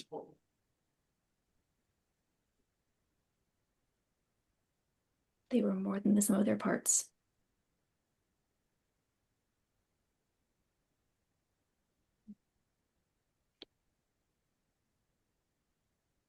I Four think brothers grab a hold of Asonus.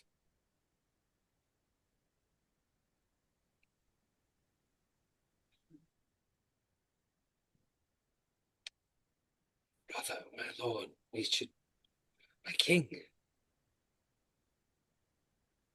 should go. Asonus is just gonna like wipe a tear from his face.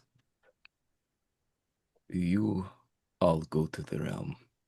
I will meet you there after I wrap up some loose ends here. You're dismissed. Yes, my king. Brother. Cersei. I think Cersei not quite understanding what happened with Gwaine has just wasted all her third level spell slots in an attempt to revivify her best friend. There's no spirit that can return.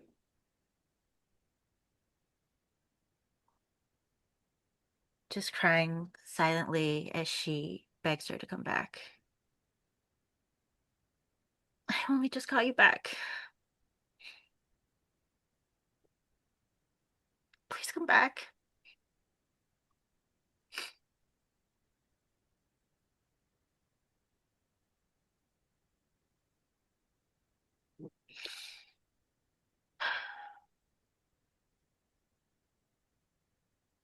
Somewhere Scylla can hear this plea, but also hears the pleas of hundreds of other followers around the whole planet.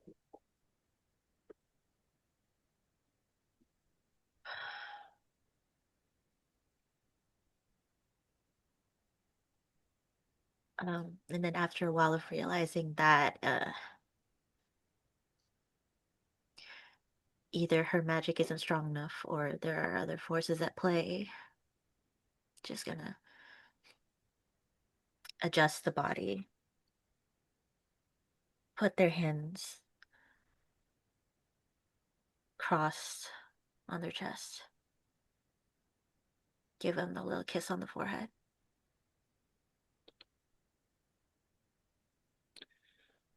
Yana, who was so afraid to strike,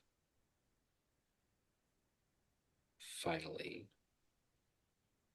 cries and then runs over and grabs a hold of Keats.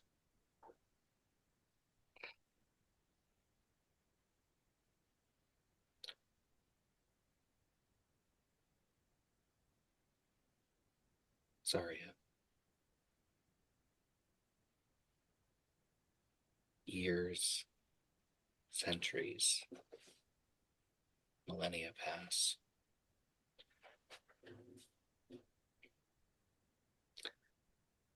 As your only company in this cave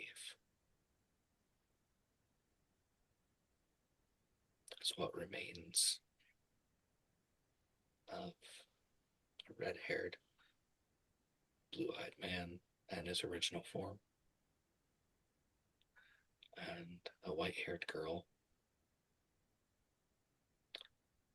that languish in a cave for all time, waiting for someone to come get them, for someone to release them. And they are sweet, and they are kind, and they are sad, and they are lost, and you are the only one here with them. There's a moment for Zarya when she first makes that wish at the dawn of time. She doesn't know if it worked. She won't know for so many years, but there's that her last bit of her starry form. And if you allow me a little creative flair here, at that dawn time, just one little extra star up higher in the horizon, coming from her in her starry form. And she would spend those quiet years in that cave telling stories to these two people here about the adventures that her friends went on, the noble deeds they did. She looks at that young man specifically, still torn up about her own conflicted feelings about how he warped her memories, but doesn't share that. She shares the stories around the campfire. She shares the fairy stories, the ghost stories, all of the fun little things to pass the time and try and offer some sort of solace for three prisoners. Just the years passing by. I don't think she even realizes the time is just eventually making up new stories about what she thinks Cersei and Oberon are up to. The new heists Gwaine is getting into, the dazzling new jewels that Asonis is able to find, and coming up with a future that she may never know if it actually passes. She talks about Vestra, about Klimtok, about Smithy.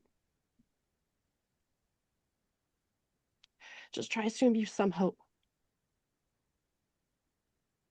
These two people who have no names. They don't remember their names. They don't know who they were or what they are. Listen every day.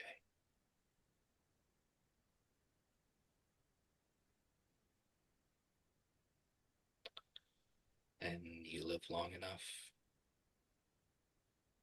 to see the foundations of Keeper's Hall built above you.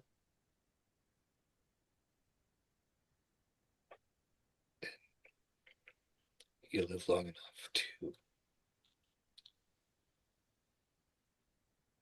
see a young Eridan that has similar features to Vestra and a human man come down and give the boy a name. And part of him gets to leave, and part of him has to stay here forever.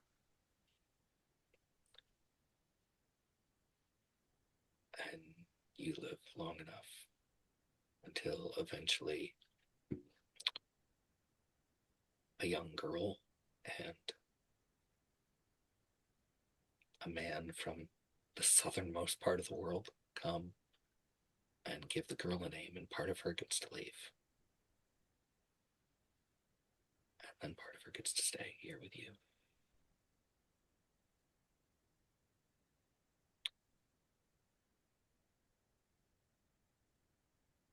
And you live long enough for an old dwarf covered in tattoos, one hand, to hobble in on a crutch.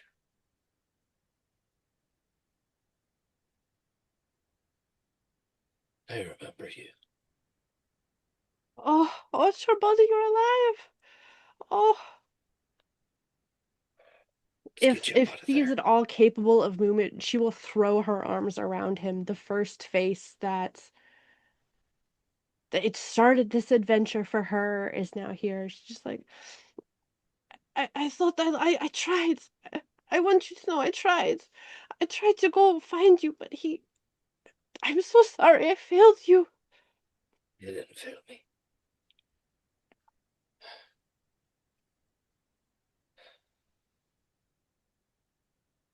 Your name is Zarya. And you can leave the cave, finally. Oh. Thank you. And part of you will always be here. I want you to come with me. We're going north. Oh, absolutely. Oh, what sort of wonders will we find there? I finally got those damn charts. Oh,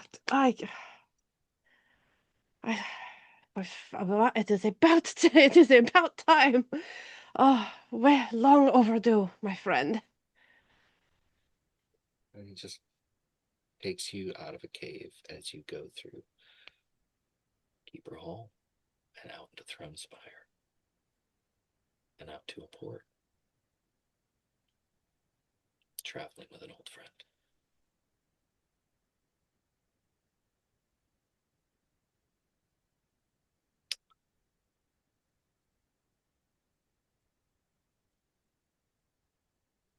And that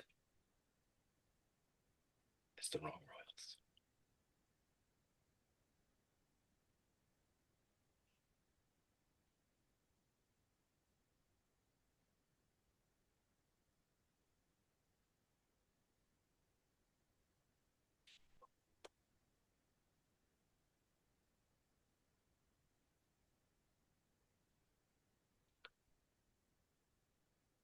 We don't get to do a lot of finales yet. We don't get to finish stories as often as we'd like to. And though some of you, your stories are not finished, and some of you will live forever, I'm going to ask a question to each of you.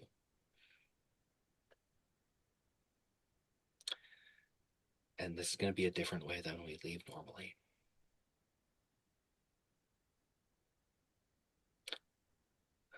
Asonis, what would you go to do when you finally leave the Horde? I think Asonus would take one last look at everything in the Horde itself. He would obviously spend time comforting Circe as well, and still trying to see if he can like see any spirits or anything, because he's really holding on to like the failure of trying to reshape hell. And I feel like from that moment, it's probably like a pivotal change in character for him, because he didn't really care anything or care much for the throne or ruling hell itself now. But I think the one thing that really stuck with him is like, this only happened because of the gods. And he's starting to think like, now I understand why my father did what he did. Like maybe he was a necessary evil. And I think that evil might be to combat the gods. So he kind of just takes one last look before walking through a portal to hell, I would say, and just, I guess, telling Circe, like, vengeance will be ours or something. And it's kind of like now he's starting to emit his own miasma and ready to ascend to the throne.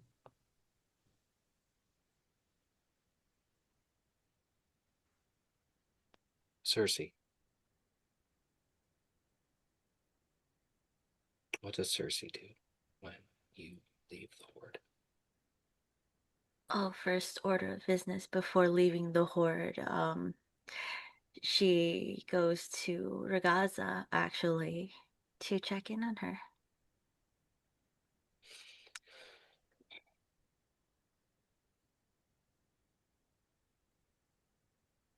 Gaza is holding on to Crown. I think I just stand by her side, put my hand on her shoulder. And this bleeding, crying, physically teenage girl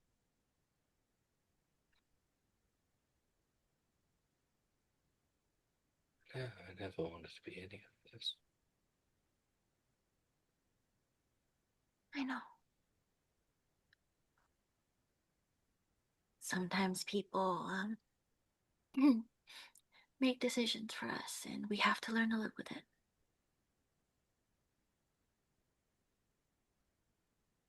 It's not great, but, nothing's perfect. Sorry. I know.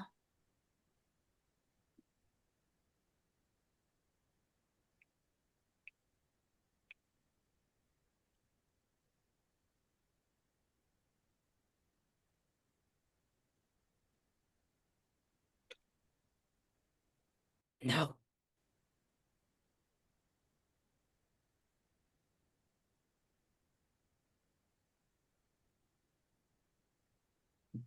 I That- mean,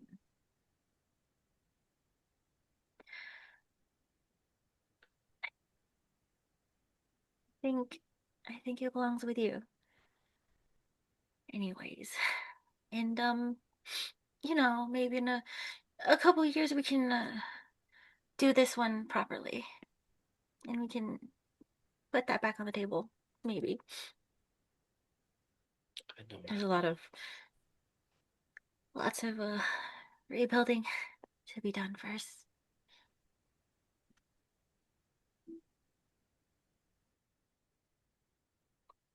Take all the wealth that I have in the dining room. Stolen it for years, all those boxes.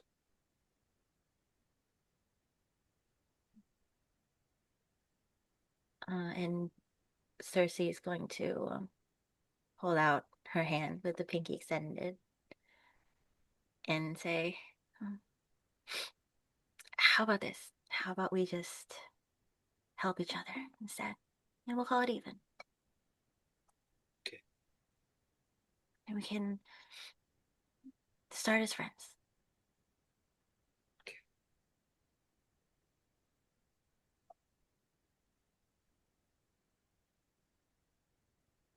And in the months, years after she spends her time helping people from the Horde either relocate to the Golden Isles, because it is the closest, or find their way back home.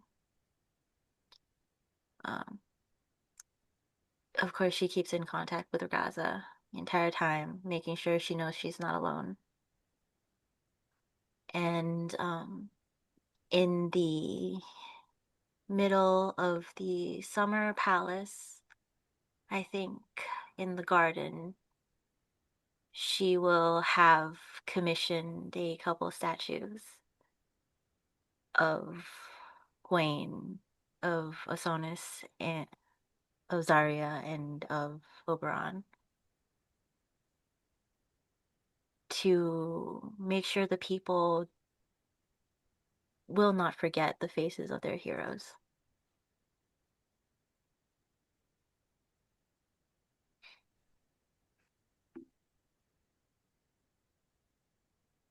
I'm gonna go somewhere that. And I think when Osonis decides to leave, uh, Cersei probably like in the middle of rebuilding and construction and everything, and I think she sees where Osonis' mental state is going. And they have a connection now because he is her patron.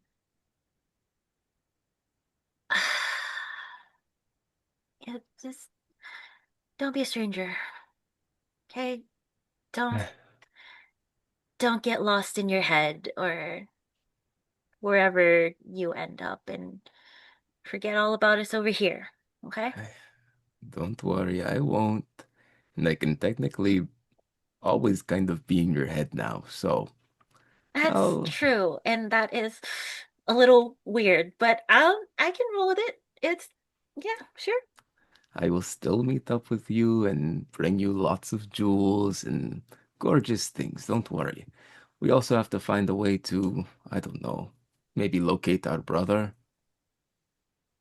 Yes, absolutely. On top of the list, locating Louis. Yes. And And if we can find her, Zarya, I'm absolutely. worried. I will give you those patron quests immediately. So you will hear from me soon. Okay, hold off a little bit because there's a part of the castle that I need to rebuild like immediately because I don't have a bedroom right now and maybe just like a month. Okay, that sounds good. Also, Cool. on the statue, you didn't get my good side, but that's fine. All your sides are good sides. What are you talking Ah, good answer to a patron. Thank you. about? I apologize because we're not going to be catching up with Crown. We are going to go out to the Divine Realms.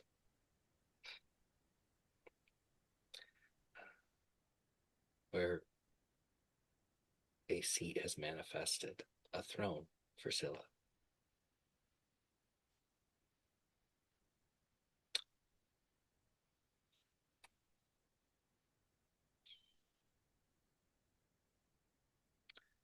And everything is tense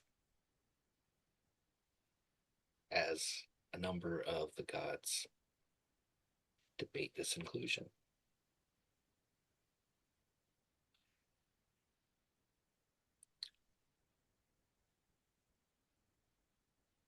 Kukula is smirking and knitting.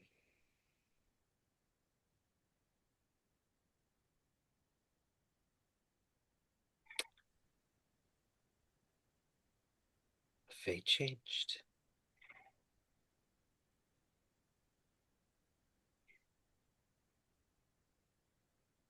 Did you always know this was going to happen? It's the only way to make things work.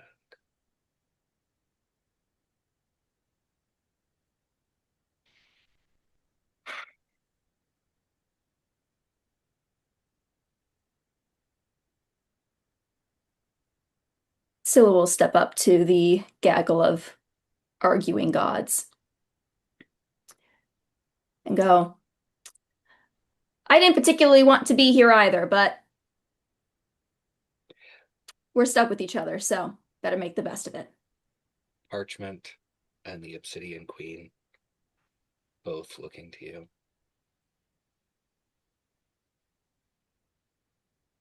Sorry, I learned boldness from the best. They have a good track record. Yes, but you know what this has started, don't you? Of course I know what it has started. And that smirking little shit over there started it. Pointing directly at Kukula.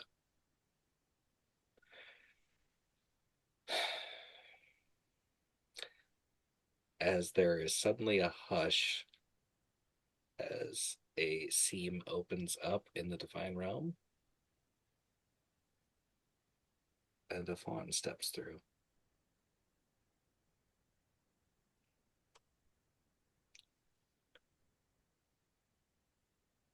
Well, don't stop on my account. We have things to do.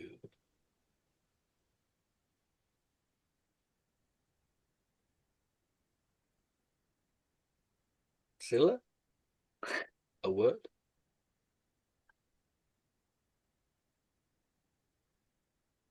Just nods and kind of looks around. Just they hush still reverence. yeah. They still have the halfling form. That is how they feel most comfortable.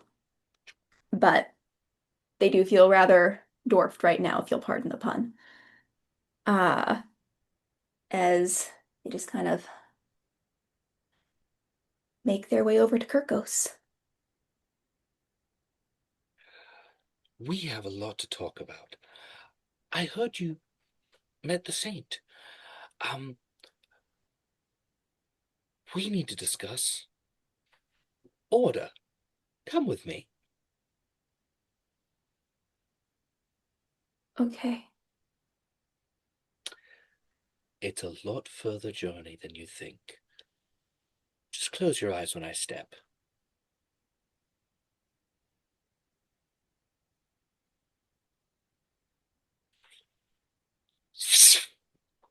As like a shooting star, you travel across the plains. And in a night sky in Orin, on the deck of a ship, Charbodi is leaned back.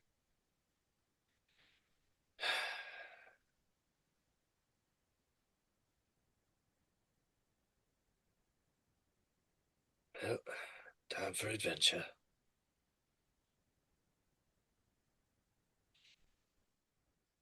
That's the end.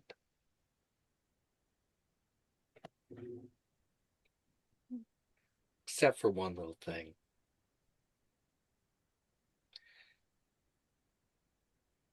Ragaza leaves the Golden Isles.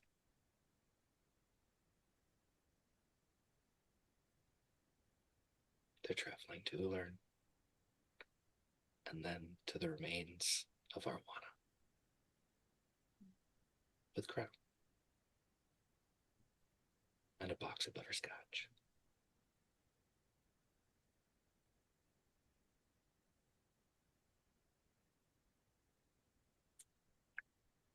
Hey, everybody. Let me break all the emotional goodness.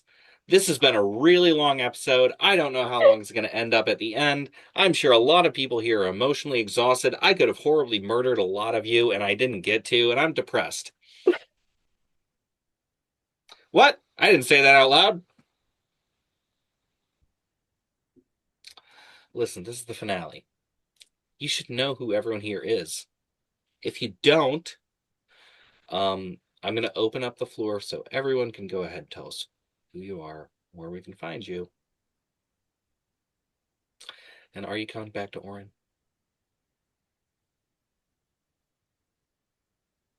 Let me toss it over to B. Oh, okay. Not the person still crying. Hey y'all, I'm B. You can find me on all my social medias as Hypervoxylations. That's TYPERVOXILATIONS. I always say that you can find me on IntoTheNightAP games. So, of course I'm gonna come back to Orin because this was such a fantastic experience, both because of our brilliant GM and because of our lovely players. And congratulations, Saturday. You finally got me to crack, and I was sobbing my heart out on camera. But yeah, while this has not been my first experience with Into the Night AP, I cherish each and every experience that I have because every one of it has been absolutely incredible. Everyone is such an amazing storyteller. And I am so honored to have been a part of this. And I will pass it on to my bestie, Nutmeg. Also the person who's barely gotten over sobbing. Hey y'all, I'm Nutmeg. I use she, they pronouns. I've been playing Gwaine, Crown, and Scylla, who respectively use any, all, its, and we, us pronouns. You can find me here on Into the Night AP because you better believe I'm coming back. This is a threat. You can't stop me. You can also find me occasionally on The Bad Ideas over on Twitch. Check out Girls Gone Wasteland. I helped co-produce that. I'm very proud of the work of everyone on there, including our very lovely Bee here. If you think that her plot twists in this campaign were good, you should check that one out too. I also co-produce over on What Happened in the Malachite Wastes, which is a fantasy slice of life D&D podcast. I'm forgetting all my words because this has been so much. It focuses on the day in the life of just a normal person in the world of the wastes. So you could explore the life of an Earth Genasi insurance adjuster as he navigates his relationship with his husband and his 2 kids while he's trying to quit smoking. That's a phenomenal episode. Highly recommend it. They're all wonderful. Please check it out. The work we do over there is absolutely incredible, and I am only an incredibly small part of that. Season 2 will be coming out soon, so keep your eyes peeled for that. You will also hear a familiar voice early on in Season 2, so prepare to have your heart broken again. What else? Oh, you can find me at Nutmegan Tyndall on Instagram and Blue Sky. That's NUTMEGANTINDELL. I will be posting anything that I will be in on those places. I will pass it over to the illustrious, newly minted King of the Hells, Saber. Please take it away with your incredible crown. Thank you, thank you. I did make some upgrades. Hi, I'm Saber. You can find me on my socials at Saber7. That's SaberSvn. Am I coming back to Orin? Hell yeah, I am. One way or another, you're gonna see a lot of me, okay? I was speaking for Sonus, but it was really speaking for me when I said vengeance will be ours. But yeah, had a great time. Everyone's been great too. It's sad that it's the finale, you know. I love watching series and being part of series, so definitely tugging on the heartstrings a bit. I wasn't sobbing on camera, but I was sobbing inside, okay? And I'm gonna pass it to our lucky wishmaker, Marissa. Oh, yes. Cry. I had to stop from sobbing. Just be like, no, wait, hold it together. Hold it together. But as soon as we get off camera, we're gonna sob all night. Because I have been Zarya. I am always Marissa. You can find me pretty much anywhere, social media at Dice Monarch, where I post about all things D&D and dice, because it's my whole life and I love it. Absolutely, both myself and maybe Zarya now, will be back, in Orin because, very much a threat. You're not getting rid of me now. I have loved this too much. It has been an incredible experience. The highs and lows just from tonight's episode should be the perfect example of the incredible storytelling of both this entire cast and our lovely GM Saturday, who I will pass it over to you. Hey, everybody. I'm Saturday. I'm your Saturday Knight. That's Knight with K, because armor and stuff. You find me everywhere as your Saturday Knight, or on IntoTheNightAp, or I'm 1,000% sure that Hot Summer Nights is still going on the Bad Ideas, every other Tuesday right now. You can also find me on the Divine Order with Goblin Tuesday on Spotify and a bunch of other places. The very first game in Orin took place over 26 years ago.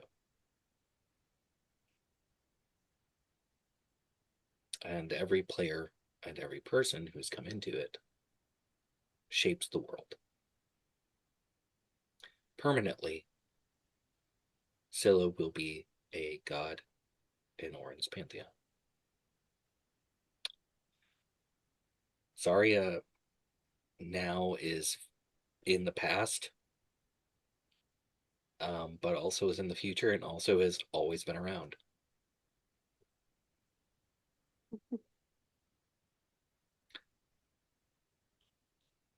Sonus is from another universe, but absolutely can come here. This is your mother's universe.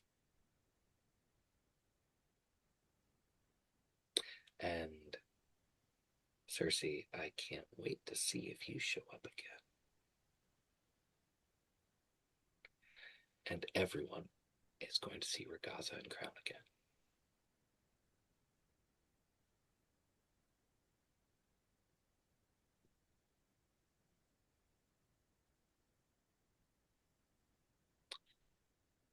I love you all. Thank you for being here. And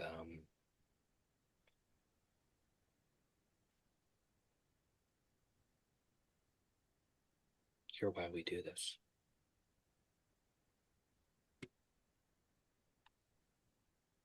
Bye, everybody.